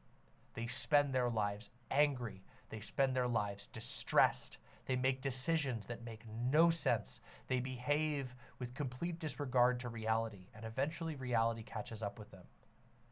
It is true that these hate movements can do horrible, horrible things, but they really, really struggle to sustain themselves. And we can outlast them and outlive them. We can evade them. We can become imperceptible to them. We can learn how to foil them. And we are, right now. Every single bit of energy and effort that goes to slowing down the hate machine gets magnified, okay? It is a machine that requires a fuel of human blood, okay? They have to pour their brain and blood into it at a great cost, and they run out. It runs out of steam, okay? People burn the hell out. And not only that, it eats them. It eats them actively. They don't just get tired of it. They lose themselves, and they can't function anymore, which is part of the reason why it's so tragic. It's why I push so hard against hate ideologies, because it eats people. They ruin themselves. They ruin their own lives. They don't even know they're doing it sometimes.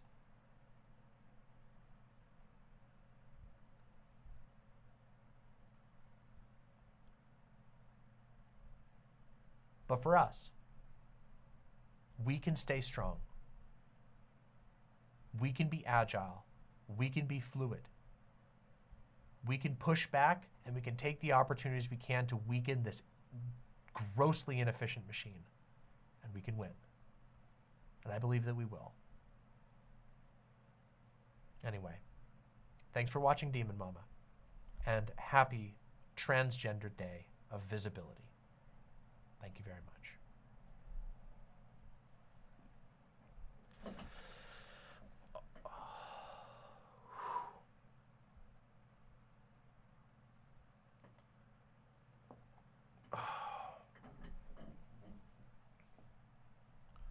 Oof. How do we think about that? How'd that go? Y'all think that was strong? I feel like I did a good job.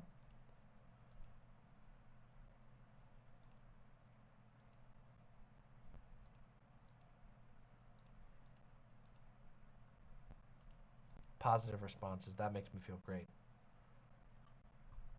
I'm gonna have to go through and read all the donos and stuff that I missed.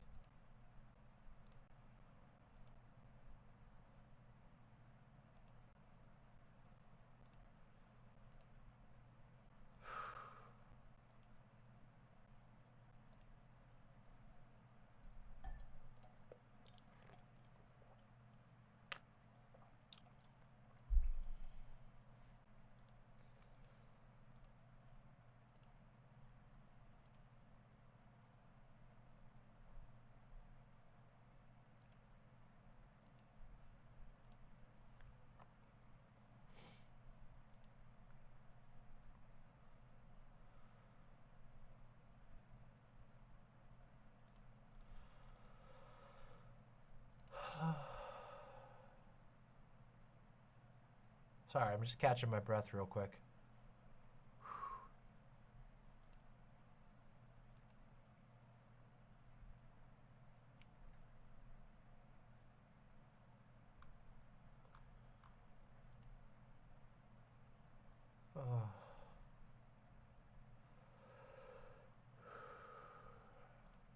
Sorry, that took a lot out of me. It's a lot. You know, I have been... I used to talk about this subject a lot more. But, things have gotten worse talking about trans issues on the internet. Even worse than they were. I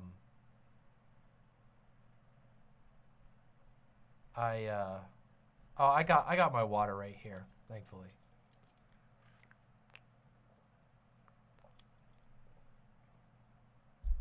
And I didn't want this part to be in the video. I don't want this part to be in the video, but I have seen the strain on the trans community so much. It's God, is it constantly present. And it's so hard to articulate in a way that makes sense for like a video on YouTube.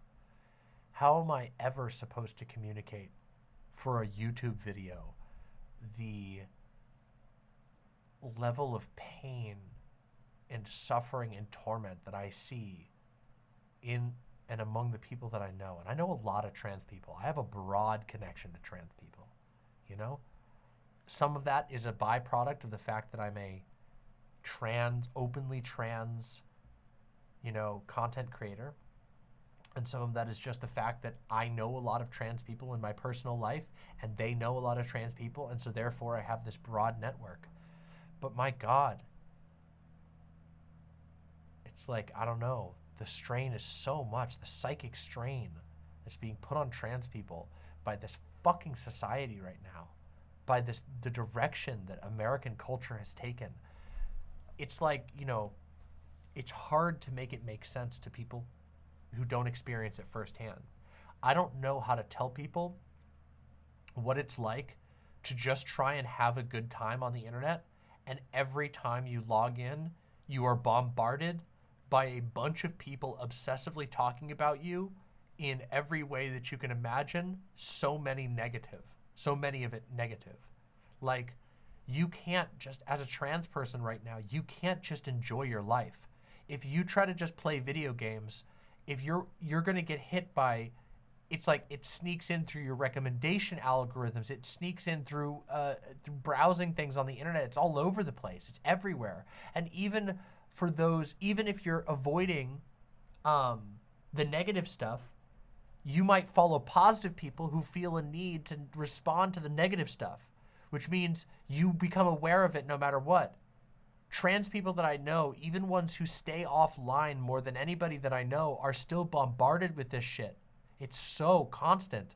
Nobody could avoid hearing the news and feeling the impact of the former president of the United States, Donald Trump, passing a law banning people like you from even serving in the military, and then telling his Department of Human Services that they need to start putting out memos teaching people how to spot trans people at homeless shelters.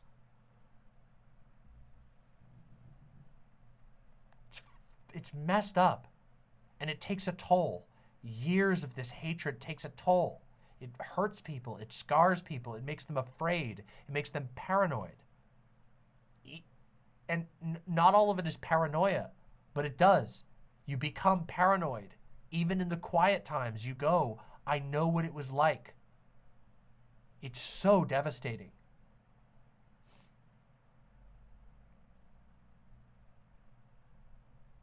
Hey, Ada Stardust, great to see you.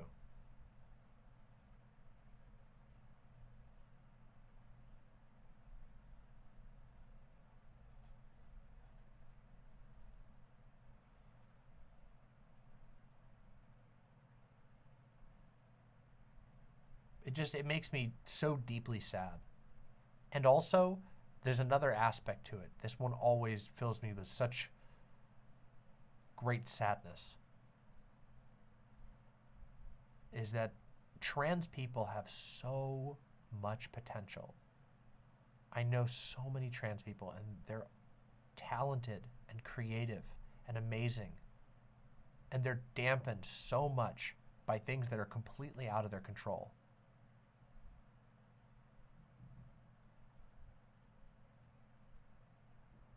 Many of them succeed anyway. Many of them reach out into the world and make stuff nonetheless. But all of them are affected by it. You know?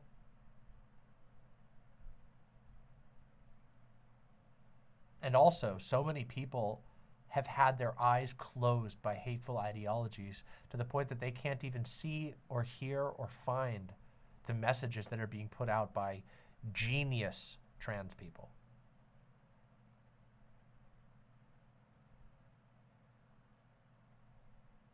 The amount of potential, the amount of human energy, the amount of lifetime that is wasted on such meaningless, stupid hate.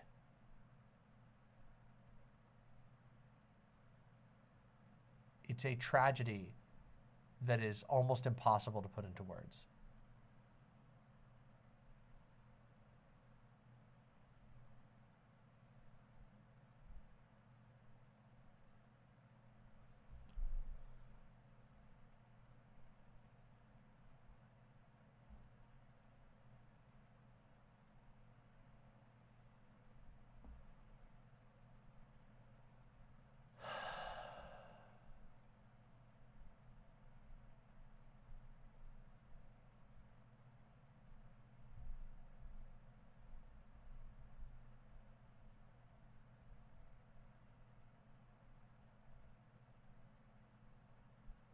Anyway, thank you all for being here and listening to me talk about this. It's a very important subject to me for obvious reasons. And I know that the potential exists for the world to become better. But it's going to take a lot of effort. It's going to take a lot of growth and evolution from us and from other people as well. But we trans people have to prepare for the very real possibility of more shadowed existence, where we can't be visible, or our visibility has to be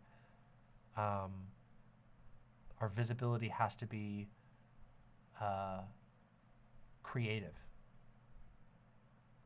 It's a real possibility for the near future. I hope it doesn't come to that. But the reality is that it is possible to fight and win a war from the disadvantaged position.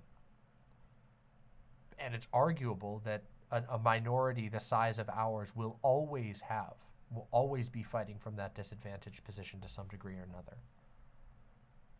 But what our opponents have in numbers and what our opponents have in raw material strength, money or whatever, is nothing, truly nothing in comparison to what we have in ingenuity, what we have in perseverance, what we have in raw creativity. We can do more with less than they can do with the whole world. And you can see that in small examples, or I shouldn't even say small. You can see that examples of that with people like Elon Musk, where Elon Musk is literally the richest man in the world. And what can he think of doing? Bitching about trans people on the internet all the time, getting mad about black people, and then playing a bunch of Diablo 4. Great job, buddy. You have all the money in the world, and that's the best you can do? Come on. Come on.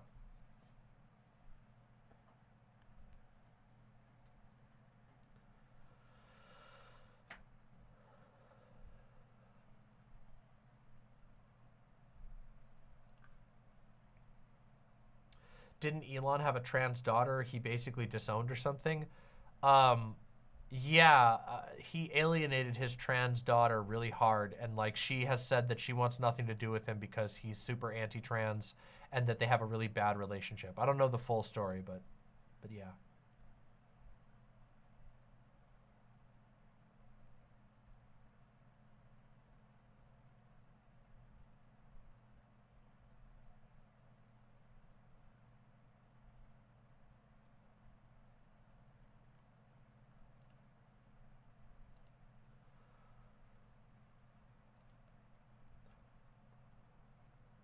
Rhodes says, we must prepare for the possibility of genocide in pure and simple terms. We are currently in the process of a genocide. And that's the thing that is really hard to talk about in all this. Genocide is not a single event. Never has been, never will be. There isn't a single event that is a genocide. Genocides are built, and they build up into something, and then it hits its worst points. And we are in the process of that right now. Whether or not it will reach the most harrowing depths of possible is that who knows? We don't know that. We don't know where it's going to go. We have an incredible persecution of a minority. We have active otherization, rampant propaganda against the minority. We have steps being taken to interrupt the pattern and flow of their lives, which is part and parcel of the leading scholars' definitions on genocide. Their ability to access healthcare, their ability to go to the bathroom like anybody else, their ability to be seen as an equal. These are what we are witnessing right now. It is happening to varying degrees all over the country. Places like Florida are much further along in this process, where they are now actively making it dangerous. From the power of the state is being used to make it dangerous for trans people to just be able to go to the bathroom. And these things have knock-on effects. If you know you can't go to the bathroom, you know that people are watching for you. They're trying to find people like you to get you in trouble, to use the power of the state against you.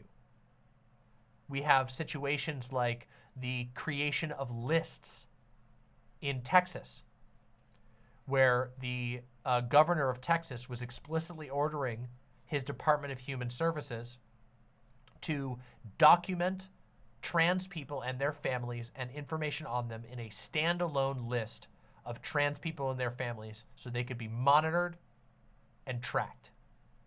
To what end? Who knows? Who knows what else happened behind closed doors?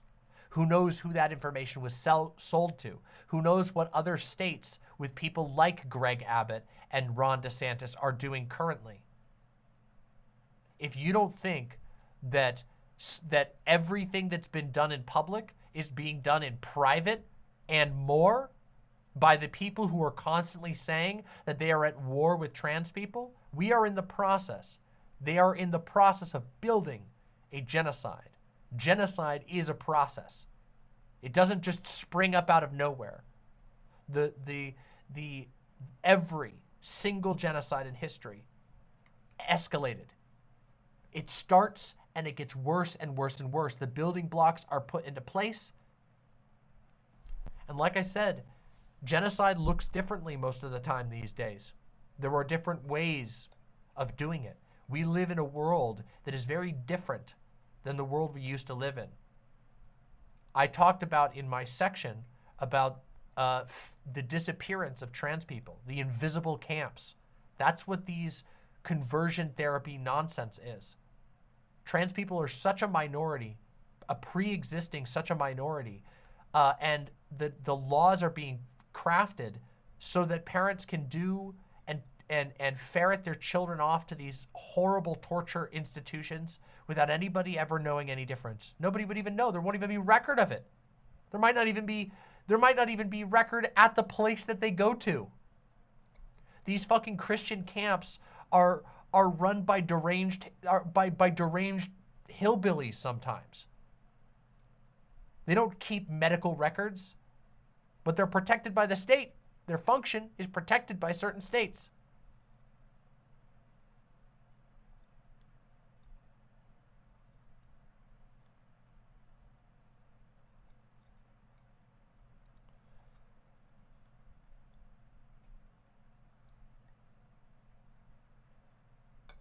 What did I fucking tell you, man?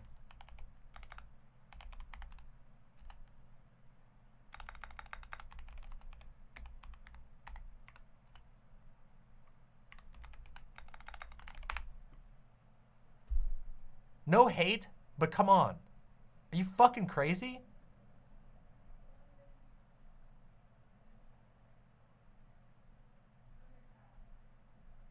This is a fucking YouTube channel, okay? I can't have people like you rolling in here. I'm not mad at your pain. I'm sitting here spending the last few hours explaining your pain and understanding. But if you roll in here and you start saying shit like that, you want fucking feds coming in and sniffing around our community because you are mad and want to say things like that in a YouTube chat? That's absurd. Don't fed post. Don't invite the invitation. Don't invite the attention of people who have no right being here because you got to say something crazy in chat.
You're lucky I didn't do a full ban.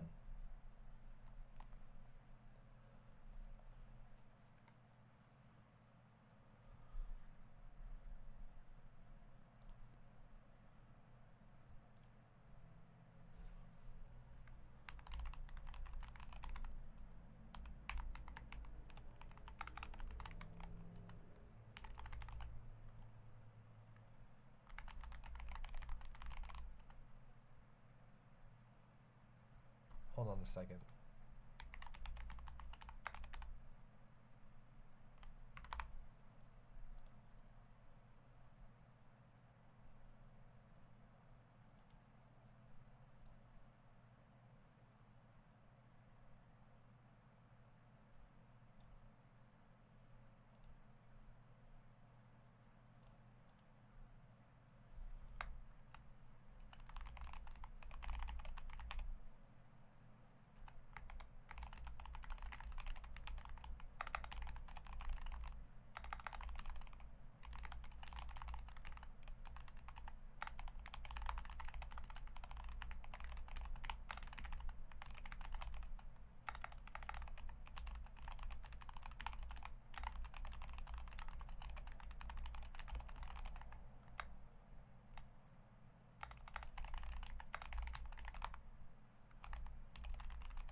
Give me a minute.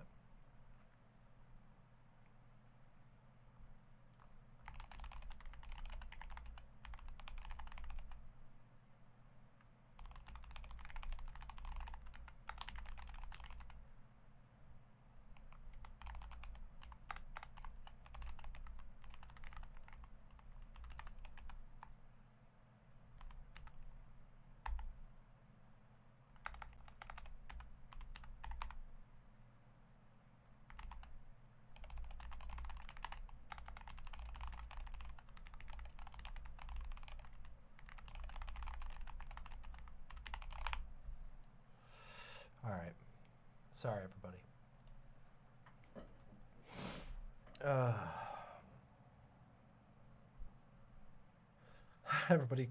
Everybody complimenting the keyboard. What kind of keys? These are custom. These were made by a friend of mine, specifically for my stream sound profile. They are wonderful, but they are completely custom. Are we ready to do, something else? God, I'm so hungry right now. What the fuck? Oh yeah, I gotta read the donos real quick. Let me read the donos, and then we will move on to the next section. I got something else for us to do. Ada started us with the tier 2 sub. Keep broadcasting the sweet, sweet signal, Demon Mama, and the imps will be here to receive it. No one can stop the signal. Impo very wide. Thank you so much, Ada Stardust. That's amazing. Alexi with the $10. For all the joking I do in chat, Demon Mama, I do very much appreciate your thoughts and work. Do take care of yourself, but thanks for providing the space. We all see each other more than one day a year. True. Thank you. The Silent Chloe with the tier 1 sub. Thank you so very much. There is no way to say it better. No one should ever, ever be forced to be someone that they are not. 100% true, the Silent Chloe. Thank you for supporting the show.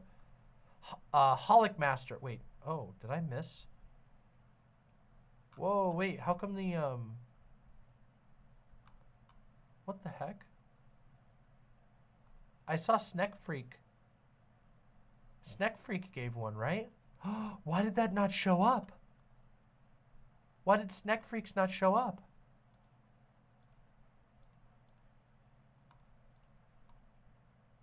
Oh no. What the hell? Why is the feed broken? Oh my god, my feed's broken. Why is the feed broken?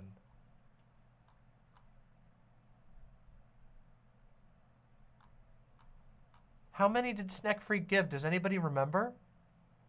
My feed is broken. I can't see any of my...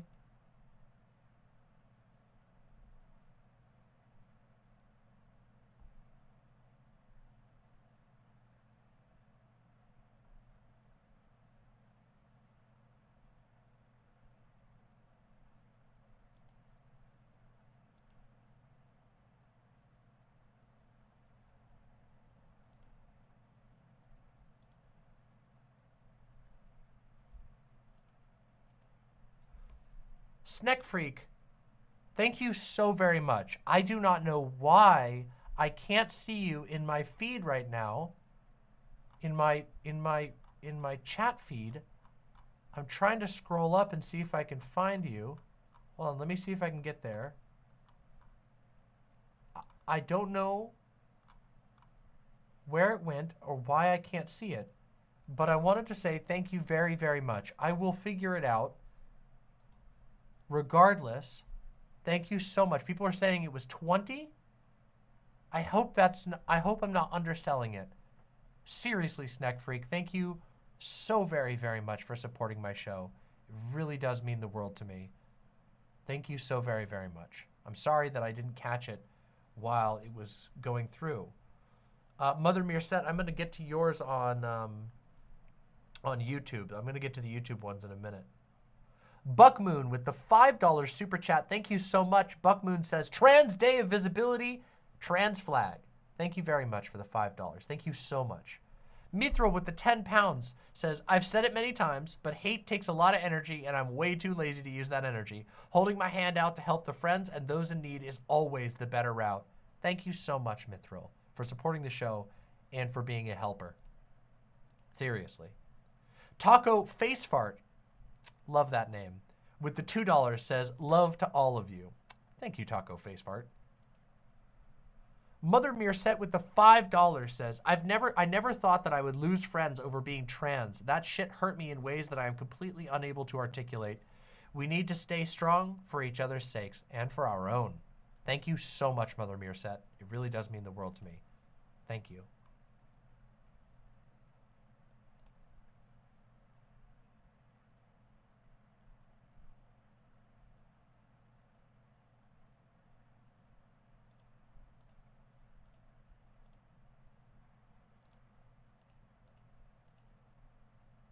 And of course, thanks once more to Snack Freak. I'm sorry that I missed the message, but thank you very, very much. I don't know why it's not showing up in my feed. It's very weird.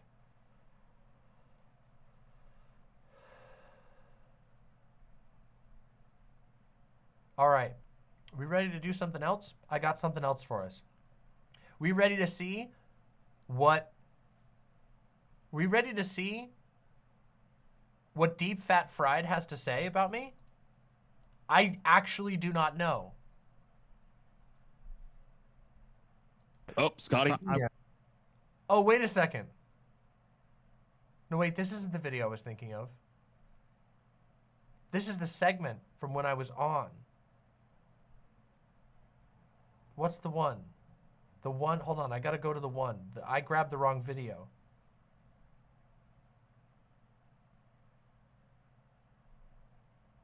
Hold on a second. There was one that they did. This is the one. Here we go. Over and over again. This one Dude, is from a couple of days. This one's from like a week and a half ago, and I didn't get to react to it. So we're gonna do it now. Okay? You guys ready? Is it something nice? We'll find out, won't we? All right. Here we go. All right. Let me stretch. I think it's something nice. My lovely, lovely imps. As all of you know, I have been on the show Deep Fat Fried multiple times in recent memory. I have a long-standing friendly relationship with TJ Kirk, formerly known and also currently known sometimes as the Amazing Atheist. And I have a ongoing friendly conflict back and forth with Paul's ego of Deep Fat Fried. I made a video a couple of weeks ago that was called I Was Wrong About Joe Biden, Apologizing to Paul's Ego and Deep Fat Fried. Now, the apology was not the world's biggest apology in the world, okay? But it was me giving a point to Paul for kind of getting me on something. And you can go watch that video. It's on my channel. It's really easy to find. It's just called I Was Wrong About Joe Biden, Apologizing to Paul's Ego. And in that video, I go through everything. But as a quick summary, basically, in my argument with Paul's ego, he pointed out the fact that a lot of even solid lefties will pull punches on Joe Biden when they shouldn't. When Joe Biden is the most powerful man on the planet, allegedly. He's the president of the United States, and he has and should have high expectations on his shoulders. And upon reflection, I agreed. He was right. Even I had fallen into this. That over the last 4 years, after dealing with Donald Trump and seeing how wild and cuckoo crazy the right-wingers in this country are, that I had been too soft on Joe Biden. Now, I don't have a line of communication to Joe Biden, and of course I get into all of this in the video, but I don't have a line of direct communication to Biden. However, I do have a line of communication to a decent amount of people. A lot of people watch my show, and those who watch it, I feel that I should contribute to them being able to have good arguments, to be able to articulate their desires, and to be able to recognize flaws, even in a presidential candidate that is preferable to Donald Trump. And I do think Joe Biden is preferable to Donald Trump. Anyway, I issued a small apology, and they have reacted. Paul and company have reacted. Now, a lot of people had opinions about my apology. Not all of them were positive. In fact, I had some pretty strange people get pretty mad at me. And I don't think that I did anything in the video worth being mad about. But it certainly provoked a strong reaction. So I'm interested to see what the Deep Fat Fried guys have to say for themselves. So let's go. I was just correct. You'll get used to it. Sometimes I'm just, so right that, Onion nuggets. To hear an apology. And I like that. I like the sound of that. yeah. And bend the knee. Bend thy knee, demon mama. Paul right again. Dude, I went, of course, when I All right. Don't make me regret it immediately. Don't make me regret having grace immediately. heard on my ideology this morning in the chat that Demon Mama made an apology to me. Of course, I immediately, when I shut it off, I ran to go watch it. That's the Demon Mama power, baby. That's incredible. Oh, that's good. I had to see. I was like, oh, I was mentioned. Gotta go see. Ooh. Someone said me. I've just got this image of Paul sitting on his back porch and getting a message. Hey, Demon Mama, apologize to you. Huh? All right, guys, got a wrap. Boom! Just like joint still in mouth. Amazing. And I gotta say, dude, I read her chat, like the comments under the video, you know, and her was like, man, these people really do fucking hate me. Some of them do. They were like, he may have been right, but don't give any credit to Paul. He's a monster. I was like, what? I'm a Monster, dude. Okay, some of you were being like that, and some of you need to take a chill pill, for fuck's sake. Holy shit. Now, there was... I'm guessing he was a little sensitive to the negative ones, but I will say there was some derangement. There was some Paul's ego derangement syndrome going on in the comments there. I'm not gonna lie. I even saw that from my end, okay? Listen. My goodness. He's not entirely wrong. Some of you gotta cool your jets.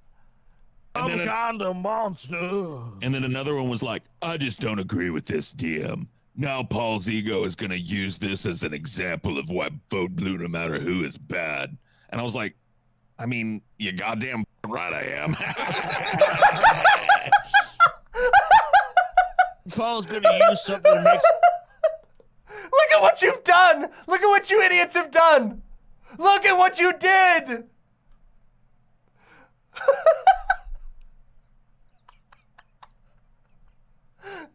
Oh my God.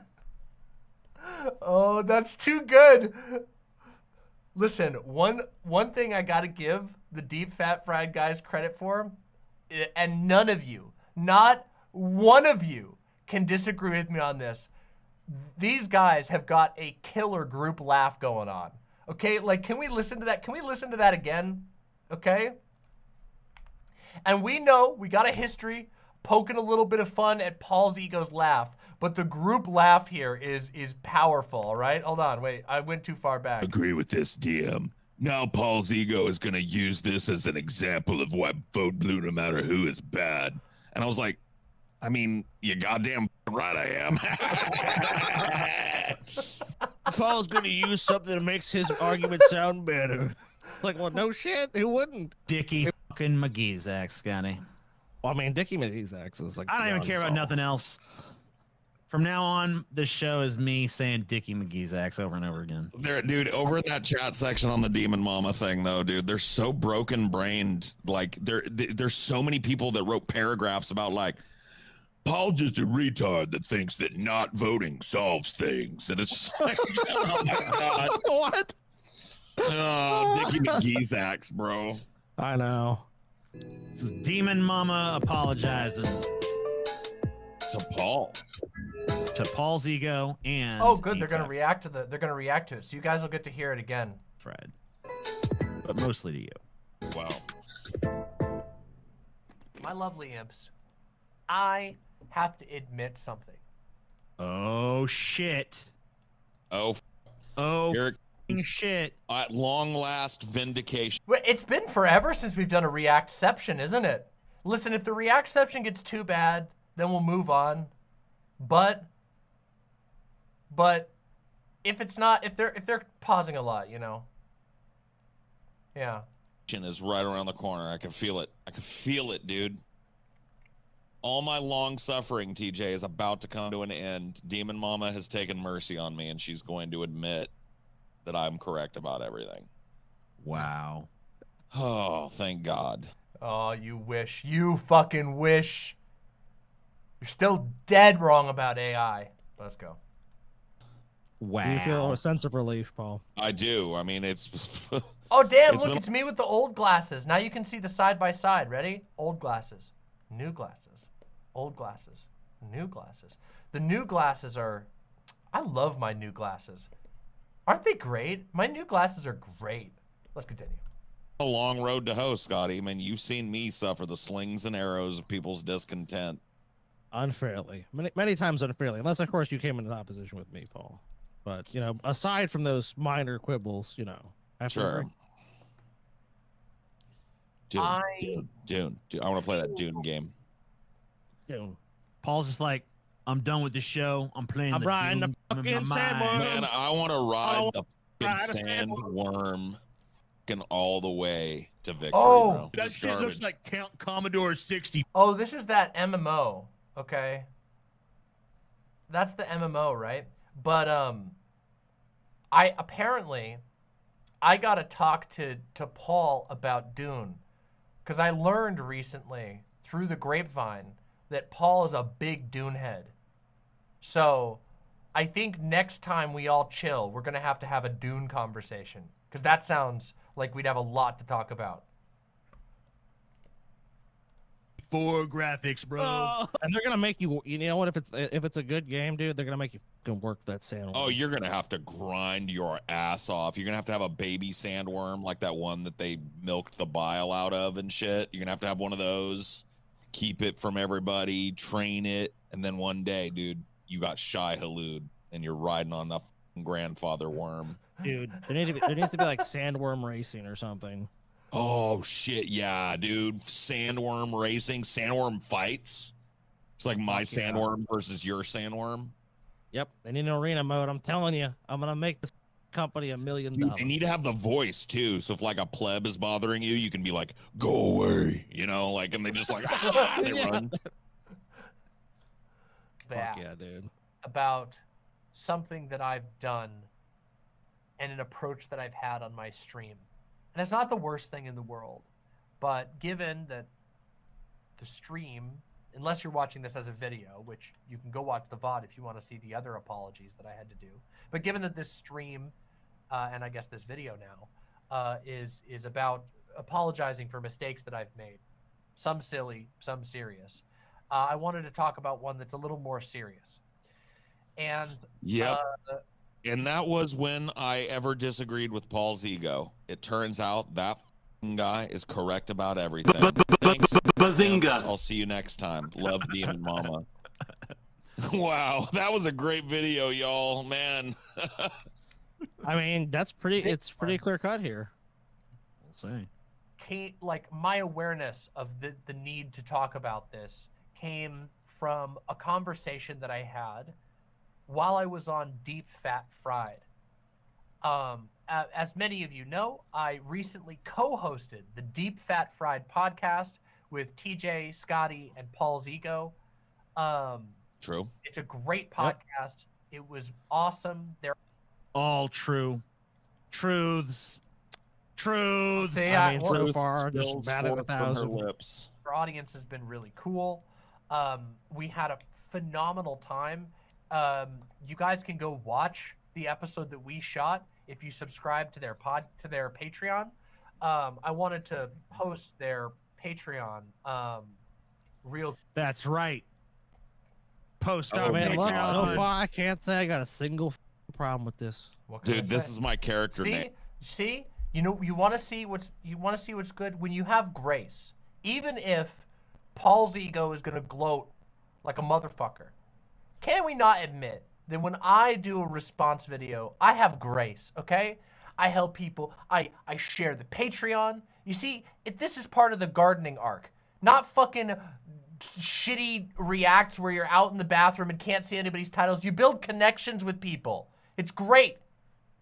You show them respect. They're working hard. You're working hard. You should promote each other's stuff in a clear, non-deceptive, honest way. Everybody's clean. Everybody gets to discover new things. It's great.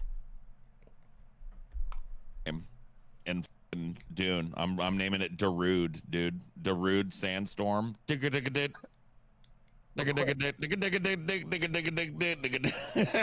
dude, Darude.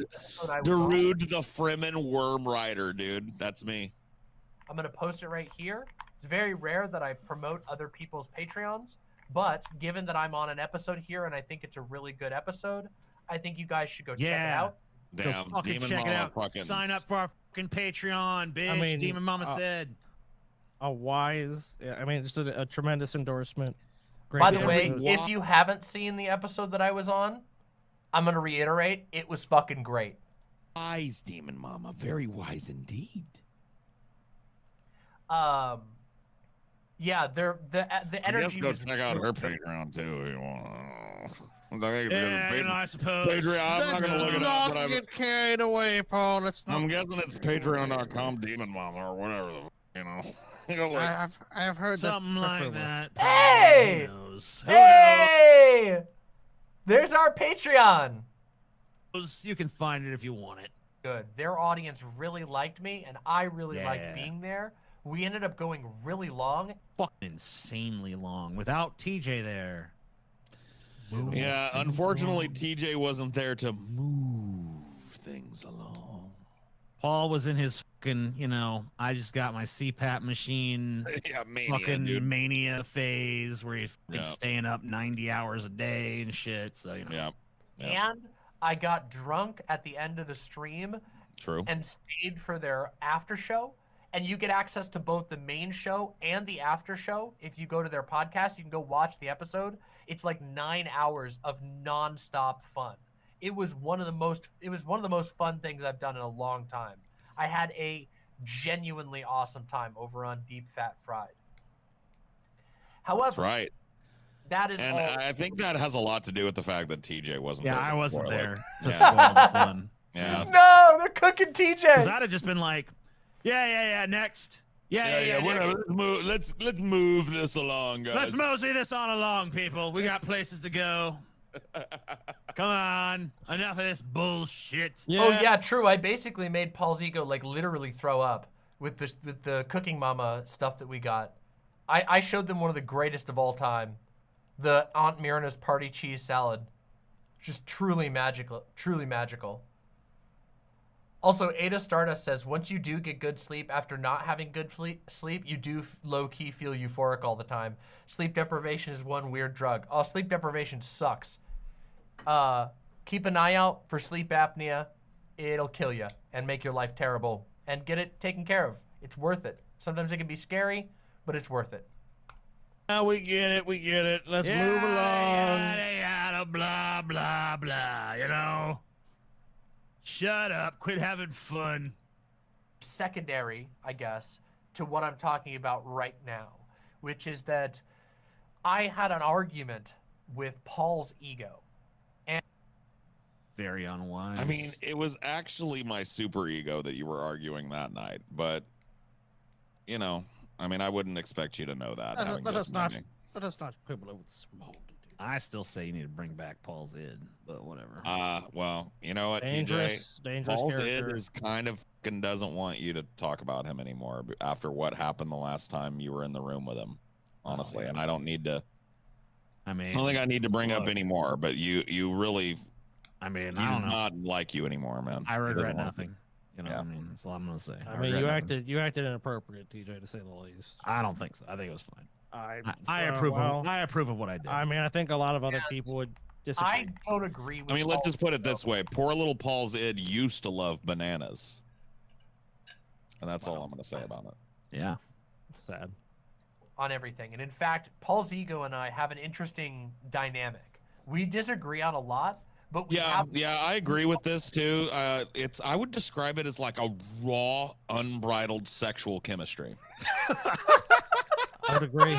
That would is agree. just Look, undeniable. TJ. I mean, I look, mean- Yeah, I totally. was, you missed that episode, TJ, but it felt like, I hate No, to dude, say it, man. it was- I felt like there was love in the air. At times, it got a little awkward. 'Cause I thought, you know, I thought No, things that were gonna episode. happen. I mean, I've watched bits and pieces of it. You know, it's impossible to watch the whole thing. It would take me the rest of my life. But you know, I mean, it was steamy for sure. The stuff I saw. I mean, Steamy. It was steamy. I mean, Steamy. Paul was like, let me Like a slide into them soap opera. DMs. I mean, I It was don't fucking know. steamy. I haven't heard It somebody call was. something steamy in a long time. Listen, all I'm saying is right now, no, I'm gonna have to be twice as wrong, and Paul's gonna have to work twice as hard to ever get an apology from me again. That's for fucking sure. I don't know. Maybe some of the essay posters were right. Well, now you have, I mean, bro. Paul. I mean, look, if we were, if Paul, I'd have to admit this to you. I feel like I was in a fucking sauna because the heat was getting Wow. turned up just over and over. It's like, I damn, didn't man, realize it was that It was overt. like fucking steamy in here. it was like steamy McGeezax. I mean, I know I felt it, and I know she felt it as well, but I didn't know the rest of everybody else was I mean, perceiving. everyone, yeah. I mean, Yeah. yeah, we knew Oh, Paul. it was there. About the way that was we there. communicate, that we're able to talk to each other in what I consider to be a fairly productive manner. And I've really enjoyed my arguments with Paul's ego. Hello, this is AITJ here to tell you that you must comply with the following directives. Get the fuck You must outta join here, the Retrospective AITJ. Action I don't Committee. give a No, shit. This action is optional. It is not. You have no choice but to watch new live streams of Onion Nuggets every week. You are powerless to avoid all of our other shows like the Grease Trap, Abandoned Hope, Hiding I Energy, want Mom, fucking Fame Boys, Don't Be AITJ. Below. Get You know outta what here. I'm saying? Doesn't even Wonderful sound games. like Click it, you. Frankie Nuts. Hey, Matt Walsh, just like a little fucking tip for you. If you have a musical instrument in the background to kind of show off your personality, you should probably be able to play that thing. Because I've seen Yeah. Demon Mama fucking play that piano and pretty expertly. Yeah, I'll do it right now.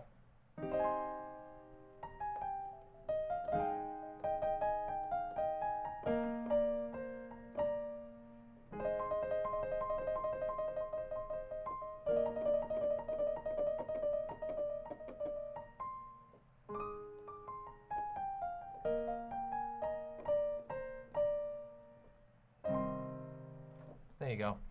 Bam. Well, I'm I ain't telling you seen right your ass now, fucking and play that banjo once, mother.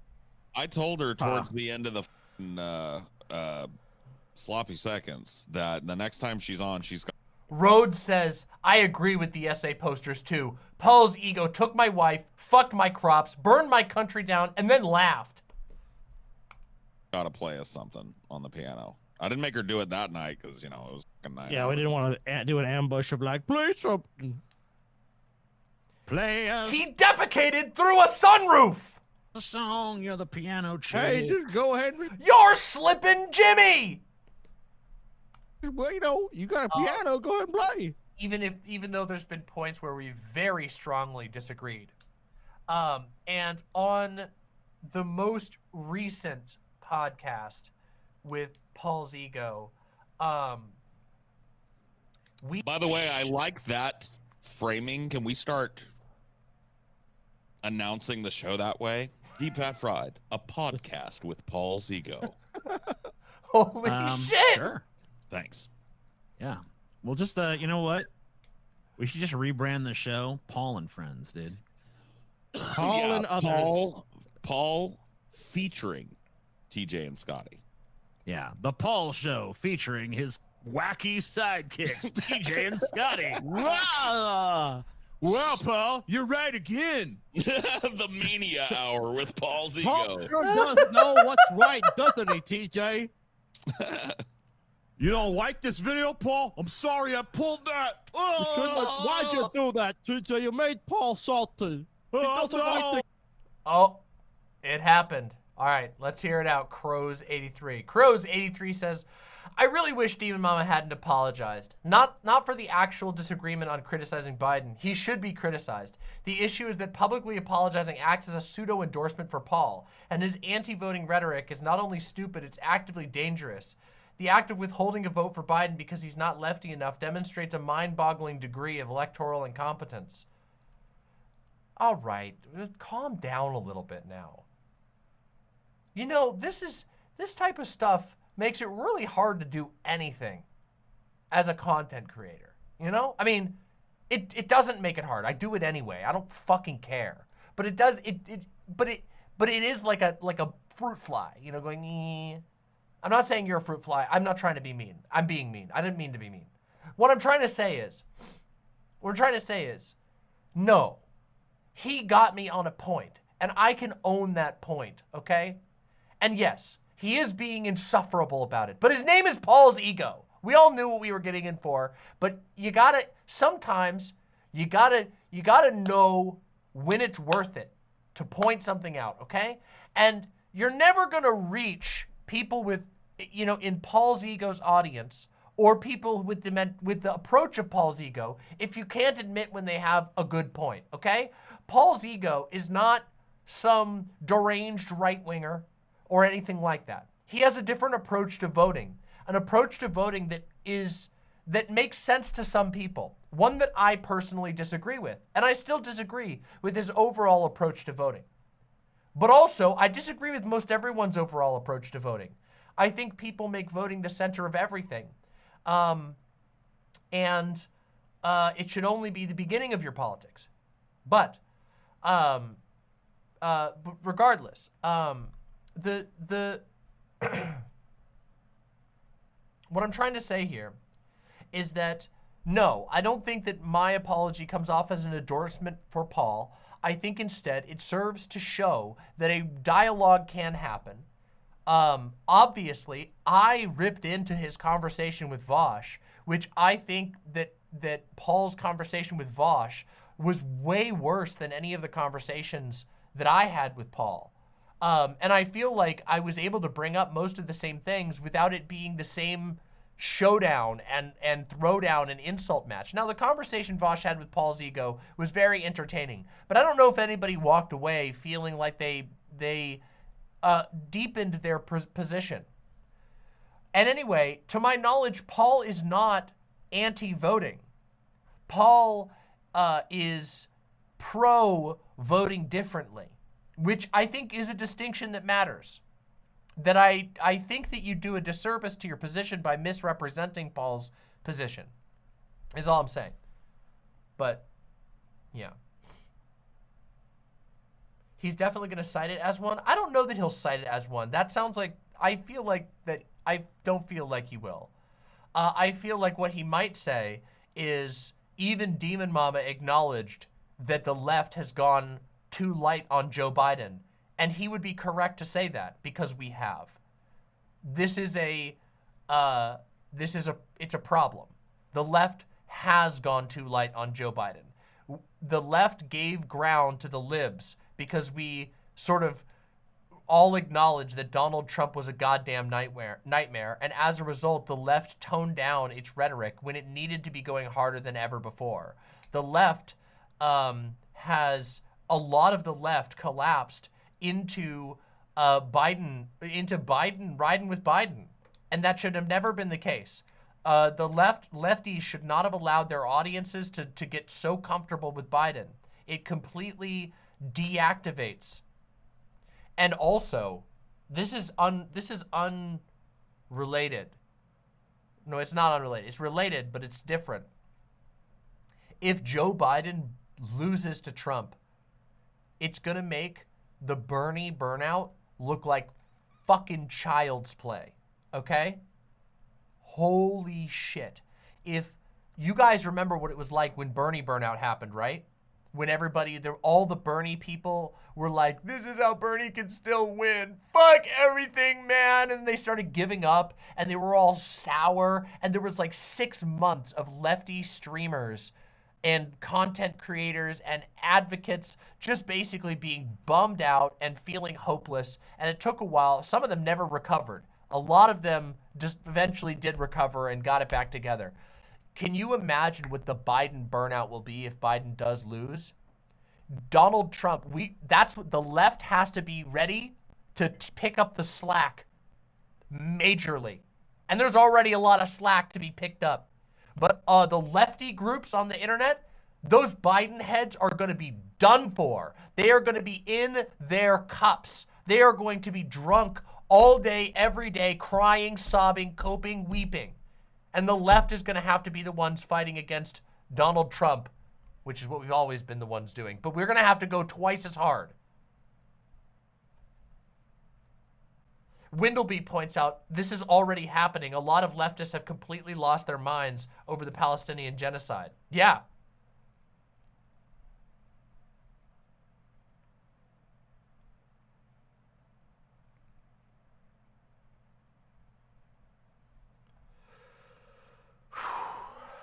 right, let's get back to it. I fear the Biden burnout. Get salted. I'm sorry, Paul. Dude, this exact kind of humorous conversation is how LB says, nah, guys, we should vote for Trump to make liberals mad. That's clearly the right move. No, that's not what anybody's saying here. Nobody's saying that. Not even Paul's ego. the name Paul's Ego was I know. born. I was just thinking about that. Yeah. Why don't we just rename the fucking band Paul's Ego? Yep. Little did Oh, they know. okay, you were joking. Okay. Well, little did they know. And Paul's like, I like that. Yeah, idea. that's a Fuck, I love idea. You really stumbled onto something there.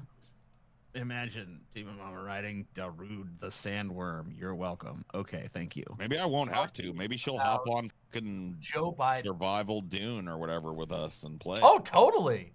I would absolutely play that silly Dune game with y'all. 100%. 1,000%, in fact. I will gladly play the Dune MMO. I'll even stream it. That'd be fun as hell. Maybe. She'll have her own worm and we can ride together into the sunset. Yep. And we argued about voter stuff and about voting and about electoralism. And I tend to have a fairly unique approach here in these spaces. I am, despite being a very far lefty type, I don't really spend a lot of time doing anti-voting rhetoric or whatever. I mean, I'm sorry to say this, Demon Mama, but further than you are. Further than you are, Demon Mama. You wish, bro. Paul, sorry, if you're on the far left, I'm on the polar ice caps. Okay.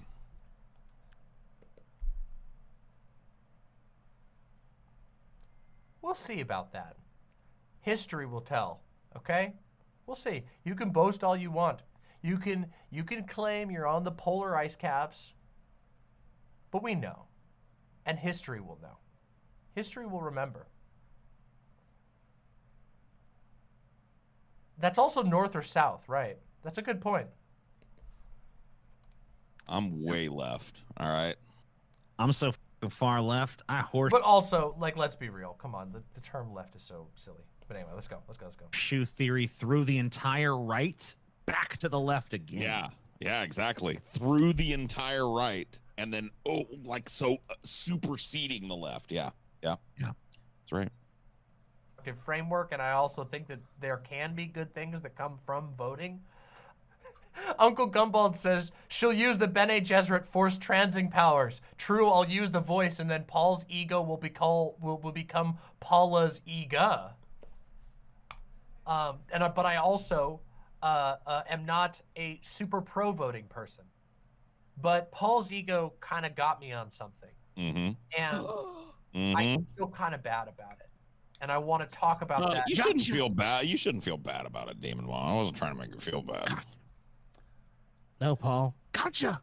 I was just correct. You'll get used to it. Sometimes I'm just, so right that, there's casualty, but you should never feel bad about being wrong compared to Paul's ego because, presence. I mean, because if we get compared to Paul's ego, who's right? I mean, no one has a track record quite like mine, and there's no reason to feel ashamed of that, True. You were beaten by the best. It's okay.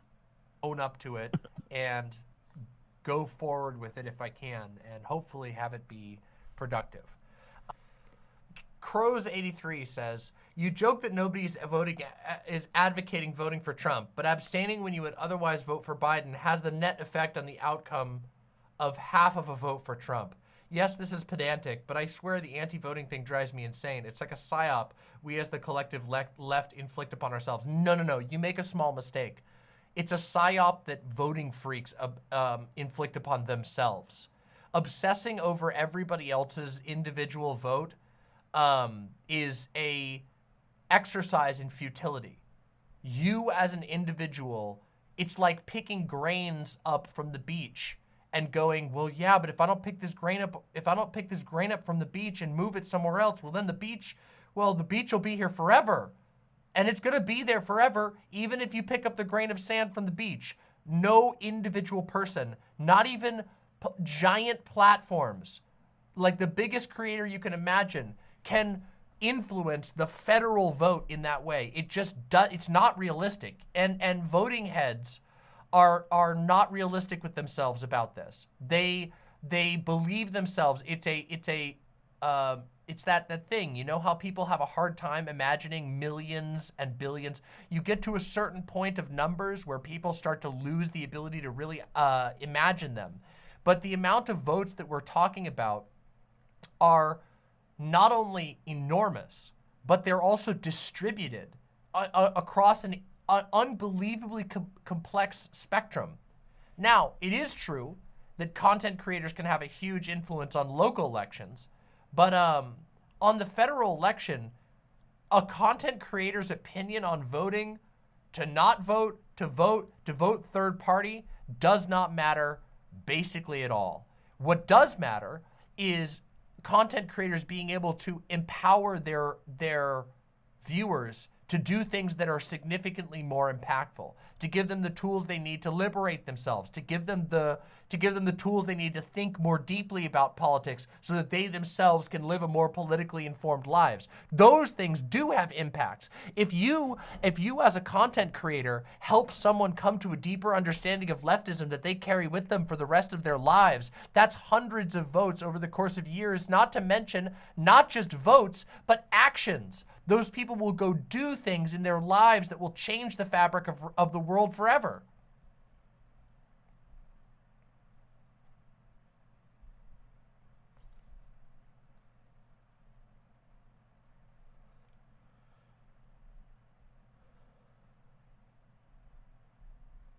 So it's this thing where, like, the people who hyperfixate on voting, they dement themselves. It's why I don't really care about anti-voting lefties at all. I don't think about it. It doesn't matter. You could clump together all of the anti-voting lefties and put them all in one place, and even if every single one of their followers decided not to vote, it would not even shake the needle. You wouldn't even notice it because their audiences are distributed across the world. And none of them even have an audience big enough to swing something like a federal election.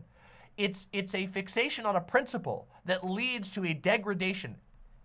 And if you want to know how correct and how on this drum I've been for so long, go back to my 2020 and 2021 content in which I talk about people specifically in 2020. It was mostly in 2020 that I talked about this on the wind up to the election from February to November. Go see if you can find some of my old VODs. Some of them are still up. Unfortunately, some of them are in the lost sphere. But anyway, I used to talk about, some of you will remember this, Windleby probably will remember this. I used to say that the Biden riders and all of this were being cucked by the question, is how I used to frame it. Because by obsessing over voting versus not voting and spending all your time arguing back and forth over whether you personally should vote, whether it's a good thing, you are spending your entire time doing a moral exercise of moral and mental masturbation. When you could be using your platform for what it's supposed to. It's like trying to use a screwdriver to hammer in a nail, you know? Content creators are not vote influencers. None of us, not in this space. You could argue that somebody like Taylor Swift, who has fans numbering in the millions, could register, could make a change. But the most of us are not, okay? Most of us are small fries, and our energies are better put elsewhere instead of going back and forth forever on vote or not vote. It's why I say, I think you should vote for the lesser, for the lesser evil. I think it's totally fine to do that. And other than that, I don't care. I don't spend any of my time sitting around freaking out about anti-voting lefties. I don't devote hours of content to being like, look at these stupid lefties, because that's fucking terrible. Why would you waste your platform scolding? It's literally meaningless scolding. No matter how much scolding you do, no matter how much you think about it, it's a trick. It's a mental trick. no matter how much you think about it, the outcome will not change. You cannot change that outcome. So you best put your mind to outcomes you can change. It's like obsessing over who's going to win the lottery. You know? You don't know. It's a fucking lottery. If you spend all your time and energy thinking about it, and worse, if you devote your platform to thinking about that and wasting time around it, you are committing a political malfeasance of your own form. The Ukrainian says, to be fair, Demon Mama, while the anti-vote aren't helping and mostly aren't doing anything useful in general, at least not on Twitter, at least this year, as I've said, the election won't likely be anywhere as close as it was in 2020. But again, I understand why people are worried. I get being worried, but worry alone doesn't necessarily translate into a rational use of a platform. And also, a lot of it is just culture war crap. It is just chest puffing. It makes you feel good to act like you're right and like you're morally high horse.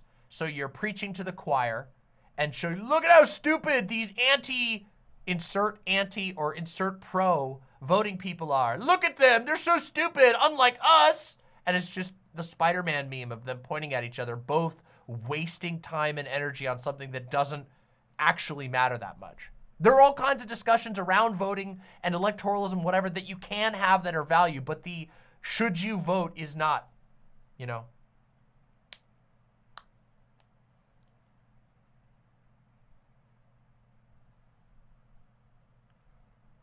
Yeah. Hell, even this, even a meta conversation around it is more valuable than the actual conversation itself. Because we're at least talking about something meaningful, and I'm outlining a model by which I think content creators can influence the world in a more effective manner. At least there's a strategy value.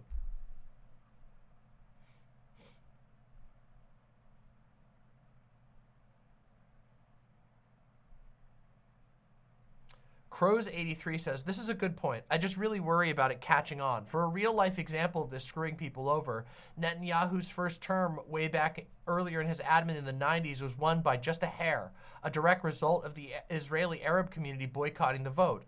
If I remember correctly, the boycott was in response to a missile strike in Lebanon killing civilians. I don't know enough details about that to say whether that was the main thing that led to it. That sounds like a strategic miscalculation, but we're not Israel, and yeah, I just don't think that. I just don't think that that's the. Yeah, I don't know. I just don't think that's the situation that we're in, right now. I don't think it's going to catch on either. And the other thing too. Is that voter apathy has already caught on.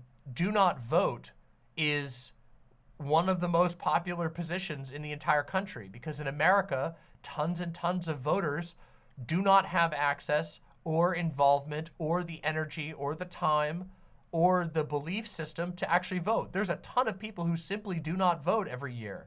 So that's a bigger problem, and your time would be better spent reaching out to those people in the first place, finding out, well, how do we reach the people who are completely disenfranchised, either by law or by circumstance or even by their own choice, that aren't voting. They're not disenfranchised if it's by their choice, but they're not voting for whatever reason. How do we reach those people? That would even be a better effort. So that's all I'm saying. I don't think that we're at risk of a handful of angry lefties convincing enough people to affect the elections in that way. I just don't think it's the way that it's going to go. And my point is that even if the amount of time that is given to it, the amount of screen time, the amount of human hours wasted specifically just arguing the same argument back and forth about whether or not you should vote blue no matter who, is atrocious to think about. It's a sin. You know, it's like, it makes me go, oh my God, if only you guys had put your energy towards anything else, you know? But yeah.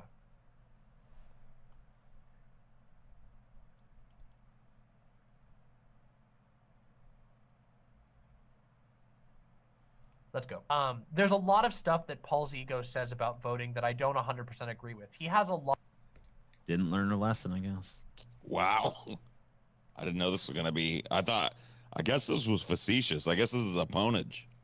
Yeah. I didn't know this was a ponage. Brutal.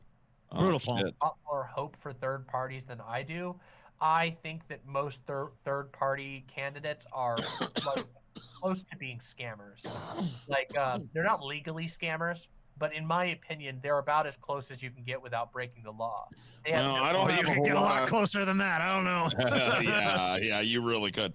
I don't really have a lot of. I think you're wrong about maybe David. I don't really have a lot of hope for third parties, of the existent ones. I do have a lot of hope for the idea of Americans coming together and creating a new third party with an economic justice focus that really Maybe. like pushes the Democrats, at the very worst, pushes the Democrats like Bernie did to adopt some more left-wing positions. Ada Stardust says 51% of voting age citizens went to the polls in 2020, the highest turnout on record. Most people in this slice are not watching internet leftist discourse. Yeah, they're not. They are working on voting day, and their job doesn't let them leave to go vote. They are. They don't know when the voting day is because they don't care about politics, because they've got their nose to the grindstone, or they're just trying to live their life. There's a lot of people who just simply don't vote, and there's a lot of reasons for it. Yeah. And imagine if we could find a way to activate even a small percentage of that group. You're not going to get that happening from going back and forth on the internet about voting for Biden. Just not going to happen. Yeah, like And at if best, actually wins an election, you know? I mean, even if a left-wing alternative party came along and started siphoning away like 10% of the fucking Democrat vote, and they had to fucking make adjustments to fucking get those people back, Right. that would be progress. 100%. It would be a lever that we could put on the process that we currently don't have. Chance at winning. They sell people this message of getting onto the debate stage, and they mostly use it to sell books and make money and give themselves a salary for multiple years, sometimes a very high salary. So I don't agree with him very much on third parties, and I don't agree with him. Unlike those fucking mainstream, legitimate two-party politicians who don't fucking sell books and make money. You know what I mean? No, don't mistake my argument, TJ. They totally do that. But a third party is supposed to be an answer that's different, right? If it's not different, then it doesn't really matter. Those people are not a scam. Those are legit. They're legit. Yeah, he's misunderstanding completely. He's misunderstanding my point. Trust me, I do not approve of the political establishment in America. Fairly strongly. Whatever. 100% legit.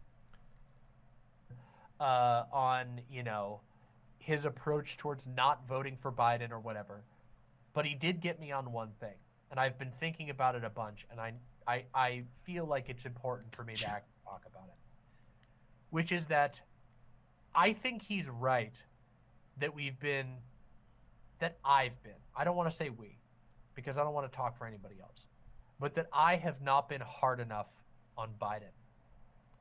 And True. I mean, there's other things I wish you would have maybe had an epiphany about more. This wouldn't have been the one, maybe, but hey, a win's a win's a win's a win, Take them when you get them. Some of that. He said this on the podcast. He said, there's so many lefties, and, maybe it's even, and he wasn't super direct towards me, but he did imply that it was me as well. He said there's so many lefties who basically just kind of defend him a lot. And the reality is that I don't defend Biden basically at all, but I certainly haven't spent all that much time criticizing him. And most of my criticisms of him have been fairly recently on Israel-Palestine, which I feel was... Here's what we're gonna do, all right? Yeah. Hear me out. I got a plan. We elect Biden. Okay. Okay. Hear me out. Shit, really? I'm with you. Step one, elect Biden. We elect Biden. Okay. Some 4D Then, chess, though, right? listen. So, okay. Once we elect Biden, though, Yeah. what we're gonna do is we're gonna have a massive campaign to bully Biden as far to the left as we possibly can. Use every bit of leverage we can to just bully Biden to the But left. he'll already be in office, so he doesn't need you to vote for him anymore. But we're gonna do everything in our. Well, see, this is another thing. I know that there's a little bit of crossed wires in that we're talking about other people. I didn't do the bully Biden thing. That wasn't me. That was other creators in this space. I was never the bully Biden type. In fact, my position was basically Bernie blew it. The only real option we've got at this late point in the election is Biden. So we better start thinking about other politics, how we can engage with other forms of politics to make sure that if Biden loses, that will be good. In fact, I spent a lot of my time mostly just talking about trans people and trans issues and trying to educate people on trans issues. I wasn't really a bully Bidener. Like, I may have said it at some point, but it wasn't really my position. So I just he's kind of going after the wrong person here. But also, you know, I don't know if he's only talking about me, but that wasn't really me. Power to bully him For to the real, left. for real this time, right? Yeah. Not a meme like it was. Well, no apparently one's- in 2020. I mean, as far as I know, this is an original strategy that I'm coming up with right here, right now. Gotcha. Okay. So I don't. Even Okay, know so what you're first you give him doing. what he so Biden gets what he needs and what he wants. Yes. And then he. And then in reciprocates. return, he Step somehow- one, you give Biden what he wants. You Step give him two, ultimate power. you bully him. Okay. First, you empower him to the Right. highest office in the land. Then you bully him into doing what you want. It's like in the Oh. Watchmen universe when they created Dr. Manhattan and then bullied him into doing whatever they wanted. Amen. Just like that. Just like that. Was a good reason to criticize him. And I think I stand by my criticisms of Joe Biden on Israel-Palestine. I have never said anything even remotely positive, and I've made entire... I'll say something positive about Joe Biden on Israel-Palestine. Oh yeah. Yeah, I mean, I got a few things I could say. So Well, first hold of on, all, hold on. Well, before you say it, I have a Go. question. Go ahead. Has Demon Mama said Trump would have been worse? Because that's something positive about Joe Biden. Well, no, on I mean, IG. that's just saying Trump would be. Well, this is different. All right, Okay. this is actually positive stuff. So first of all, I don't know if you guys heard about this, but Biden, it said, you know, I have, for the record, said that I do think that Trump would have done worse on this issue than Joe Biden. Though it's really, I mean, who knows, right? But I do tend to think that Trump is very close with Netanyahu. Like, he doesn't even offer, like, he wouldn't even do the Nancy Pelosi, I don't even want to call you Mr. Netanyahu because I don't approve of you. Like, he would be like, Benny, so happy. How are the bombs going? Love to see you. Love to see you. Biggest bombs around. Beautiful. Yeah, sorry. I don't know. I can't imagine. He got along with, they got along well. Netanyahu is like a simp for Trump. It's crazy. Yeah. I have a hard time believing that Trump would have done any better. But again, that's all just, it's mental theory crafting. It's not what happened anyway, so. some leaks that candidly, behind the scenes, Biden has called Netanyahu an asshole. Okay.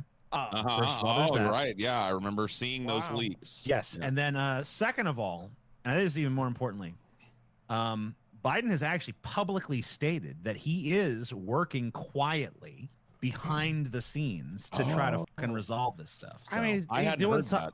Okay, so Yeah. quietly behind the scenes, Mhm. he's saying Netanyahu asshole. He's saying he's a real asshole, real turd. So that's a really good development right there. Yeah. And is he doing anything else, TJ? 'Cause I mean, like, dropping food. They dropped. Yeah. Look, there's hungry people. Slipped my mind. They're dropping food, and right he dropped now, some guys, food in there. He's like, hey, you lost your whole family in a bombing. Here's a Pop-Tart.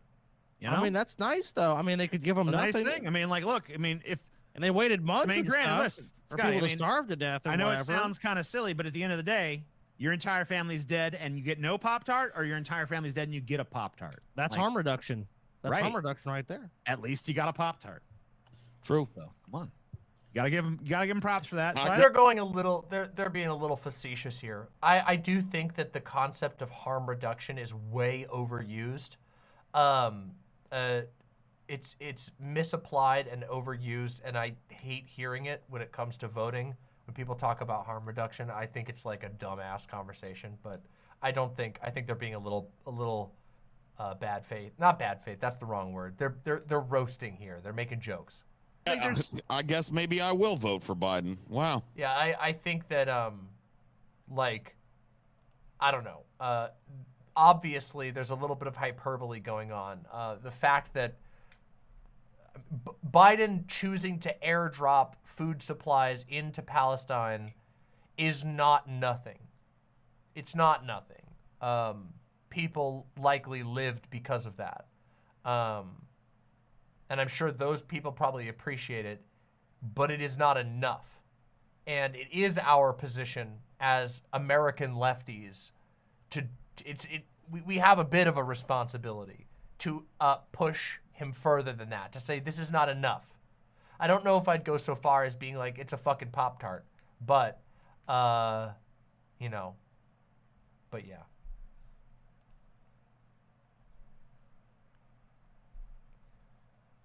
I mean, it says something. It does say something. And this is not me patting Joe Biden on the back, but it is a statement to ignore, if the most frustrating thing is that it proves that Joe Biden could do more. The fact that Israel couldn't do anything when the U.S. decided to airdrop supplies and ignore the Israeli blockade just proves that Joe Biden could be pushing much harder now. That Joe Biden could be making Netanyahu his bitch if he wanted to, and he should be. He should be putting Netanyahu in his place. Abso-fucking-lutely. I don't know. I don't think I would talk about it the way they're talking about it, but yeah. There is a few things where Biden, I think, did do a little better. And somebody give that child a Pop-Tart.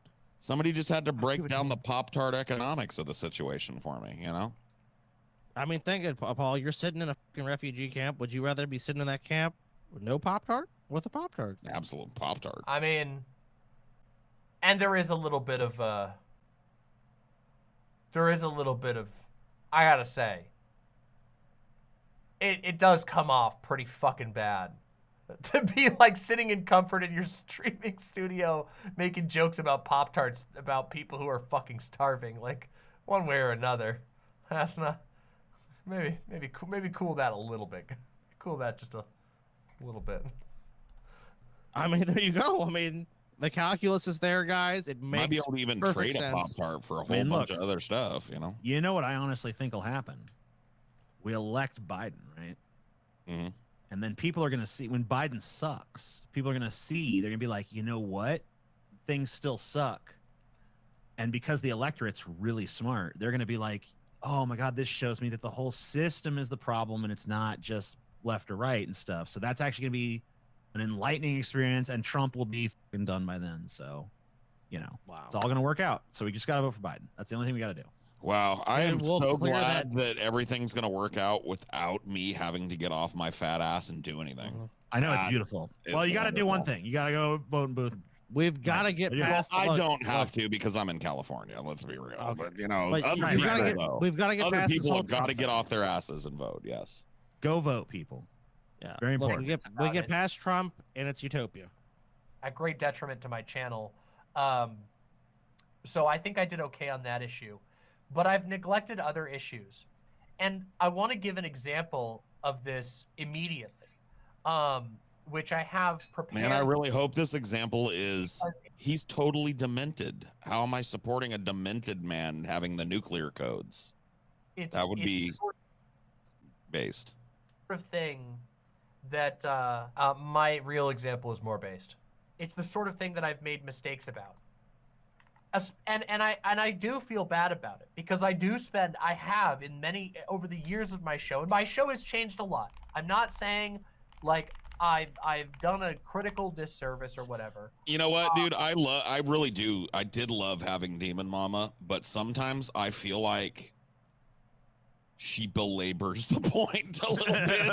Yeah. Like, Demon Mama, please. We get it. You said okay, to be fair, you can't yell at me for belaboring the point when you've done a 24-minute react to 6.6 minutes and 51 seconds of my video, you goofs. You can't fucking get at me for belaboring it. Said something that you think was wrong. You feel bad about it. You do. This is a tendency that I see in a lot of people. This is a thing that I could say about Kyle's videos too. Like a lot of times I've been watching one of Kyle's videos, I'll watch the first 5 minutes of it because I'm like, okay, he's just gonna reiterate the same point like 8 times now. Well, So- I feel like Kyle, when I watch, because I do watch a lot of Kyle, and I do admit I will stop before the end a lot of times, but I feel like with Kyle, it's just like years of experience of tell him you're gonna tell him, and then tell him what you told him. yeah, and It is. but I mean, like with Demon Mama, like she's trying to do streams that are literally from now until the end of time. So, like her Yeah. streams are like 10 hours long. And Some, shit. I mean, some people just like to take the long way, TJ. Dude, some of these Zoom, you know what it is, TJ? We look at it and we go, "Fuck," but we're not thinking like she's I think in her early 30s, right? She got a lot of piss and vinegar right now. Yeah, and another thing is that I feel like a lot of people who are content creators, you know, try to head every fucking possible thing that people could say off at the pass.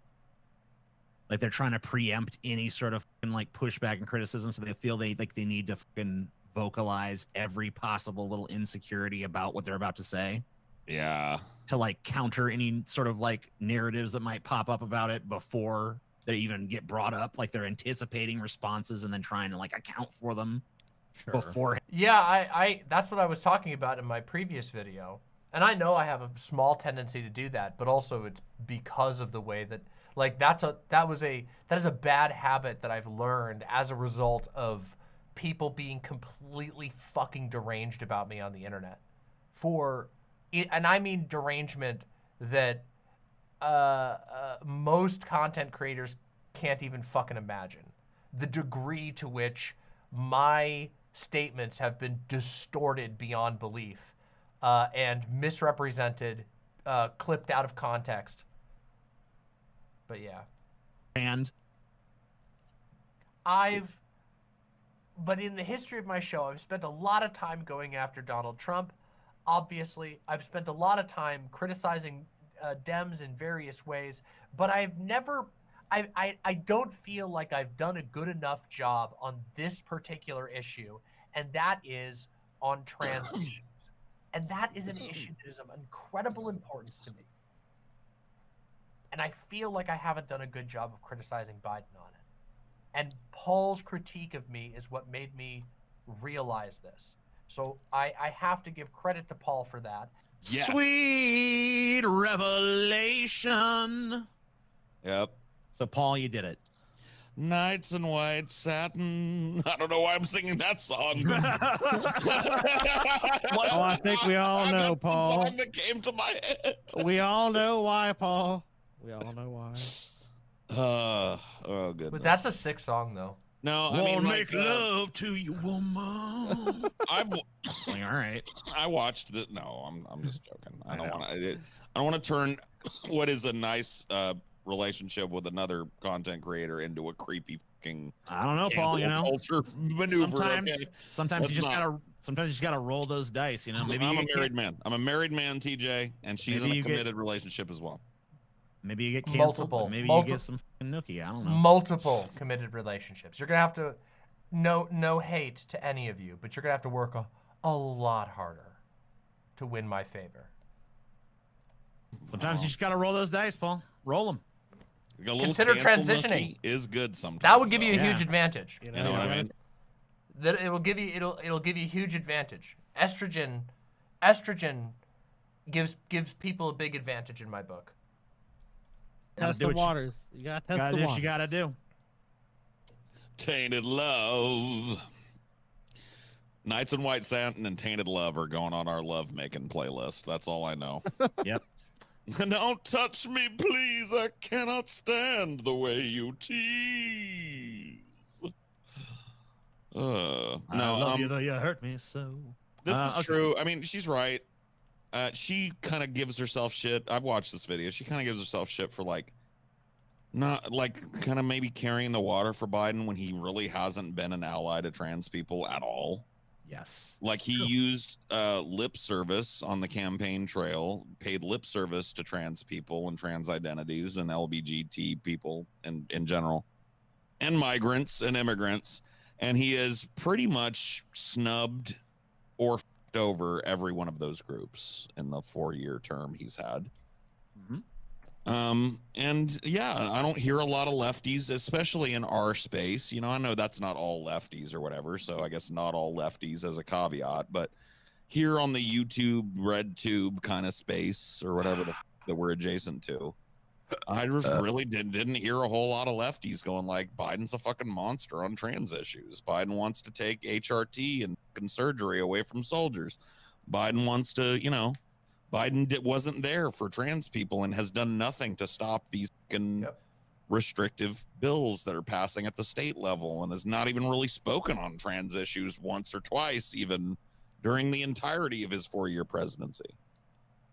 Except for when he hung a rainbow flag on the fucking White House for a photo op. You know what I mean? That's about As a trans. He's not done nothing, but as I've said today and before,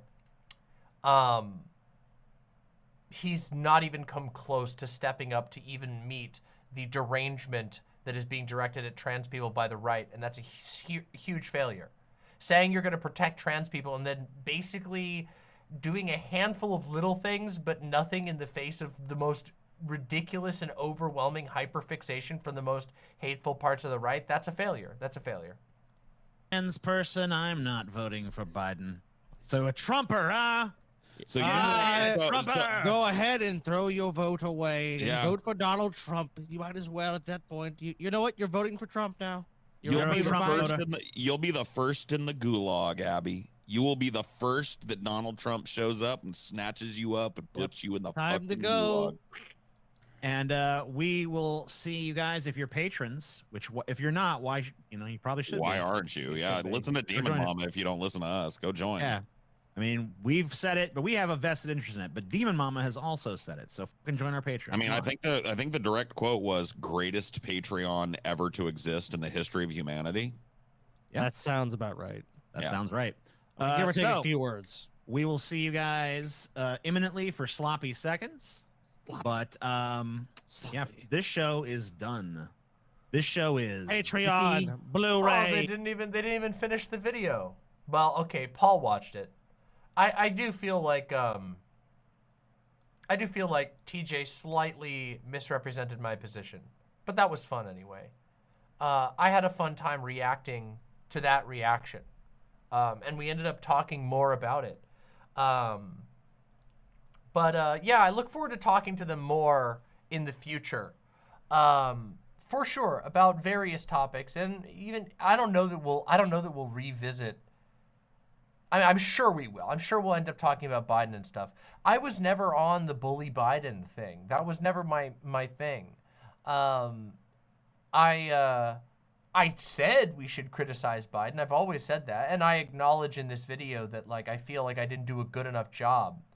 But also, I don't know.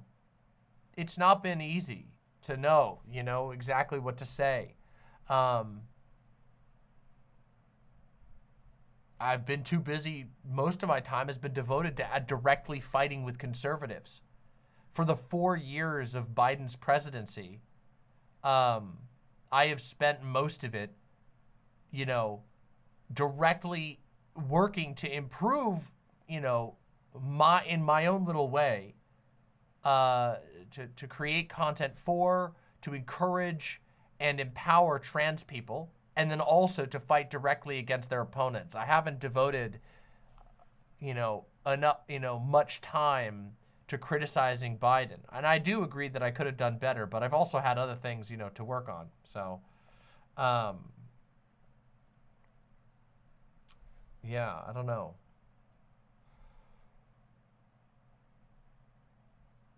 I don't think they're accelerationists, really. Accelerationism has different meanings and a different context. I don't think any of them are accelerationists. I think they flirt with a sort of I think all three of them flirt with a sort of what's the right word? I don't want to be uncharitable, but like a sort of, it all sucks, so fuck it, you know? There's a little bit, and I'm not saying that's their whole position. That's why I'm saying I think they flirt with that sometimes, where it's just like, oh, you know, but also there is a certain truth to that position, because no single person or even influencers, creators, whatever you want to call people on the internet, can actually do that much about a vote on the federal level of that size.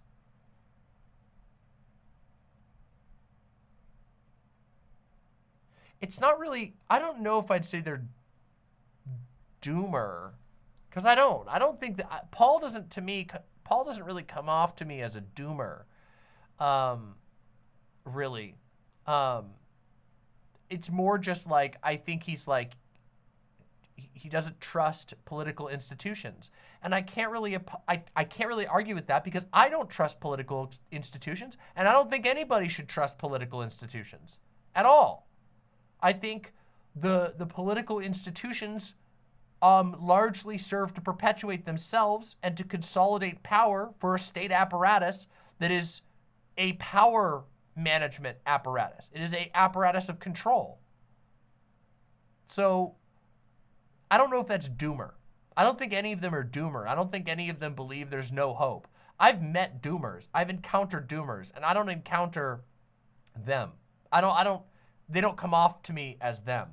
But I can understand why people would read it that way. RKI says he doesn't think you should do anything, so then why does he talk? He doesn't say that. But I'm not trying to defend Paul here. There's tons of stuff I disagree with Paul. He doesn't say that you shouldn't do anything. That's not his position. He thinks that, and this is my charitable interpretation of Paul's position, and he can correct me if he's wrong, or his fans can correct me if they think that this is wrong.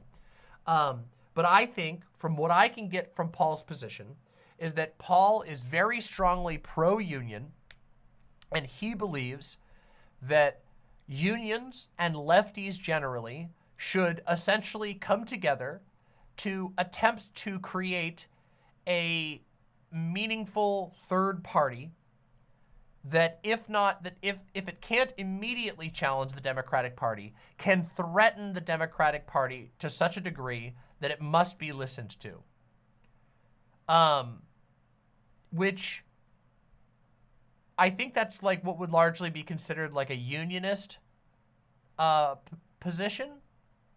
And it's not like a vanguardist position, though there's probably some similarities. You know, vanguardists are kind of like, they believe that like a communist, a group of elite communists, the communist elite, intellectual people must begin the work of crafting a party that can gather a mass movement towards a revolution. That's not really his position.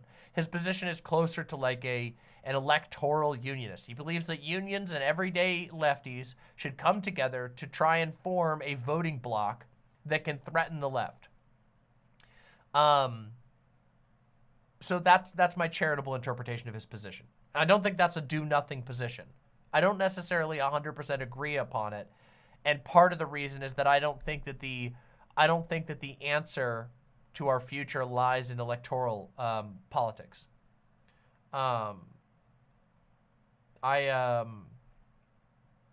I don't think it does. I don't think that that any of us who are on the left are going to get what we want through voting in the right guy. We are never going to get a guy who's going to do what we want. Because to be the guy, there is like an uncountable amount of institutional structures that are designed to prevent anybody who believes any of the things that we believe from being the guy. You know what I mean? We can maybe get a guy, we can maybe support a guy who does things more that we like. But isn't that kind of, that's kind of avoiding the question, right? That's the liberal position. The liberal position is that you just kind of vote for the right guy forever and the world maybe gets better over and over and over again. But also, what if it doesn't? You know, What if the lesser evil is still too evil to save anyone's lives? What if people are still dying and suffering under the lesser evil? And that's where you become a leftist and you go, we got to have a bigger question than this. And I think that for us, you know, I don't have the answer, but my personal leaning, my approach is that we have to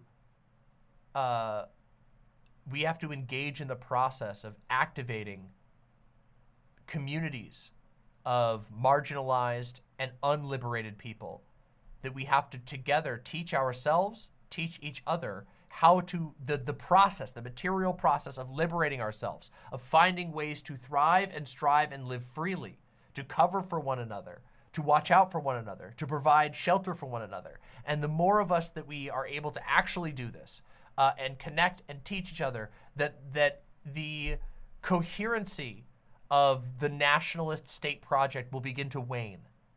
That's my approach. It's a very different approach.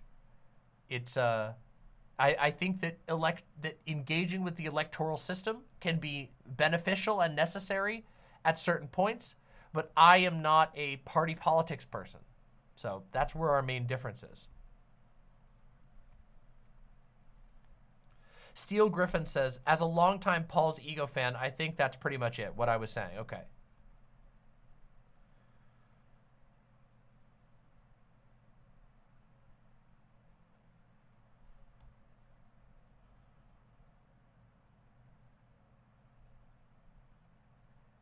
Blaze Teague says, Bernie nearly slipped through the cracks. Okay, Bernie didn't, actually.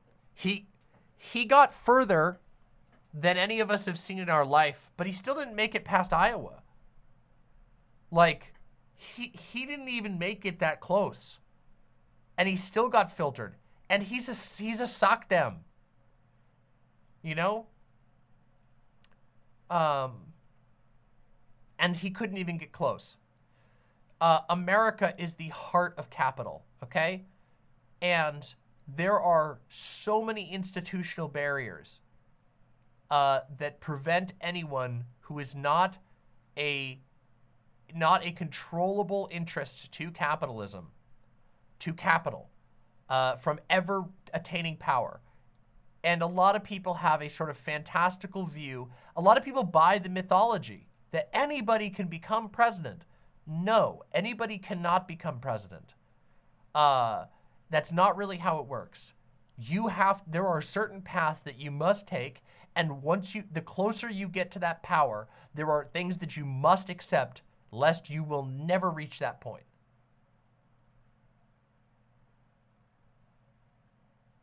So, yeah.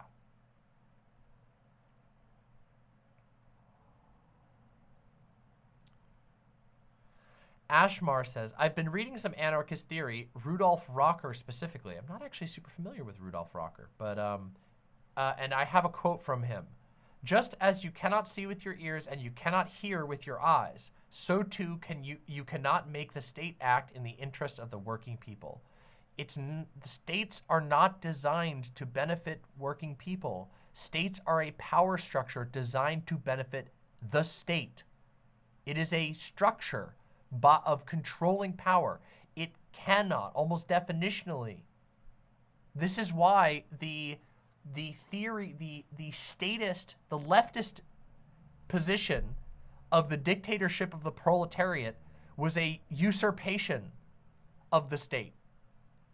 And then that they would smash it, that they would wither it away. They would break pieces and wither it away.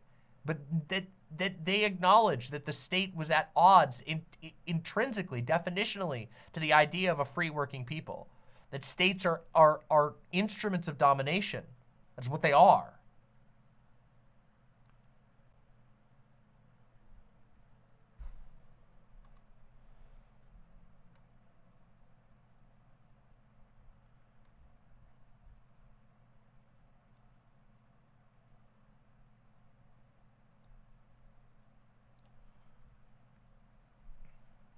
Anyway, I don't know if I'm going to make that into a segment. I think that was just fun for us to do.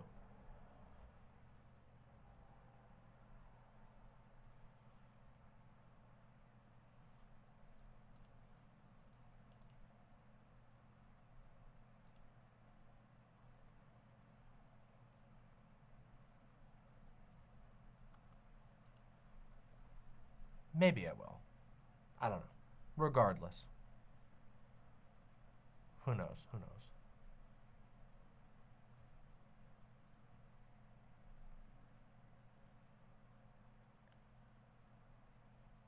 Meme time, maybe in a minute. Maybe in a minute. I'm feeling winded. How long have we been going for? We've been going for 5 hours already. What the fuck? Oh, wow. Am I going to be able to do the video? Am I going to be able to have the energy to do the video? Oh, that would be so... That would make... Oh. Doe is bringing me food.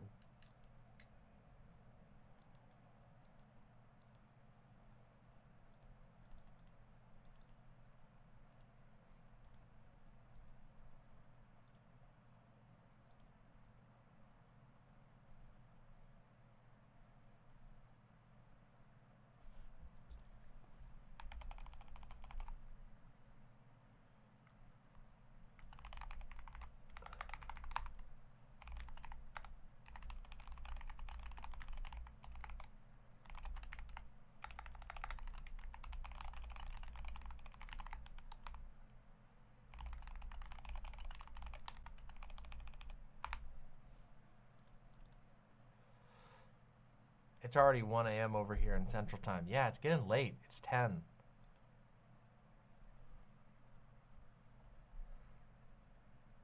Oof.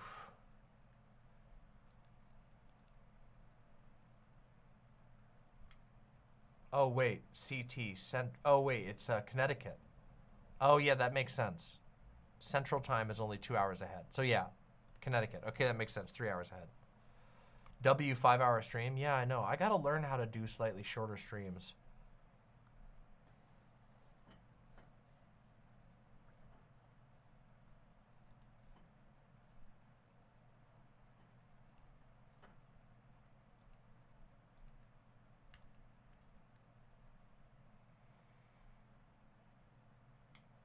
Oh, we'll do your memes. Don't worry. Relax. Relax. Mr. Krabs, don't panic. Mr. Krabs, of all of the people on this channel, you get more memes than literally anyone else besides me. There is no one on this channel who has ever submitted more memes with a higher view percentage than you, besides me, and I am the stream. So it's okay. Take it easy. It's gonna be all right. I promise. Yeah, pretty much everyone else combined, Uncle Gumbald.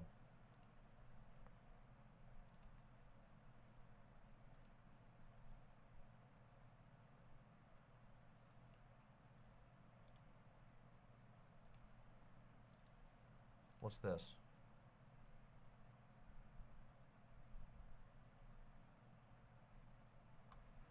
This is why I don't do your memes, Louis boy, because that meme would get me copyright struck. That is a John Oliver clip. So that's what about your meme. God fucking damn it.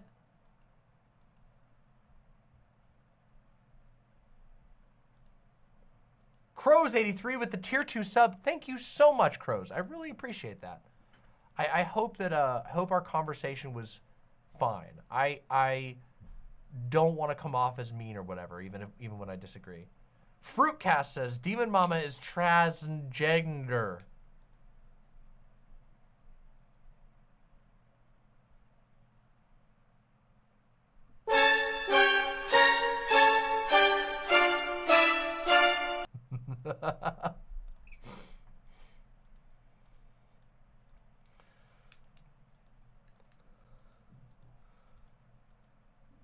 Oh my God, the Taco Bell is here. I can hear the Taco Bell is here. I'm so excited to eat Taco Bell. I haven't had Taco Bell in forever.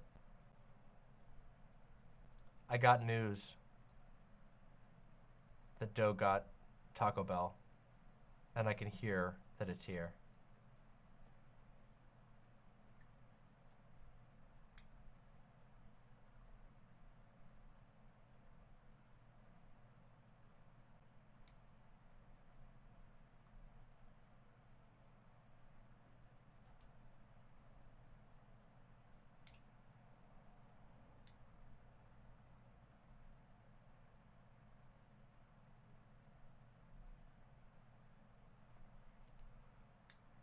That means bathroom song incoming? Probably. Maybe. We'll see. Oh, thank you, Crows. I appreciate that. I want to watch that Chariot video. We better get started. We better get into it. You guys ready? Oh, but I don't want to, I got to eat first because I don't want to eat during the reaction of a Chariot video. How long is the Chariot video?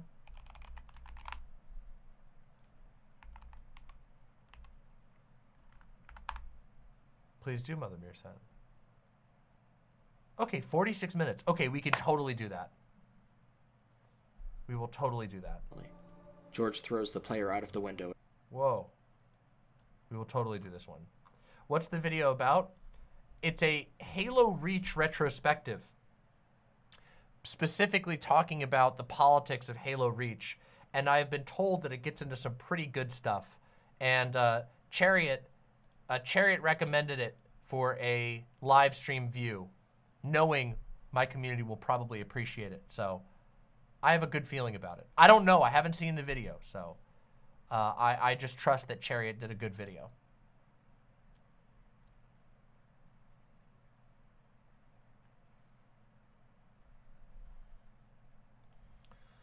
We'll do that in just a minute. Once I get my tacos, then I'll eat them. All right, let's do these memes real quick. This is a good time for memes. This is a great time for memes, in fact.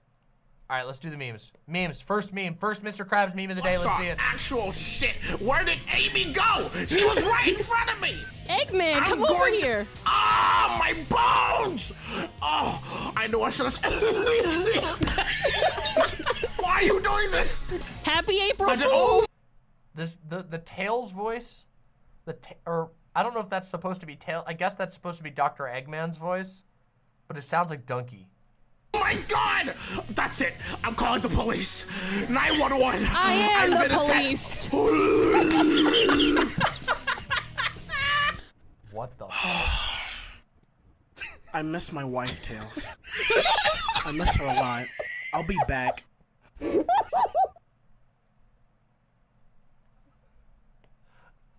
Okay, the ending was good. I don't know what to say about the rest. All right, let's do second Mr. Krabs. My name is Memphis, Tennessee, and I'm part lizard. Nice to Yoroshiku onegaishimasu, as they say in Nippon. Meat files. I should have guessed. What happened to your mouth? Oh, Shadow the Hedgehog, you don't know? There's a new trend going around online called kinning. My body is reforming to suit your own. Soon I will be 100% Shadow, and there's nothing you can do to stop me. I can, kick your ass right now. Let me get a good smell of you, little boy. No? Okay, I'm gonna have to back up. Look at this orb. Inside you'll see the future. In your future, it looks like you'll kiss 7 girls. How lucky for you. Joke's on you. If you were a true copy of me, you know I'm gay. Here, come to my house. Come on, let's just go. It's my house. My name is I don't even know. Again, I don't know what to pull away from that. It's nonsense. That was nonsense. What was happening?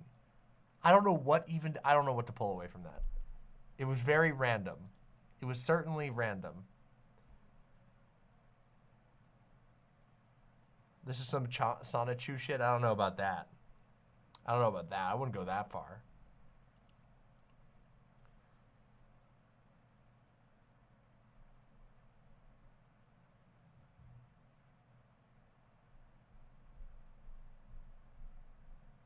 All right, Louie boy, this is your chance. I truly hope you didn't fuck it up. I truly hope. We're gonna judge. We're gonna judge your meme. All right, Louie boy, let's see it. Gideon, who's the last person you killed? Might have been a clown from Carnival. The voice of the last person you killed tells you things about their life no one wants to know. You know I had chlamydia. Chuggles, you're a mediocre clown at best. I accidentally killed you, and I'm starting to think that it wasn't an accident. The one thing I'll never forget is the sound of their scream. Chuggles, who are you even talking about? I scream. What is the name? You scream. We all scream. In the terrible house fire at the family reunion.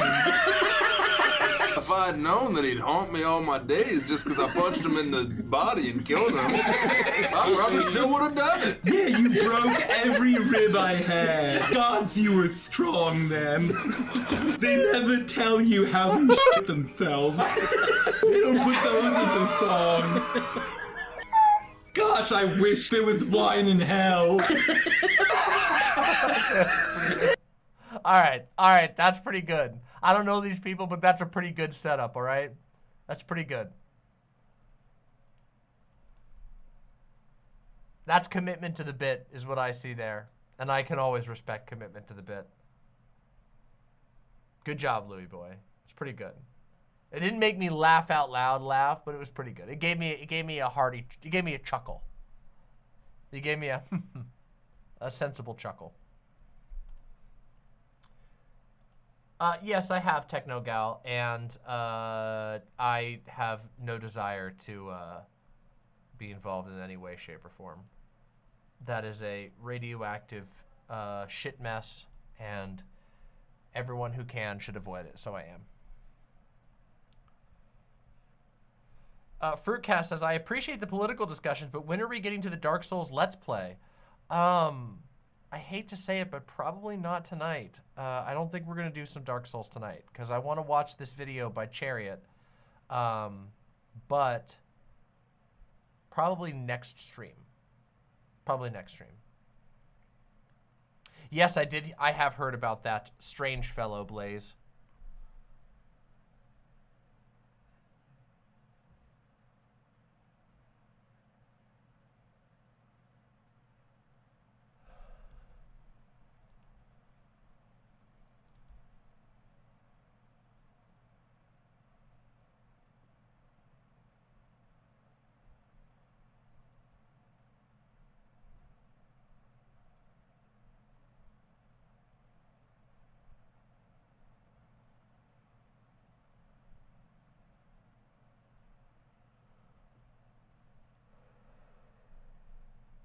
Sorry, reading something real quick.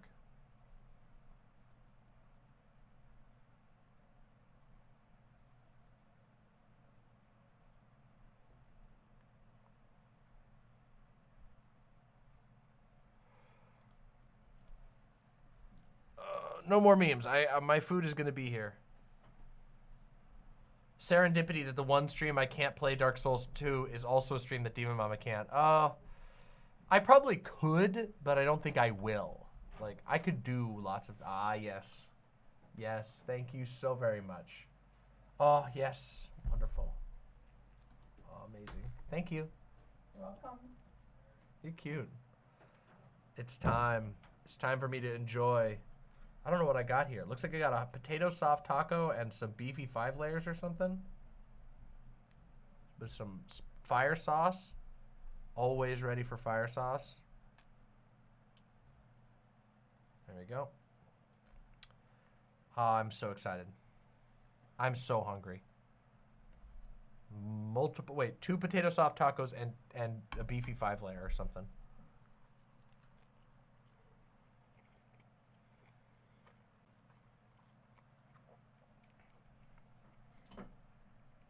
God damn it.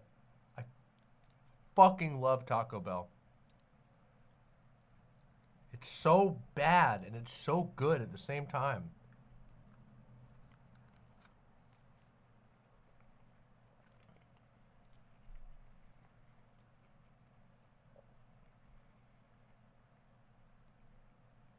I know it's absurd. The prices are terrifying. But whatever. Oh no, I'm hiccuping.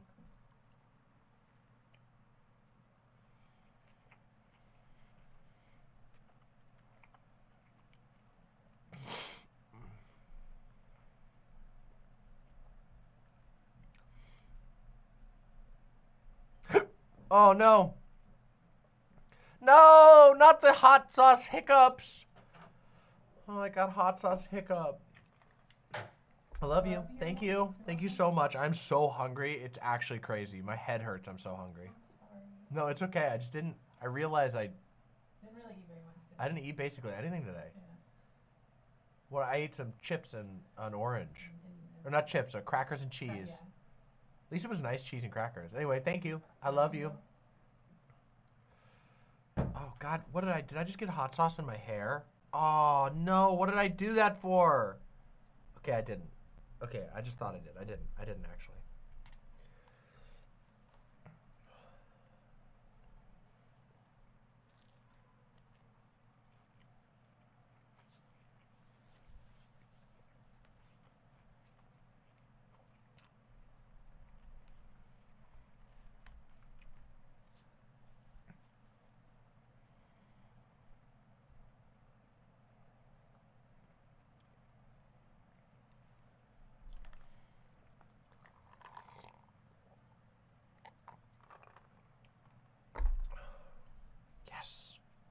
Beefy 5-layer.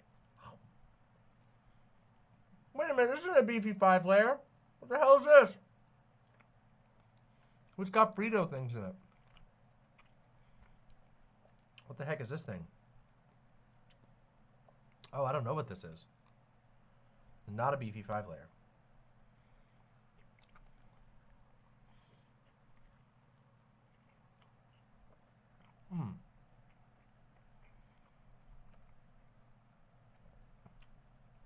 Frito burrito. Oh, okay. Yeah, I don't know what I was ordered. I was guessing. I didn't ask for any of this, so I was just ordered based off my usual orders. I've never ordered this. This might be something new.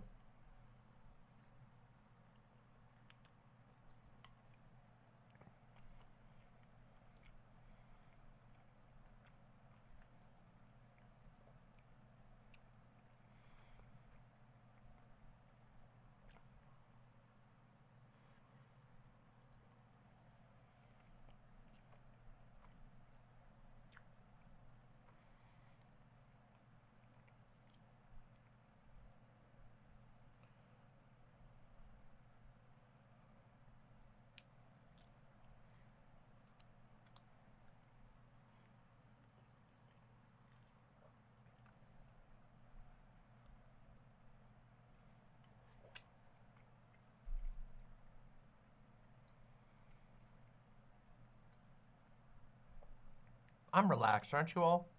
I know I'm just like eating Taco Bell, but this is relaxing. I hope you guys, we're gonna do something like less than 5 minutes, so I hope you'll pardon me eating some burritos, but I don't know. It seems better than just doing this, you know? I'm sure that somebody, no, I shouldn't say that. Nope, never mind. Shut the fuck up. Never mind. I do need to eat. I didn't eat anything today. I was stupid and did a ADHD brain thing and barely ate anything. I ate cheese and crackers and orange this morning.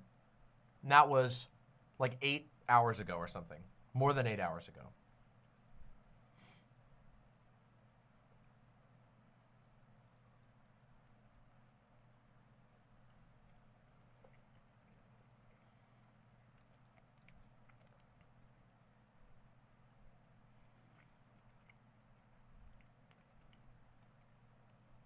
I'm not clicking any of your links. This is the problem. I've encouraged an unsustainable culture.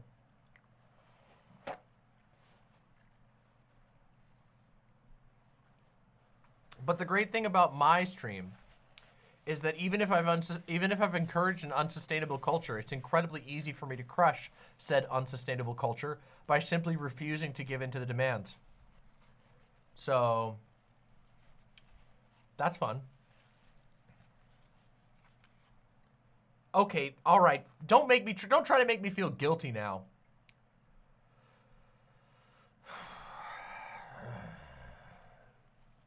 Try to make me fucking feel guilty. It is true, you do clip a lot. That might be fair play. Uncle Gumball does make clips of me a lot. And that is sometimes a thankless task. I mean, I usually say good job. And I also review the clips regularly. But, you know what kind of sucks?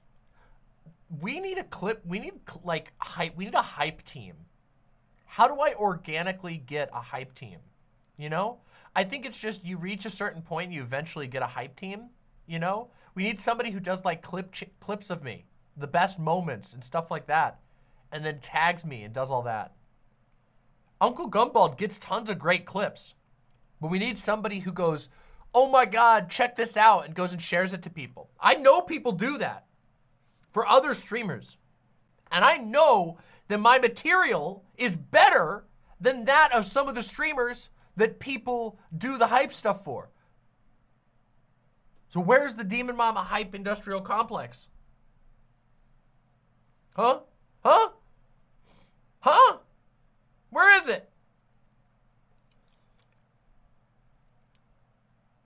I mean, also, I will say, I'm mostly goofing around. The biggest thing is that I don't really do like debates anymore, and that's where a lot of people do the things, because people get invested in the debate. They want their team to win, so they got to make the hype content to make sure you know, but.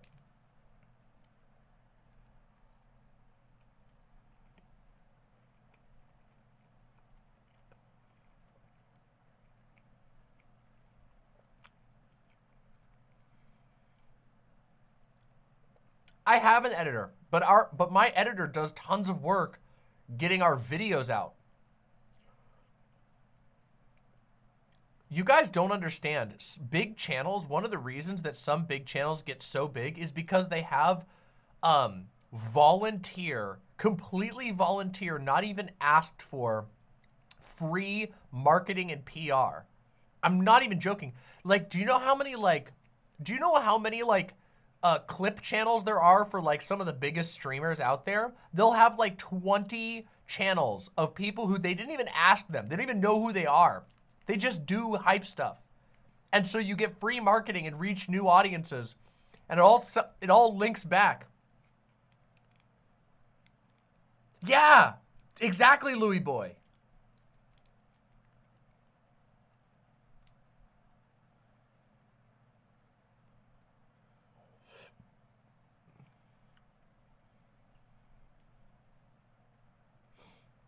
I have lots of good out of context moments.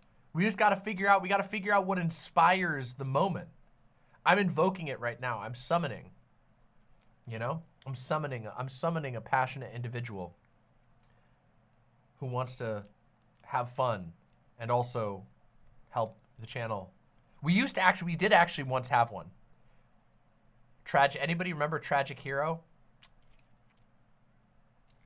RIP. Don't know what happened to Tragic Hero, but they did some amazing stuff back in the day. We had some killer Demon Mama clips. That channel's gone now. So even the cool one, even the Do Not Die speech edited to the anime footage, which was awesome. Yeah, Gayfesh, you were amazing. But Twitter is like, but it was amazing. The Demon Mama OOC was amazing.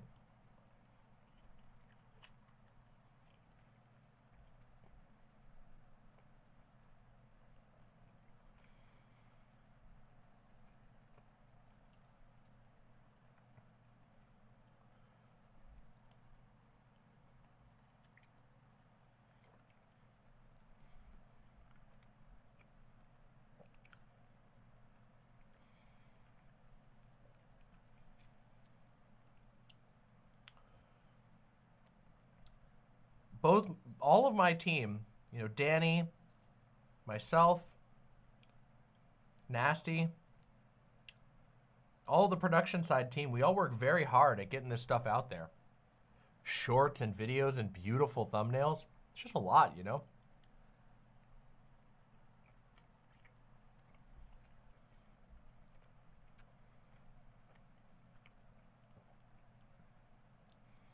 Yeah, that's 100% true, Jessica Metal.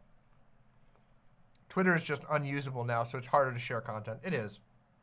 I'm lamenting as much as I am hoping. Social media is tough, you know? I did have somebody sharing clips of me on TikTok, I don't know if they still are, but there was a TikTok person who was I gave them permission to share clips of me as long as they linked back to my channels. And they seem to be getting a good amount of views. I'm totally in support of that.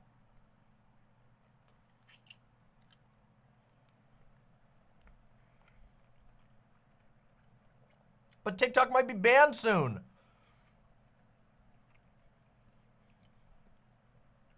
So who knows?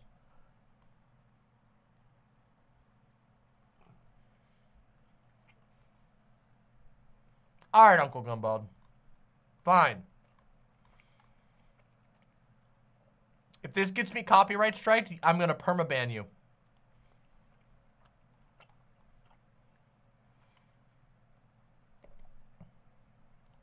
Try to run me through, hold on, think again. Okay, it's Persona 5. Don't you know what you're starting? You sure we got that clue? How bad this we go? Don't you know? No more art.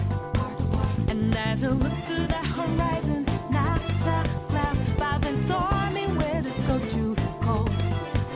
Seems like it great, but out of nowhere, all around you is not what you foretold. You never see it coming.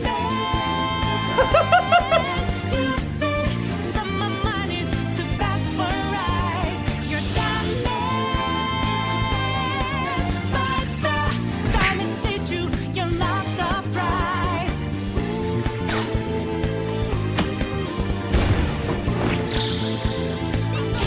This is amazing.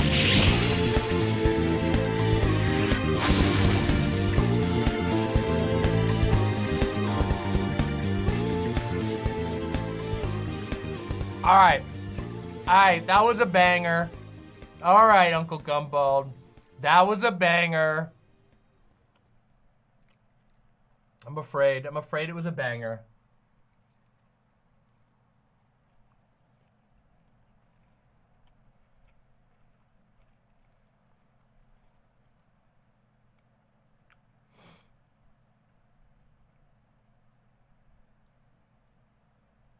It's just bullshit that you have to dodge react stuff like a minefield.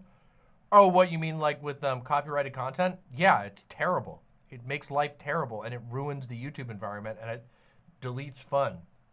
Dismantle the current copyright system and we'll have a lot more fun on stream. I can do all kinds of stuff.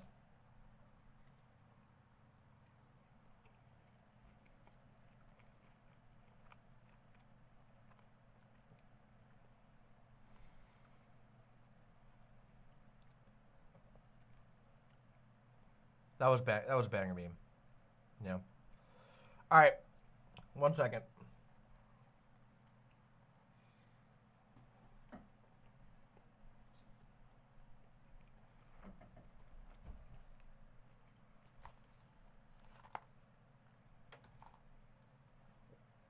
Enjoy. It's time. You know what time it is.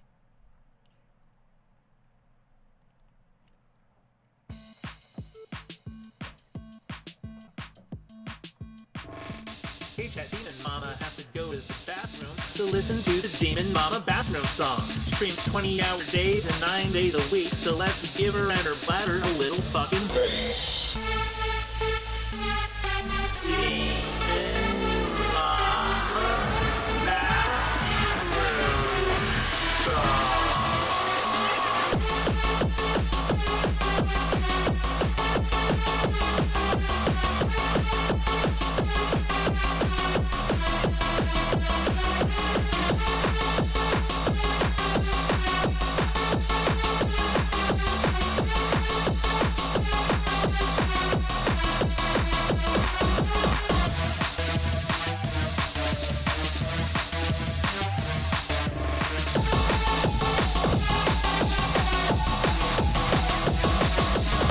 It's been a minute and she's still in the bathroom. I'm not a math whiz, but I can count to 2. Let's all calm down and sound a most while we wait and chat. Maybe someone here also needs a bathroom break.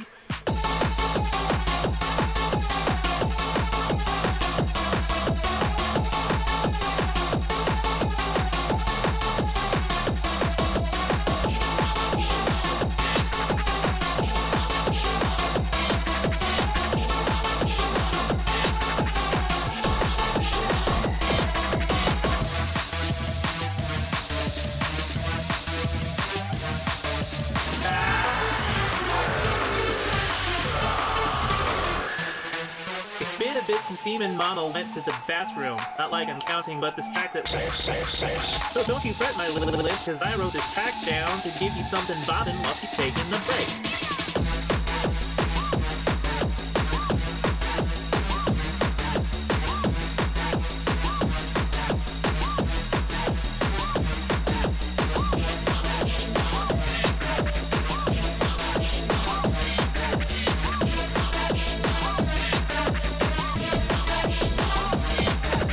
Jesus fucking Christ, can someone go check in the bathroom? I hope she doesn't lock the door. Lock the door. She doesn't lock the door. She locks the door. Need a little...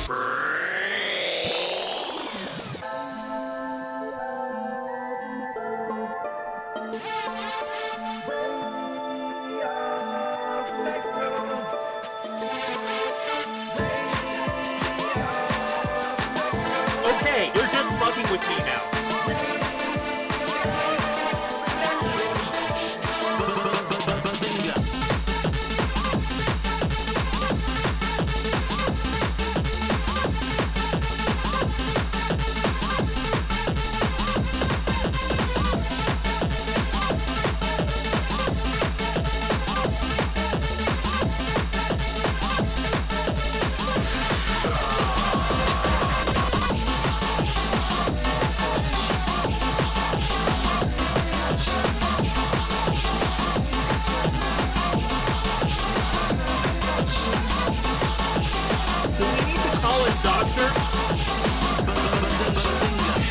Within your phone, the stream's still running.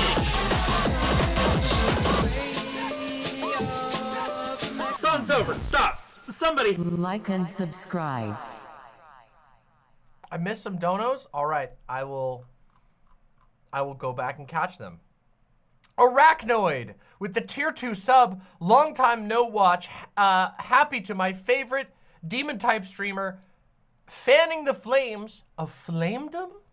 Thank you very, very much, Arachnoid. Thank you so much for supporting the show. What else did I miss? Ah, yes, and another bored person with the Chonky Imp membership on YouTube. Thank you so much. Another bored person says, I think the pro-anti-vote argument ends up causing all kinds of division that make intergroup organization not happen. Yeah, I do think that happens. I do think partially because I think that it serves as a perpetual time sink so that you don't do other things. Now, I don't know for sure if everyone who engaged in these arguments would be doing other political things, but they could. They could be.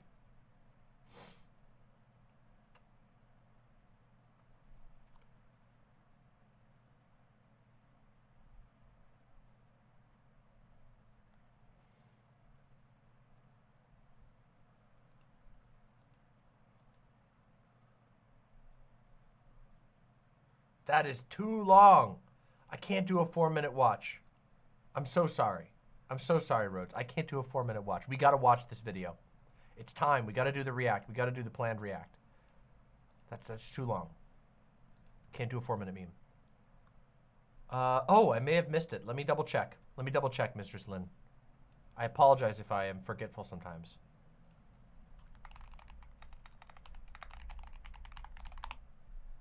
One moment, let me bring up the feed and make sure I got them all. I missed it. I'm so sorry. Mistress Lynn with the 5 tier 1 subs. Demon Mama, thank you for being amazing. You're consistently my favorite streamer. Here's a picture of my dad. He died of HIV in 1986. Oh my God. Let me see the picture. What an amazing picture. What an amazing picture. Wow. What an incredible photo.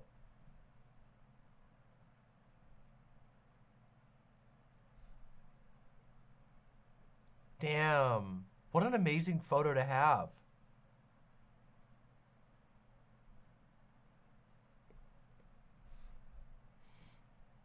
He was only 38? Oh my god. Oh my god.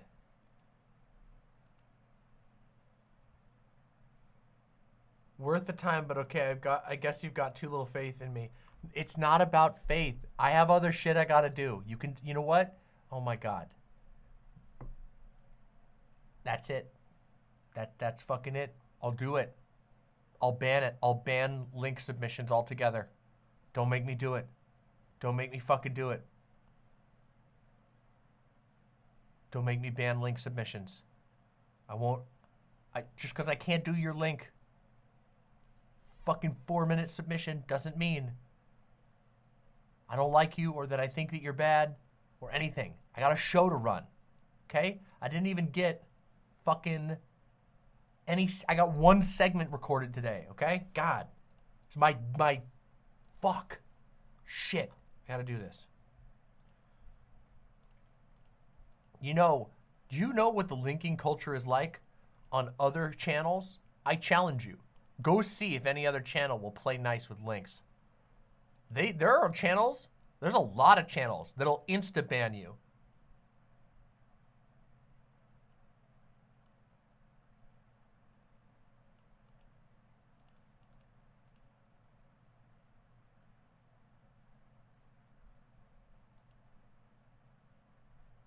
How are we supposed to send our memes and creams with no linking? Well, you're lucky that I haven't banned linking yet. But I will if you don't give me a choice. Okay, are we ready? Are we ready? Are we fucking ready? My lovely imps, tonight, to cap off tonight's stream, we are going to react to a video by a channel that I truly love. Chariot. Spelled very interestingly like this, with a 4 and a 10, okay? Whoa, hey, the video's starting. I don't want to start it. Chariot. I'm going to link the video here, and of course it'll be linked in the actual final upload. Boop, boop.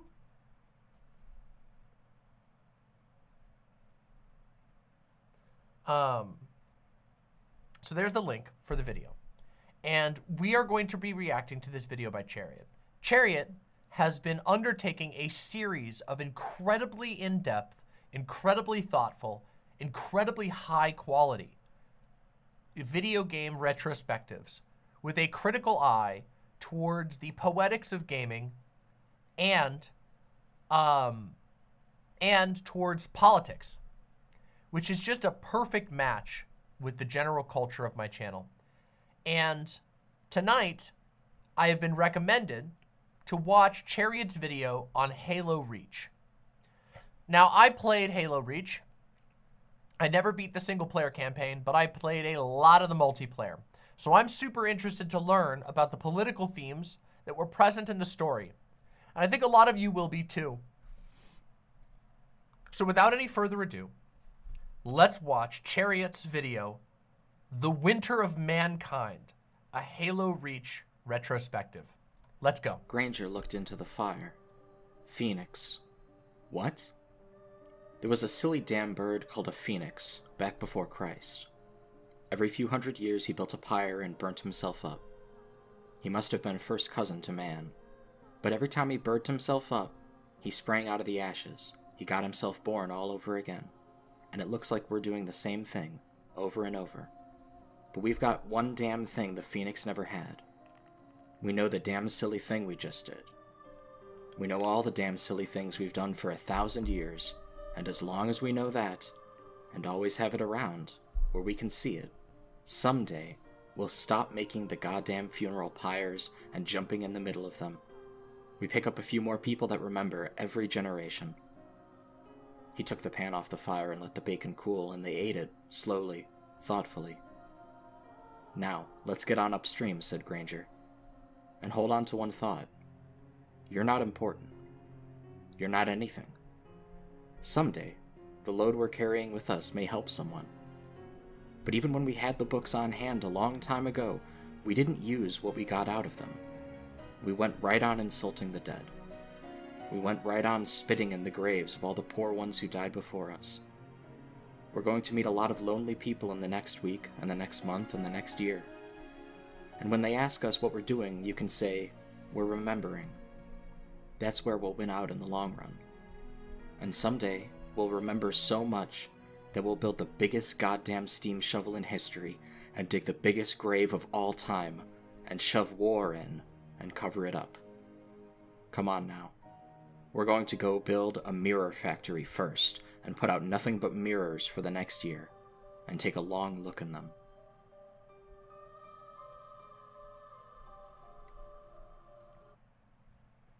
Hell of an opening. Absolute hell of an opening.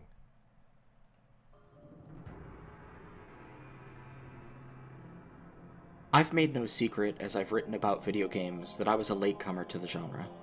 I often talk about how we didn't have video games until I was in high school, and even then we got our first Xbox when I was 17, so my most formative gaming experiences were at friends' houses, where I didn't have the gaming literacy to understand what was going on, or what I was supposed to do. Very early on, I became aware of a game series called Halo, however, due to its sheer popularity. My friends played it, my cousins played it, kids at school who I barely talked to and who probably didn't even like me played it, and I couldn't avoid its public profile, especially by the time Halo 3 came around. The later sensation of Halo Reach was, even to a neophyte like myself, therefore, entirely unsurprising. Reach was, by all accounts, a great leap forward for the Halo series that would be followed by a series of, at first small hops and then later massive lunges backwards. I suppose it is, at the end of the day, somewhat ironic to reminisce about the good old days of Halo, given where... Now, Halo Reach was on something else. So, I played the first 3 Halo storyline. Like, I really liked Halo 1, 2, and 3, story-wise. And Reach, I never sat down and played the story. But I loved the multiplayer in Reach, and the multiplayer in Reach was truly awesome. It was, I know a lot of people have really strong memories of all of the early Halo games, the first 3 Halo games multiplayer, and for good reason. All, you know, the classic Halo multiplayer, you know, split screen with your friends was a vibe. The, you know, the early Xbox Live on, you know, Halo 2 and Halo 3, but Halo Reach had something else going on. There was a magic in that multiplayer. It was incredible. It was something incredible. Thank you so much, Dragonborn94. I really appreciate that. Thank you so much. Thank you so much for supporting the show. Let's continue. Where this video is going when we get to later citations, and the timing of this upload in the context of certain popular discourses about things like fascism in popular culture. Ooh. I first feel obligated to explain why this game was great. Not every classic Bungie Halo game was better than every new game. I liked the story of the originals, but Combat Evolved was light in story compared to the others. For sure, I liked the gameplay of the originals, but especially at higher difficulties, Halo 2 had unbalanced gameplay. I think people selectively remember the original trilogy, and maybe one day we'll talk about those games. But Reach was different. Halo Reach contained massive developments in enemy AI behavior, new innovations in gunplay, new creative variety in loadouts and powers, and the, as of then, greatest degree of innovation and customization. Reach allowed you to not only play either a female or male character in PvP, with your own armor stylized to express yourself, it also allowed you to carry that exact character over into PvE, into the campaign story. Your version of the campaign's central character will look different from that of other players, a fact borne out by the captured version I've uploaded for this video. This is worth remembering for the course of any following discussion, especially the story, or any instances where I refer to Noble Six as her or she, which is accurate to this particular playthrough but not necessarily others. Reach has 11 missions, with the first being a relatively straightforward introduction to the team, their command structure and their way of doing things. Noble Actual ends on the introduction of Noble Team, with the player being Noble 6, and Nobles 1 through 5 being Carter, Kat, June, Emile, and George. Heading into the second mission, Winter Contingency, they assist the player in investigating some activity in the rural areas of the colonized planet Reach. This mission goes awry when the Covenant, a religious coalition of alien species hell-bent on exterminating humanity and obtaining ancient alien technology on the basis of its religious significance to them, strike at the civilians and also Noble Team. The team fights back and rescues a civilian as well as scientific data, and contacts their superior officer to warn them of the coming alien invasion. From there, the game escalates gradually over the course of the early missions. Oni, Sword Base, begins the large-scale initiative by the United Nations Space Command against the Covenant Advance Forces, including Noble Team entering into a military installation run by the Office of Naval Intelligence to meet Dr. Catherine Halsey. This mission, along with the previous two, front-load a lot of natural characterization for the team. Carter is a by-the-book leader, and Kat is his competitively witty maverick second-in-command, a fact borne out directly in the interaction with Halsey, which also reinforces an element of George's characterization as the lone Spartan 2 on the team, the distinction being that he has greater bodily augmentations due to Halsey herself raising him to be a Spartan from the time he was a child. George and Emil also get some quick characterization in the earlier mission when George tries to calm the civilian they rescued, and Emil takes pot shots at his clumsy social skills.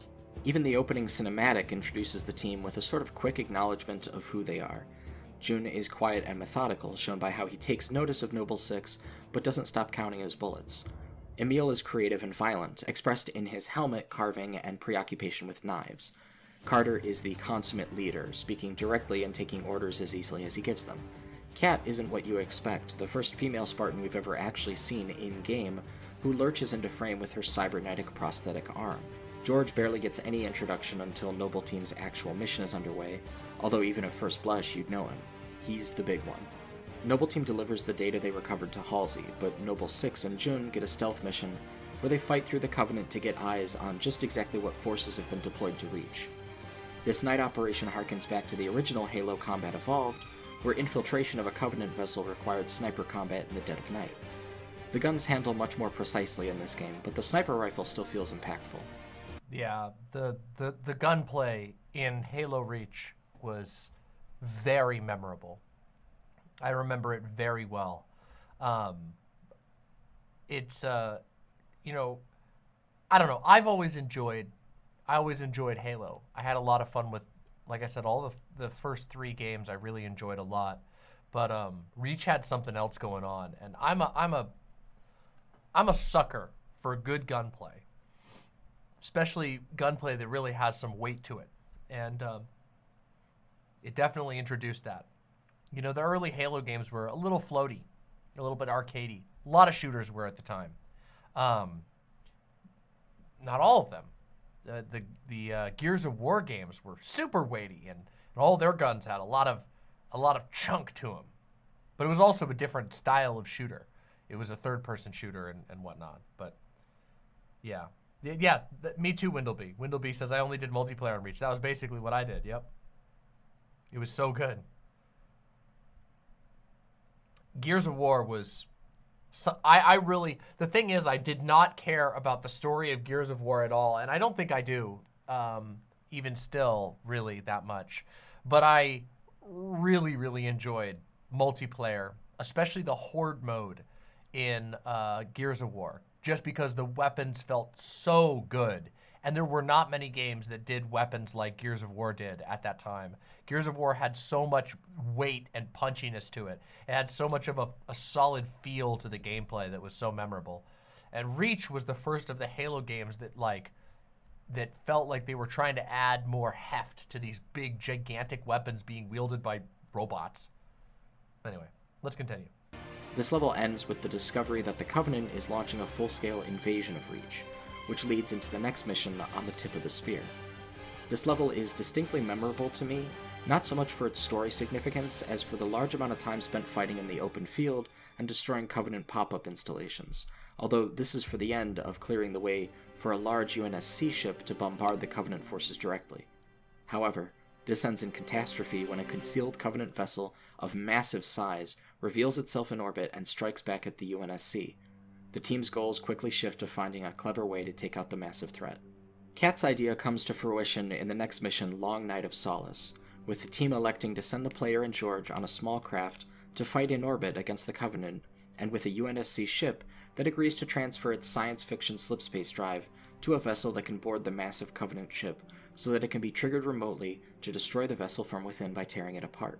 This goes to plan until George informs Noble Six that the remote trigger for the slipspace drive was damaged in the fighting and he's choosing to stay behind to detonate it manually. George throws the player out of the window as Noble Six witnesses the drive trigger, consuming George and the Covenant. The level ends with a revelation that this ship was one of many, as the Covenant fleet emerges from the dark of space to reinforce their advance force. The subsequent level, Exodus, largely follows Noble Six as she fights across the planet's surface to regroup with her team and intervene as the Covenant's attempt to wipe the human population from the planet reaches a desperate height. The next level, New Alexandria, showcases the scale of the destruction from the invasion as it escalates. The entire titular city is burning, and the planet has begun to follow. Noble Team splits up again to aid in the defense and regroups to be called by command for a supposed demolition operation at the same base they met Halsey. During the Covenant's attack on the city, the team's armor shields are EMP'd, and when they emerge from cover to cross the open area, a sniper kills Kat mid-sentence.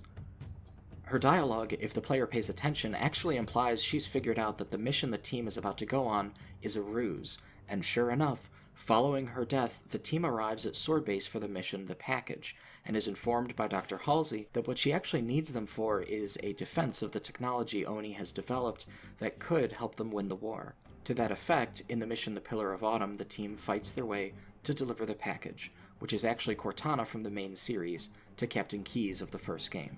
June splits off to escort Dr. Halsey, Carter sacrifices himself in a suicide attack to clear a path for the team, Emil perishes in hand-to-hand combat defending the anti-aircraft gun needed to clear the Pillar of Autumn for takeoff, and Noble Six stays behind to fire the AA gun until she's left to make her heroic last stand in the final mission, Lone Wolf. Halsey's narration plays over somber music as it's revealed that Noble Team's mission was a success despite everything, that their efforts ultimately turned the tide of battle, and that they are ultimately gone, but not forgotten, their spirits living on. The deaths of Noble Team, in many ways the core of the story, are as good a place to begin discussing this game as any. It has often been observed by fans that their deaths are poetic. Carter, the team's leader, goes down with his ship. Kat, the brains behind the operation, dies by being shot in the brain. June, the silent sniper, vanishes from the narrative. George, the biggest, toughest bruiser of the lot, dies first. Emil, the knife-wielding sociopath, is stabbed to death. Noble Six, the lone wolf, perishes in solitude. These are all salient and even moving observations. However, there's even more to this element of the game's writing that often goes unsaid. For example, consider the opening cinematic. June is the first of the team to spot Noble Six in the opening cinematic, and he's the only one who lives to tell the tale. Carter is the last to get onto the aircraft in the beginning, and he ends up dying on one. He tells Noble Six we're a team, that lone wolf stuff stays behind. Ironically, Noble Six is literally the lone wolf who stays behind. George dies thinking he saved the planet, his home, and leaves Noble Six to wander through Reach as humanity is genocided in the following mission called Exodus, a reference to a book in the Bible where the Israelites travel to the land that was promised to them, leading to the genocide of the Canaanites. Kat is one step ahead of a narrative twist in the story when she's killed out of nowhere. Emil not only wields a knife while getting stabbed, he also literally sharpens his knife on his armor and carves a skull into his helmet with his knife, literally the first to apply a blade to his own body, and his final words are, "I'm ready, how about you?" Noble Six is a faceless protagonist but for her helmet visor, and the first and last cutscenes of the game show that same visor, effectively making Noble Six the face of Reach, both the planet and the game. As I see it, the deaths of Noble Team can be separated into nearly 3 categories, each with 2 aspects represented by one character each: the martyr soldier, the tragic soldier, and the ignominious soldier. Carter and George are the martyr soldiers, with Carter choosing death knowing the near impossible odds and almost assured futility of their struggle in a defeat that is close at hand, and George choosing death with the presumption of victory and a sacrifice that would count for a great deal against a powerful enemy. The distinction between these is the scale of what either character expects from their sacrifice. Kat and Emil are the tragic soldiers, with Kat being taken unawares after expressing that she isn't yet sure if their struggle is futile, and Emil also being attacked unexpectedly, but in the context of understanding that he was likely going to die that day. The distinction between these is not whether the specific circumstance of death is sudden and unexpected, but whether death in general is ultimately expected. These two categories represent different styles of narrative heroic sacrifice, essentially distinguished not so much between willing and unwilling, but rather between knowing and unknowing, and in various degrees. This is of great importance to analyzing the narrative because each style of heroic sacrifice lends itself to a different emotional appeal in its own story beat. The third category is the most provocative to me personally.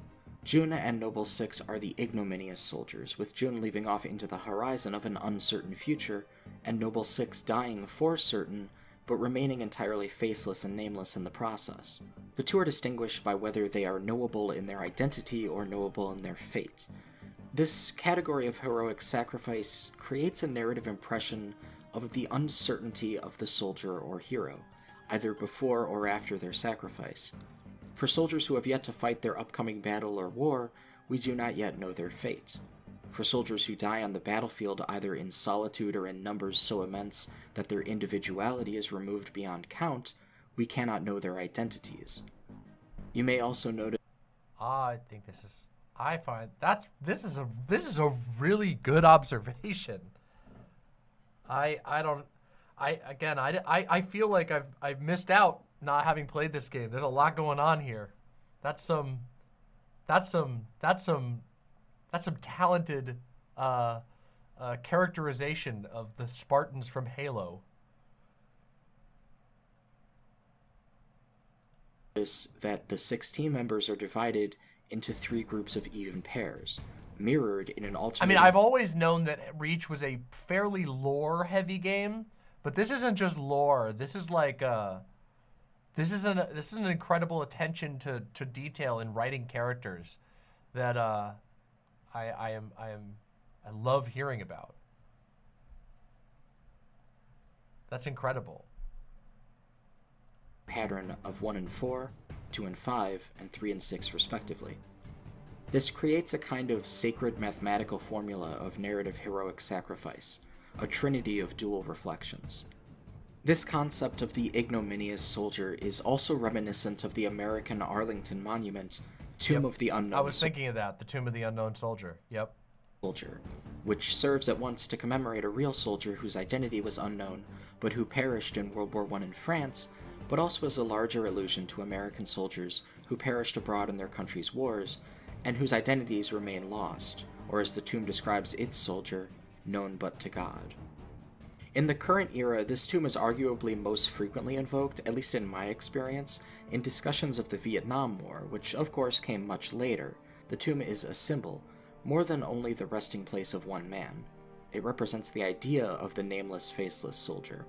Fittingly, the Greek figures inscribed upon it originally supposedly stood for peace, victory, and American manhood, with the last being reinterpreted later as the more gender-neutral valor. I say this is fitting for our purposes because as a cultural icon it lends itself perfectly to Noble Six's characterization, right down to the gender ambiguity. This parallel does make any comparisons from Halo to US military culture a bit obvious, but there are other parallels. The language and practices of ONI and UNSC operatives brings with it the baggage of military science fiction tropes that have a long tradition of mirroring US military culture.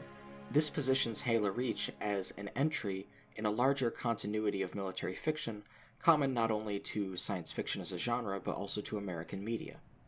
It has often been remarked that video games as a medium are still in their infancy, or otherwise that they borrow overmuch from film as a genre, due to the structure of games with cutscenes essentially inserting short films or slideshows in between sections of gameplay, leaning heavily on the structure of film.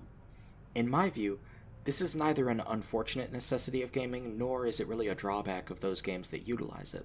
I think an unthinking reliance on cutscenes is theoretically a weakness of a game's writing, but the reality of many games is that they use cutscenes to create what is functionally a hybrid medium. You can watch the Halo Reach cutscenes back-to-back in a YouTube upload, and if you don't know anything about this game and aren't interested in playing but think the story sounds interesting, I actually think you should. But the important thing to note is that if you do, you're effectively watching a science fiction film, and in particular, you'll note you're watching a science fiction war film.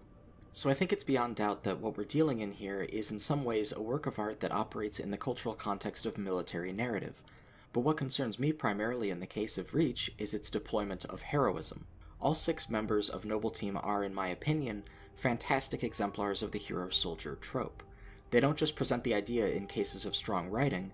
The pathos of the character writing, coupled chiefly with somber vistas and beautiful, tragic soundscapes, provides a deep experience for many players regardless of their larger view of the themes in the work.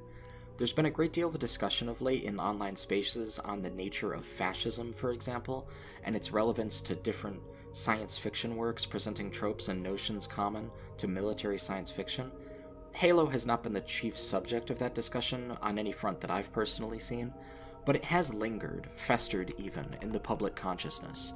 This essay is not an exploration of fascism in gaming. It is, however, a precursor to that exact essay in a more applicable case study, looking generally at militarism broadly.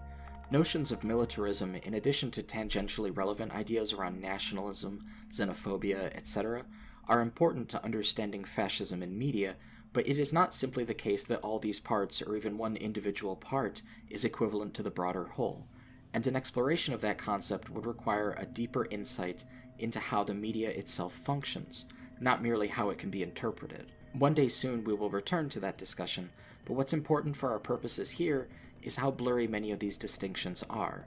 There's also a requisite political education for that discussion, and frankly, I think it's a lot easier for our purposes here to dwell primarily on militarism and heroism, not to the exclusion of associated ideas, but with a preference for those particulars.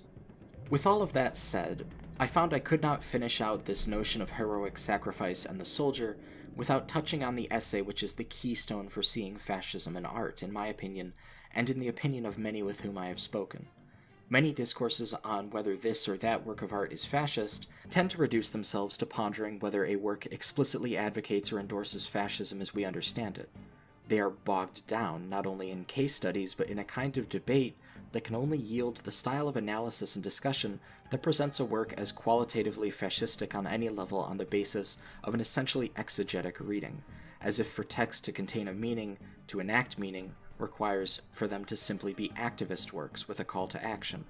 They tend to neglect the almost inarguably more intriguing and compelling theoretical basis for this conversation, as put by Walter Benjamin in his essay, The Work of Art in the Age of Mechanical Reproduction. We will be returning to this in the future, but for now I feel compelled to quote his epilogue. Quote, "The growing proletarianization of modern man and the increasing formation of masses are two aspects of the same process.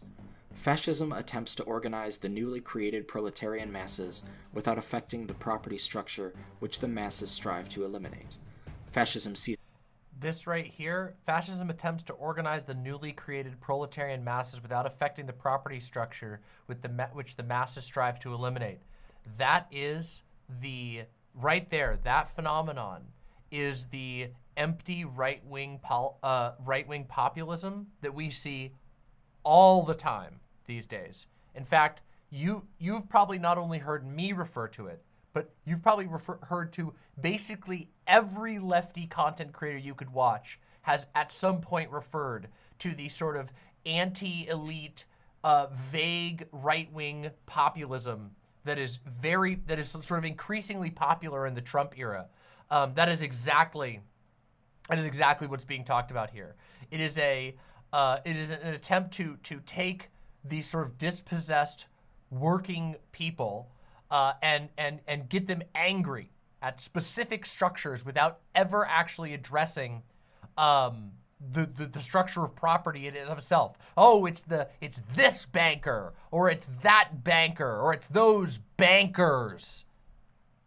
You'll notice they tend to fixate on that. It's very specifically directing the attention towards an individual group or an individual company or whatever, and away from criticizing the broader structure. Anyway, I don't want to interrupt Walter Benjamin and Chariot while they're cooking, but I thought it would be worthy to bring people's attention to translate that a little bit to what is a concept you are all undeniably familiar with. Chariot says, yes, it's also the function of anti-Semitism, or one of them. Abso-fucking-lutely. Absolutely. Yes. That is like, anti-Semitism is in service of this type of goal. I mean, they do it now. There's yeah, the scapegoating of groups is absolutely, yeah, exactly. Is its salvation in giving these masses not their rights, but instead a chance to express themselves. The masses have a right to change property relations. Fascism seeks to give them an expression while preserving property. The logical result of fascism is the introduction of aesthetics into political life.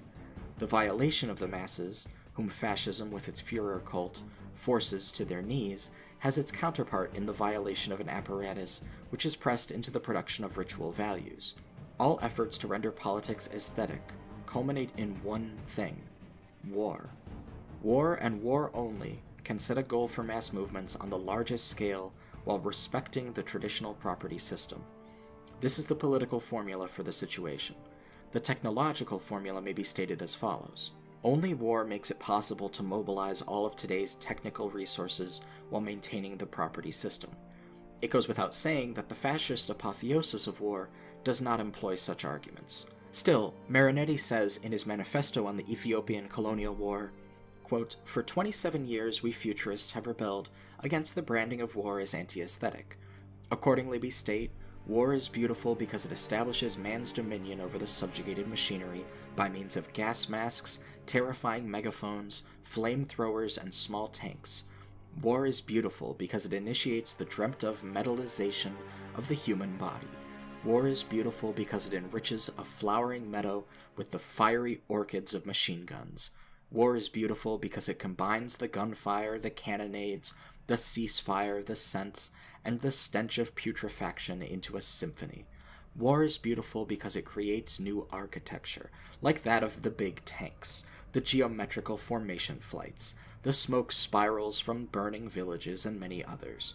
Poets and artists of futurism, remember these principles of an aesthetics of war so that your struggle for a new literature and a graphic art may be illumined by them." End quote. This manifesto has the virtue of clarity. Its formations deserve to be accepted by dialecticians. To the latter, the aesthetics of today's war appears as follows.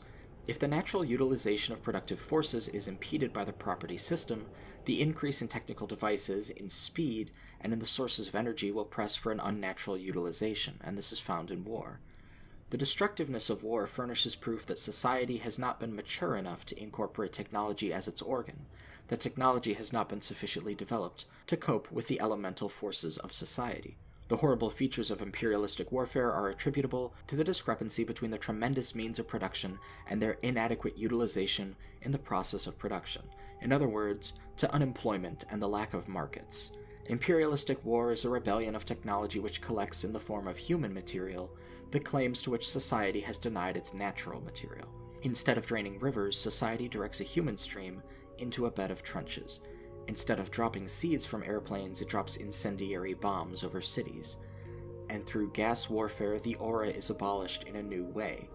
Fiat ars, pereat mundus, says fascism, and as Marinetti admits, expects war to supply the artistic gratification of a sense perception that has been changed by technology. This is evidently the consummation of l'art pour l'art. Mankind, which in Homer's time was an object of contemplation for the Olympian gods, now is one for itself. Its self-alienation has reached such a degree that it can experience its own destruction as an aesthetic pleasure of the first order. This is the situation of politics which fascism is rendering aesthetic. Communism responds by politicizing art." End quote. A little background before we proceed. First, Marinetti, for those unaware, refers to Filippo Tommaso Marinetti, co-author of the Manifesto of the Italian Fascists of Combat, also often shortened to the Fascist Manifesto. Of course, hindsight may betray the avowed views of the historical Italian fascists with the truth of their ultimate actions soon to follow. Benjamin's analysis draws on a real understanding of historical fascist movements and their ideology, and it is for this reason that he calls their approach to politics aesthetic. The fascist, for Benjamin, takes the fundamental implication in our society that the people within it should be allowed to organize its property, and redirects that potential action in defense of the existing property rights of the status quo, by giving them an outlet for that energy, not towards economic justice, but towards aesthetic expression.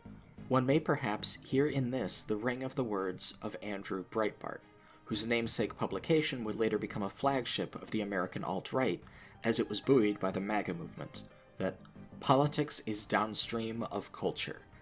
This is, in its analytic posture, diametrically opposed to the Marxist materialist conception of history, but as self-justification, it is a self-evident rationale. One can see in the Spartan super soldiers a frightening and entrancing case of the metallization of the human body, of Marinetti's worldview. Spartans have augmentations within and augmentations without. In Dr. Halsey, we see a strange reflection of the fascist scientists of the 20th century. Her Spartans are made to serve initially the convenience and the power of the UNSC, but in the process raise humanity itself to a higher calling, a higher existence. Benjamin describes the notion of self-destruction as aesthetic pleasure, and is this not present more generally also in film narratives of heroic martyrdom through combat, of brave soldiers charging forward in self-sacrificial glory, overwhelmed by impossible odds, cut down before their time serving the purpose of a solemn duty? Much of what Benjamin describes we see also in Halo Reach. Is Halo fascist? Questions such as this are bound for the purgatory of discursive reduction. Until we, as critics of the arts, learn to break from the norms of seeing meaning itself as exegetic, a message prescribed either by a particular author or by the text itself for our consideration, until we break from the confines of ascribing intent either to the author or to that abstract text itself, a move one must observe fit only for the worship of an omnipotent God, we will never be free of this curse, and we will never have true understanding. Halo Reach contains elements and ideas of fascism. It plays with them in its expression of them. It engages them through the gamer's play. The game itself has discursive power. Too often we see that power as following from a kind of apparent meaning, a message sent and received, so we neglect the larger question the act of play itself puts to us. How does Reach make us feel? How does it make us think? If we are wise, we may think to ask of ourselves, am I loving or am I hating? I am such a fool that I thought I could tell. From this discussion of the potential for seeing ourselves in Halo Reach, we may well ask what we are bound to take away from this game. I would like to pose two ways of seeing, both provocative and both valid, and then offer them up for you to synthesize.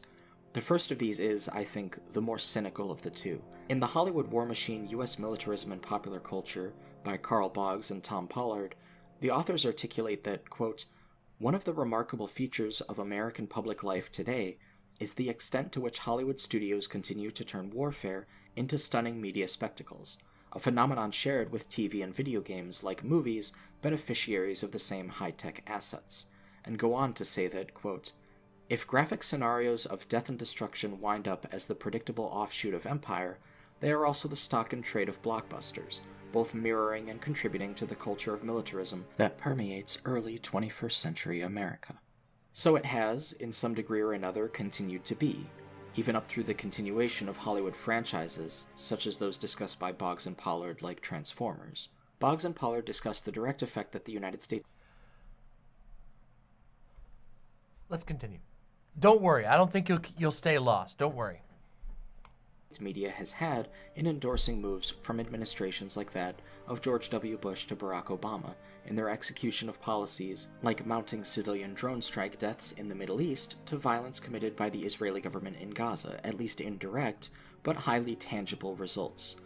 They say, quote, President Obama, following President Bush, has proclaimed that U.S. warfare against its enemies has served to make the nation stronger, protecting its seemingly fragile security. The problem is that this official rationale, along with the pretenses of promoting democracy and human rights, clashes starkly with the historical reality. Such claims are met with derision around the world, yet sadly are taken seriously by most Americans, including the educated elite. One reason for this yawning gulf is the pervasive influence of media culture, which does so much to legitimate the warfare state and its repeated foreign ventures, end quote. Al the Healer says, this is fantastic. Arlo says, this is really good. Yeah.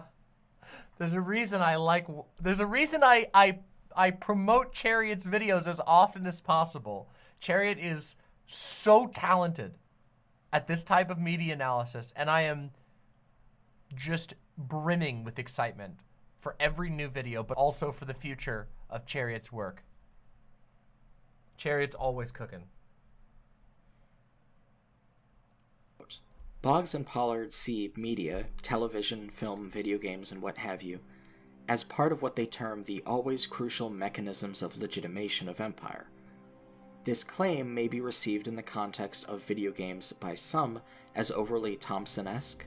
After all, neither conservatives nor liberals ever fully substantiated their theses about either violence in video games causing violence, or, in the other case, sexism in video games causing sexism. If this is the case, critics of perceived woke values in gaming surely have nothing to worry about at the day's end. I would posit instead that it is the case that media can present an audience with certain implicit values, certain ways of seeing, to borrow a phrase from John Berger, that instill in some audience members certain perspectives. If video games cannot be propaganda, then surely the Japanese and American studios wasted a considerable amount of time and money creating Momotaro no Umiwashi, or Der Fuhrer's Face starring Donald Duck in animated form. I would instead take a position more attentive to the qualities of film and video games in either case. Seeing is not always a direct path to believing, and play is not always an invitation to reality. Not every child who plays a game with pretend guns grows up to be a killer. In fact, in America, presumably most do not. Where earlier our concern was to establish what the heroic sacrifice of the soldier inspires in the audience emotionally and how to understand it, now we're at a crossroads. Our first path, the path more traveled by left-wing critics at least, is at least worthy of momentary consideration. If the game does affirm empire by presenting us a certain way of seeing empires and their militarism, setting aside any questions of which games we like, many players may feel they are subject to a kind of servility while playing. They may recoil from the experience, feeling that some variety of political message has been presented to them through art, not only narrative, but the swelling score, the powerful visuals, and so on. And it is one that, even if it does not implicate them morally, inspires moral revulsion. This, while fictional, is not so different from an emotional response in seeing atrocities in other media, even when that media is the nightly news. Boggs and Pollard declare that, quote, with moral numbing comes something akin to zombie politics, a national psychosis of alienation and retreat that undercuts political debate, end quote. There are certainly loose parallels in Halo Reach to those media affairs which may fatigue Americans. The Office of Naval Intelligence, or ONI, may evoke in its clandestine operations shades of the Central Intelligence Agency, or CIA.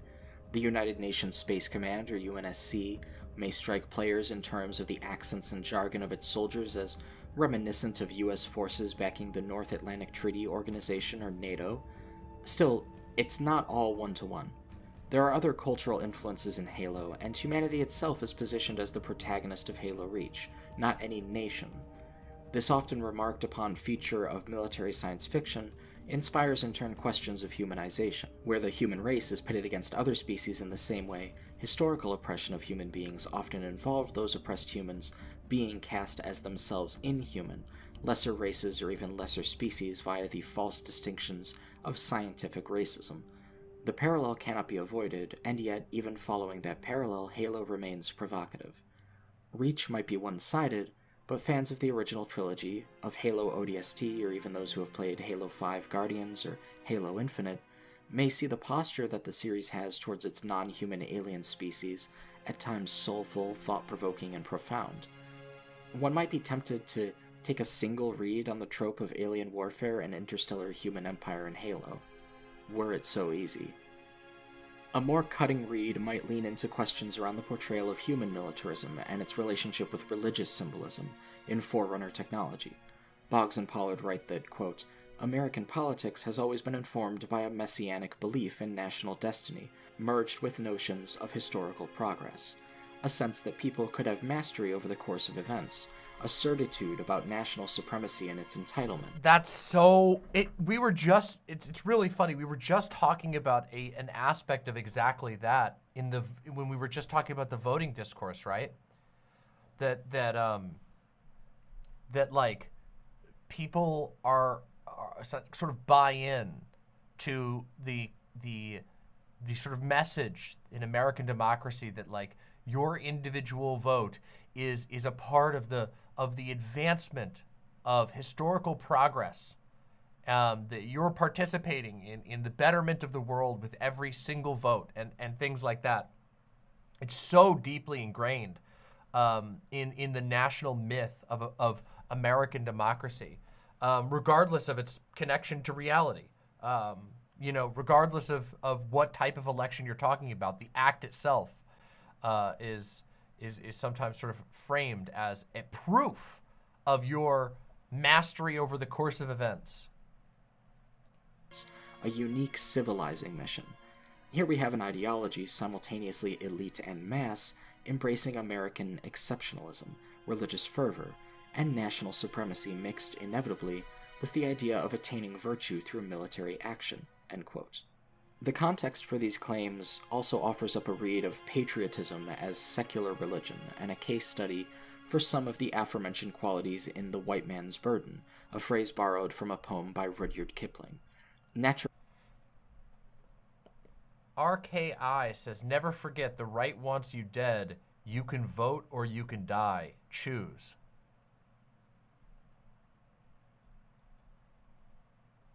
I feel like you might be missing something. I think you might not have been paying attention. Literally doing the South Park meme. Vote or die, motherfucker, vote or die. Vote or die, motherfucker, vote or die. Early science fiction. You know it's not a good thing when you go out of your way to become a joke from South Park. Space Empire retains certain elements of its inspiration. I think many of the claims of critics like Boggs and Pollard, as they are directed towards the film industry... Hey, wouldn't it be funny if you voted and died? Wouldn't that be funny? Any other industry could apply to video games. Certainly this idea of imperialist messianic destiny maps onto the human inheritance of the mantle previously occupied by the Forerunners.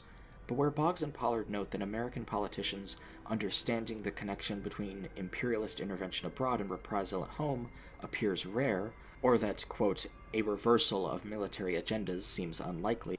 Oh, Elac, this is a treat for you. Here, I'm going to give you the link. Elac, you're going to love this. This is Chariot's excellent, excellent Halo Reach video. It has been incredible so far. Let's continue.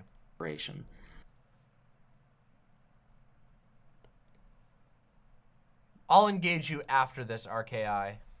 I don't want to interrupt this enjoyable video. I had to jump back a little bit because I missed some stuff. Boggs and Pollard, as they are directed towards the film industry or any other industry, could apply to video games. Certainly this idea of imperialist messianic destiny maps onto the human inheritance of the mantle previously occupied by the Forerunners. But where Boggs and Pollard note that American politicians understanding the connection between imperialist intervention abroad and reprisal at home appears rare, or that, quote, a reversal of military agendas seems unlikely, unquote, it seems to me that art provides a broad opportunity. Perhaps it is precisely because the game is interactive, but I think that when we play video games like Halo Reach, we're approaching something more profound than just another American sniper. This essay is not a descriptive recount of Halo Reach to prove to you that you should play it, which you should, or a brief surface-level reading of Halo Reach casting it in one particular light to show a dominant reading. The nature of some of the themes of Halo Reach make that possible, but the more I worked on this video, the less interested I became in writing about how I think of Reach a certain way. I do, of course, have my own reading, and I won't be shying away from that. I don't think I have. My greater interest has been in pursuing what these views imply, both about Reach and about playing video games. Reach, like so many games I've chosen to talk about in these essays, is so provocative in such a specific way to me that it has, as a work of art, risen above my concern for a specific reading, and into a larger question about the potential of a game, in this case a military... Thank you, Mark. I deeply appreciate that. Thank you so much. ...first-person shooter to tell a certain kind of story. This kind of story, of colored armor and super soldier fraternity, and of the legacy of humanity itself. Because, as earlier noted, to play with an idea is not necessarily to endorse it, discussions of play engender distinct discussions of meaning. Inferring meaning from a video game as a text requires a more robust approach specifically because the game is interactive. It is not the other way around, as those who condemn gaming often misunderstand. In this, I see an opportunity for us to engage critically and learn in the process. In Film as Public Pedagogy in the U.S. Culture of Militarism, the doctoral thesis of Douglas S. Morris, the author writes that, quote, These films and countless others reveal how few political and moral constraints there are in the dominant culture, as opposed to popular culture responses, on the applications of US violence, and thus suggest that elite US society at large is failing morally and politically in terms of providing an understanding of the human and environmental costs, risks, and consequences of promoting so much militarism and unrestrained violence. These films, and numerous others across the history of US militarized film productions, also reveal that as a culture we spend a lot of time studying and celebrating militarism, but very little time studying alternatives that might celebrate a socially just peace. Many US war films in various genres, including The Bridges at Toko-Ri, Taxi Driver, Rambo, Full Metal Jacket, Dirty Harry, Tears of the Sun, Rules of Engagement, Mystic River, Man on Fire, etc., also show heroes who are lone figures, lost souls, largely lacking in community support, struggling to find an alternative identity outside their violent selves, lacking in love, decency, and companionship, lacking in moral guidance, and seemingly blind to the physical, emotional, and psychological consequences of their destructive actions in the lives of others. Again, against the grain of each film, there's an undertone of a morality tale. The films thus suggest a culture lacking in enriching and enlivening cooperative public spaces, including the formal education arena, in which citizens can find opportunities to develop our multiple individualities. Chris, it's wonderful to see you. Thank you for the good vibes. We are enjoying a fantastic video essay by Chariot about Halo Reach. It has been very, very thoughtful and incredibly interesting. It's wonderful to see you. Thank you so much for coming by. I hope you're doing great. Let's continue. Within networks of political and moral solidarity, friendship, creative support, and build a sense of agency and empowerment not rooted in domination, destruction, and violence. So, one revelation provided by militarized films is that we have created tragic conditions that generate the films in the first place, conditions that must be challenged in order to overcome the tragedy. In that recognition are the seeds of a pedagogy of hope. What a critical film pedagogy reveals, then, is that... Oh, this concept right here. Where did it go here? One revelation provided by militarized films is that we have created tragic conditions that generate the films in the first place. This makes me think of how the there was a text that I read by a group called the Invisible Committee, and they talked about social media in a similar regard. That social media is a reflection of the wasteland of the social atmosphere, that it would require a totally devastated social world for people to be willing to flock to social media in the ways that they have. Not necessarily that social media caused it, but rather that the reason that social media is popular is a reflection of the devastated social world that we exist in. That echo there reminded me of that, and I thought it would be interesting to bring it up. I think that was in believe that was in the piece Now by the Invisible Committee. Beyond ideological and political analysis and criticism of cinema, culture, and the stark hegemonic structures out of which films arise, there are opportunities present for differential and diacritical engagements that supply wider explanatory insights into the complex dialectical relationships at work between power and popular culture, entrenchment and transformation, and cinematic and cultural projections and receptions. In other words, against the hegemonic projections of Hollywood cinema bent on inculcating power-friendly and policy-supportive attitudes and beliefs into material and ideological public space, a critical film pedagogy will engage in political and ideological critiques of power to expose power's dreadful political, social, and historical injustices and systemic nature. Additionally, it will engage in counter-readings to both explore the combinatorial links between politics, culture, militarism, and ideology, and reveal alternative and oppositional possibilities that disrupt and undermine hegemonic, foreboding, and reactionary positions in order to combat and escape from the destructive and oppressive powers of militarism, with the goal of opening new and expanding old options for struggling towards a realizable, socially just peace and a solidaristic internationalism." End quote.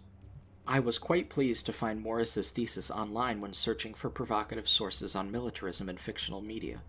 I've enjoyed applying writing about pedagogy to online discourses because there's an educational element to a lot of this entertainment content, and beyond just getting as much of the information right as possible when we make content or have conversations, it's also important to have a strong self-concept of what we're trying to do in these discourses, as well as some kind of standard for what we're doing, and some knowledge of what its effects are. I've learned a lot in the 7 going on 8 years at time of writing I've been uploading videos and weird rants to YouTube, especially about how these platforms work in terms of how people engage. If I knew how they work in terms of having a perfect concept of the algorithm, I'd have 1 million subscribers. But I've seen how videos inspire certain kinds of social engagements in terms of how they're constructed, and that's led me to have certain opinions about the effects of certain kinds of content on the platform. Lots of us have feelings like that about many of the social media platforms we inhabit. The natural implication is that some behaviors, ways of speaking, and ways of thinking are constructive to learning and others are not. For example, why am I quote tweeting this post or commenting on this YouTube video about fascism in a work of art I like? What's my motivation? If this behavior isn't conducive to learning and I engage in it consistently, am I admitting that I'm not here to learn? That those who have this type of disagreement have nothing to teach me and can be disregarded before I've heard them out? The need to have a conversation, the desire to have a conversation. These things are not neutral, not like this. Someone with, for example, an ideological impulse to undermine the place of a minority group in society is implicitly threatening that group with their perspective, so their desire or demand to have it presented is the precursor to that threat. On the other hand, the very real need to imagine and develop a better society requires learning, and thus also social behavior that allows a certain openness to conversation. When we address the topic of militarism in games, we're at a crossroads where on the one hand, there's an opportunity for imagination that provokes us to ask questions or make proclamations in a public setting, and on the other hand, many enthusiastic participants in that discussion are somewhere on the spectrum of outright intentional bad faith actors trolling to run interference to self-deluding bad faith actors who operate in a headspace where certain behaviors are the norm for intellectual discussion. A function of pedagogy is to inform not so much what we think as how we think, and therefore to also instill a certain way of thinking implicitly. This affects our capacity for imagination and our ability to strive for all human aims. Imagining a changed world is necessary for the process of changing the world. It is difficult to imagine circumstances which are not themselves singular alterations otherwise copacetic with our society as it is. One moment.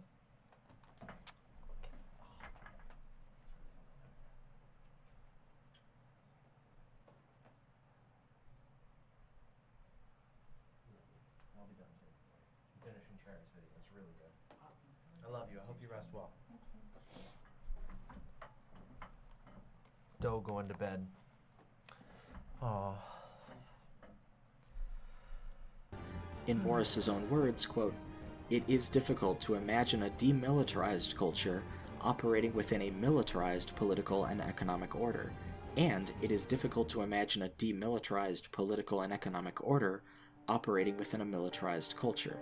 These ideologies feed the materialities, and the materialities feed the ideologies." End quote.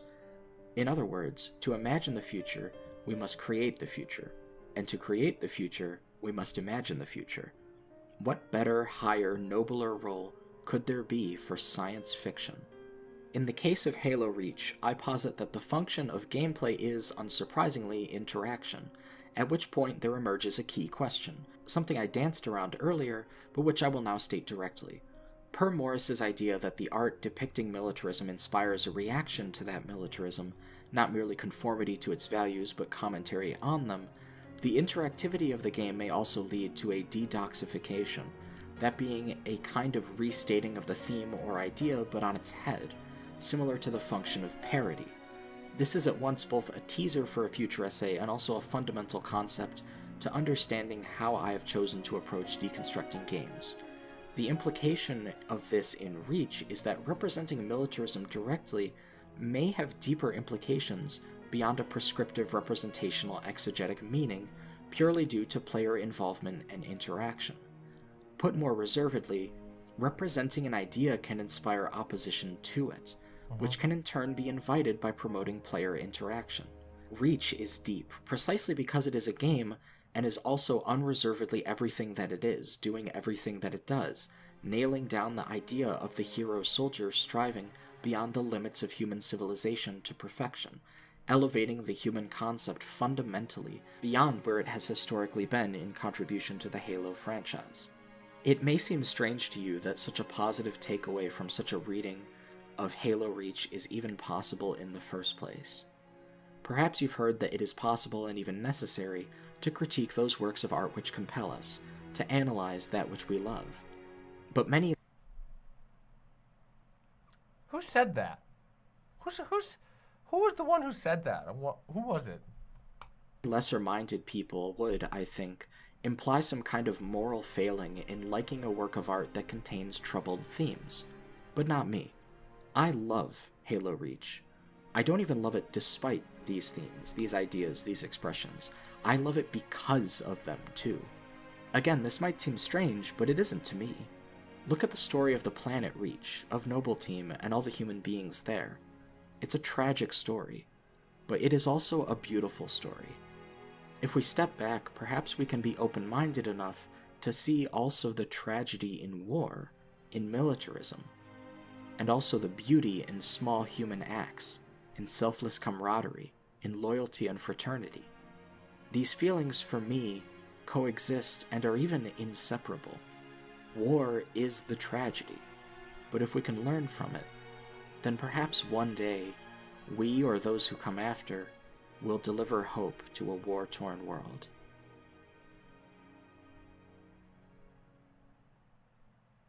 Wow.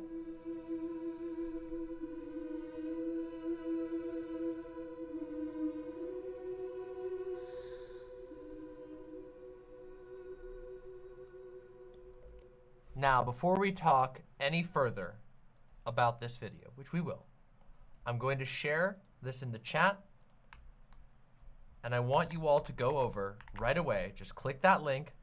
Please go press like, and also please leave a kind and lovely comment for Chariot. Chariot puts a lot, and of course subscribe to Chariot if you're not subscribed already. Chariot puts a lot of hard work into these videos and deserves our support. That was a real treat. So go do that. There's the link right now. Go click that. Just, if you do nothing else, leave a like. Okay? Seriously. Great video. I'll have to watch it again, though. Some of it went over my head.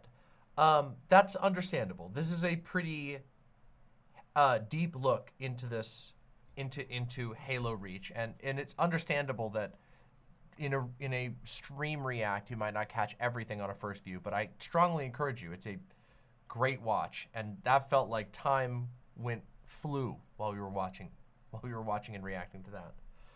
I think the topic of like fascist influenced art, or art that carries fascist themes, is like, I don't know. I think that Chariot's really onto something in the way that there's a limited frame. You could even argue there's a moralistic frame that people get trapped in, and I don't mean moralistic as in they're saying that it's good or bad. I mean that there is a preoccupation with the act of declaring something good or bad in and of itself, that can sometimes impede a meaningful and more useful analysis of a work of art. You know, people are rushing to make a read or a take or whatever that says, like, I'm on the right side of this particular issue. And I think everyone can be guilty of this sometimes, to greater degrees than less. It doesn't really matter that much. But I do think that sometimes there is an arrest that can happen. that refuses to grapple or learn from what even can be drawn from a story that contains themes like that. But it is a complicated thing, right? Like, you know, I see Arachnoid in chat bringing up, you know, the Darth Vader thing.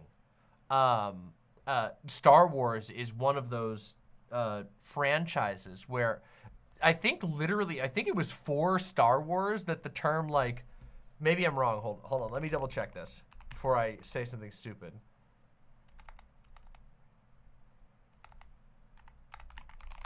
It's the term woobification. Okay, so yeah, it refers to a character from another cartoon, Wooby. But I've heard it most frequently used in the context of Star Wars. So I don't know if it was originally used to describe that, but a Wooby is a name for basically any type of character who makes you feel extremely sorry for them. But the woobification of, like, Star Wars characters is something that that I've heard a lot, which is like, and Star Wars seems particularly vulnerable to it. Like, an example of this is like I've driven around town and I've seen people with bumper stickers on their car of the Galactic Empire, you know? And I'm like, oh man, that's a doozy to engage with, you know? Like to see a work, and we had this conversation a bit with Starship Troopers a bunch, right? Like, for people to totally not just miss the themes of a piece, but also to take aspects of it and just distort them to their own needs. And I think that's always I don't know, I feel like I got so distracted by talking about the Wooby thing that now I'm trying to figure out what the point I was trying to make was here.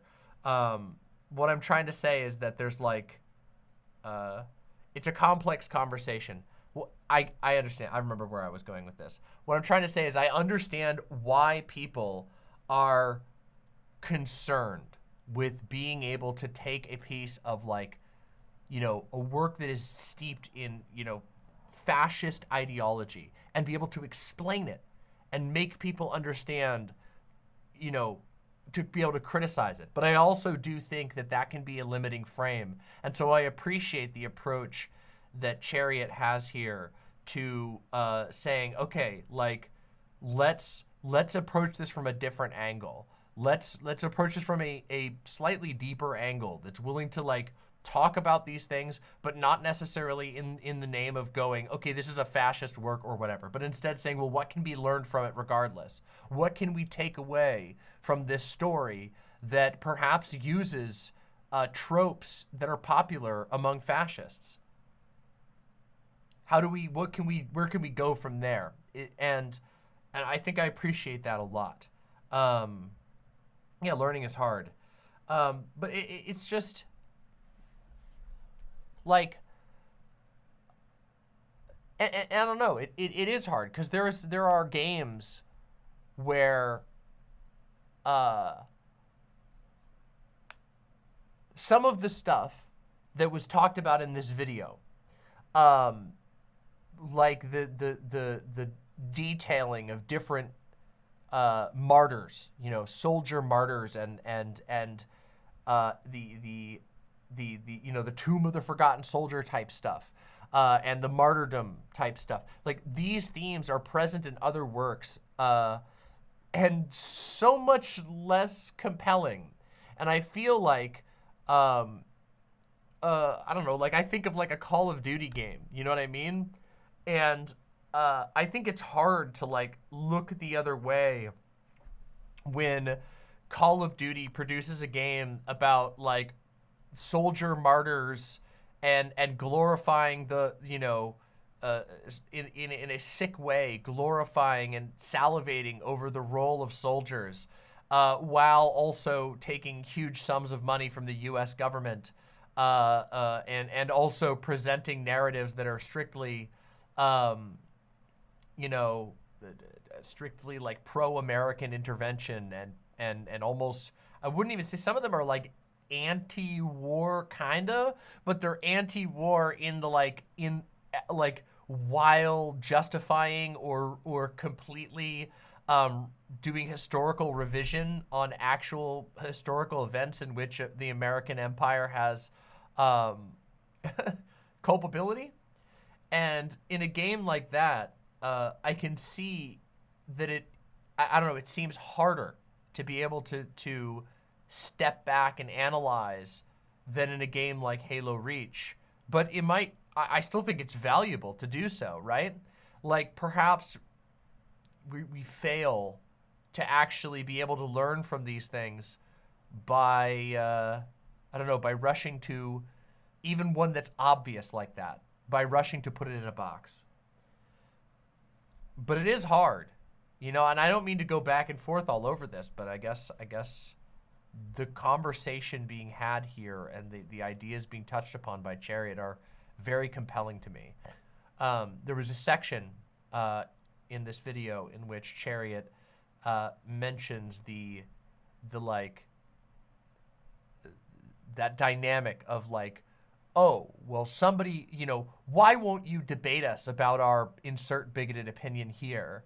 And then it's like, well, why should I have to, you know, why should I have to debate you about your bigoted opinion? Your bigoted opinion is a direct threat to me. Why should I ever have to sit down and give you time to hear your bigoted opinion?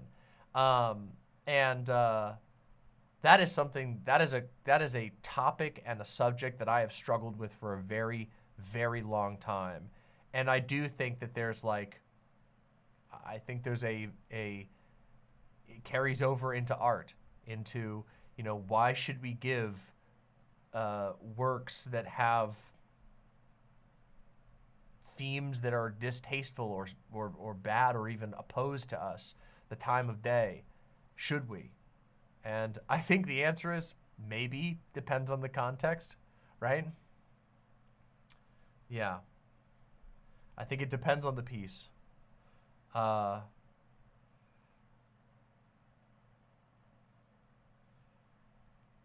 Liver says, I think also due to sample size, because Halo has a lot of lore and a lot of it is dedicated to showing how horrible the extremely militarized society in Halo is. Well, I think that that might be true, but also even in stories that sometimes like show the horrors of war, there can nonetheless be a glorification of that, right? Like that even the citation of that fascist manifesto, that like the depiction, the glorious depiction of the tanks and the battles and even the death and the stench of putrefaction can be turned into a desirable aesthetic, which can be utilized in sinister ways.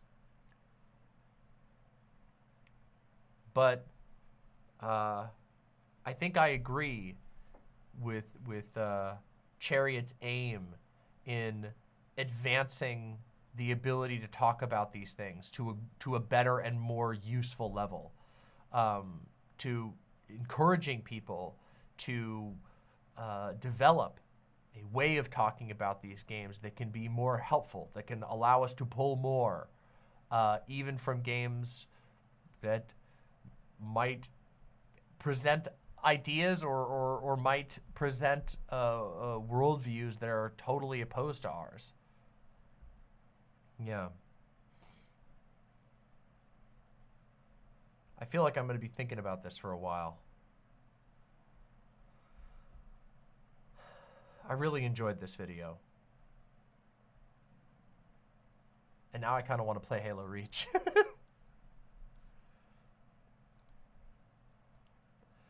Uncle Gumbald says fascies can't make art though. They struggle, okay? It's not 100% that no fascist has ever made can never make art. It's just that fascists struggle with the creation of art often because of their own limitations. You know what I mean? There have, of course, been conservatives and fascists who have made compelling or interesting art nonetheless. But I think this isn't really about fascists making art so much as it is, you know, in this particular case, the elements of fascism that are present in our society inevitably being the materials that we make art out of sometimes. Like, for example, okay, if you're building blocks, if you desire to make art, but the only object that you have around is the discarded weapons of dead soldiers, you are going to make art that incorporates the weapons of soldiers. It might transform them. It might subvert them, but it might not also. And I think that's something that's constantly present. And I think you know, what part of what's being discussed in this video is how do we imagine a world that we're not in, and how do we take steps towards a world that doesn't exist yet, you know? And I mean, I think it is a process. I think it's feedback loops of saying, okay, we are going to look for something different. We are going to create something different. Something different inspires us. We are going to look for something different. We are going to create something different. Something different inspires us, and so on and so forth. A small crawl away from what is. You know, what's the Marx quote? Communism is the real movement to abolish the current state of things.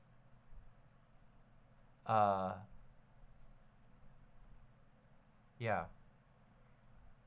It's kind of one of those things where it's like we recognize that what we are building with is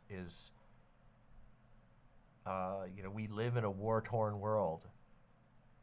We live in a world that is built on top of a war-torn world. We live on top of a world that was built on top of another war-torn world, and so on and so forth. But how do we step away from that while we're grabbing things from a war-torn world? Sometimes we have to be able to parse through it and take that thing and use it as a springboard to go forward.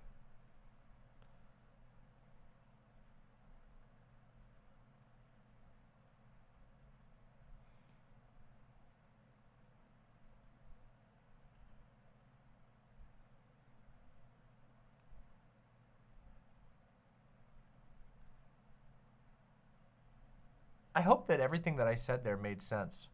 I don't feel like I can follow up off the cuff with any sort of conversation that will be as impactful or even thoughtful as an essay with that level of preparation and thought. But I hope what I said made sense, and some of my musings made some sense there. I'm also getting very tired. But anyway, go subscribe to Chariot. I will definitely be putting this up as a segment. So hopefully some of the viewers who aren't here now will catch that segment in the future and go check it out. Thanks for watching. Dark Souls time? No. It's midnight. I am exhausted, and I have more things to do tomorrow. But I'll spend a few more minutes. I'm gonna take a few minutes here just to chill and wind down and whatever. Wind down and say goodnight and whatnot. I want to make sure I didn't miss any donations. Let me just double check. I think I did miss one donation, so I'm going to grab that one and read that real quick. No, I actually did read all of these. Okay, great. So I didn't miss any. Oh, that feels good. Boy, that's a good feeling. This was a great stream. Yeah, I think I did pretty good. I wish I wasn't so tired. But Also, if you liked that Chariot video, please, please, please, please go check out Chariot's other videos, including my personal favorite, The Soul of Ludopoetics, a Dark Souls trilogy retrospective, which is amazing. Also, I really love Chariot's series on The Last Jedi. The Last Jedi, Chariot did a whole series, which is a series analyzing different reactionary reviewers talking about The Last Jedi. It's an amazing series. Absolutely amazing series. Very, very thought-provoking and funny also.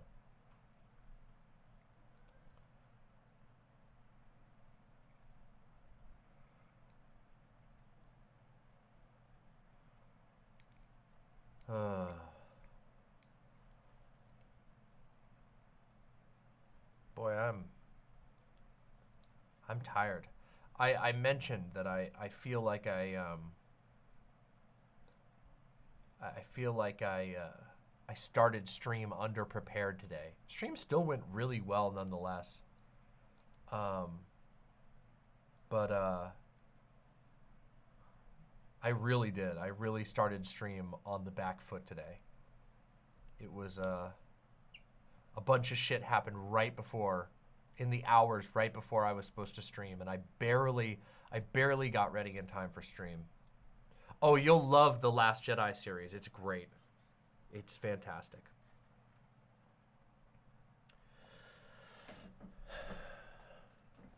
Yeah, it's time for me to go to bed. I gotta go to bed. I gotta go get some rest before I tire out. Thank you all very, very much for watching. Thank you so much for supporting my show. We got 503 likes on today's stream, which is amazing. I'll be streaming again later this week, as we'll see how the schedule works out, and I'll have hot, fresh, new fun for you then. All right?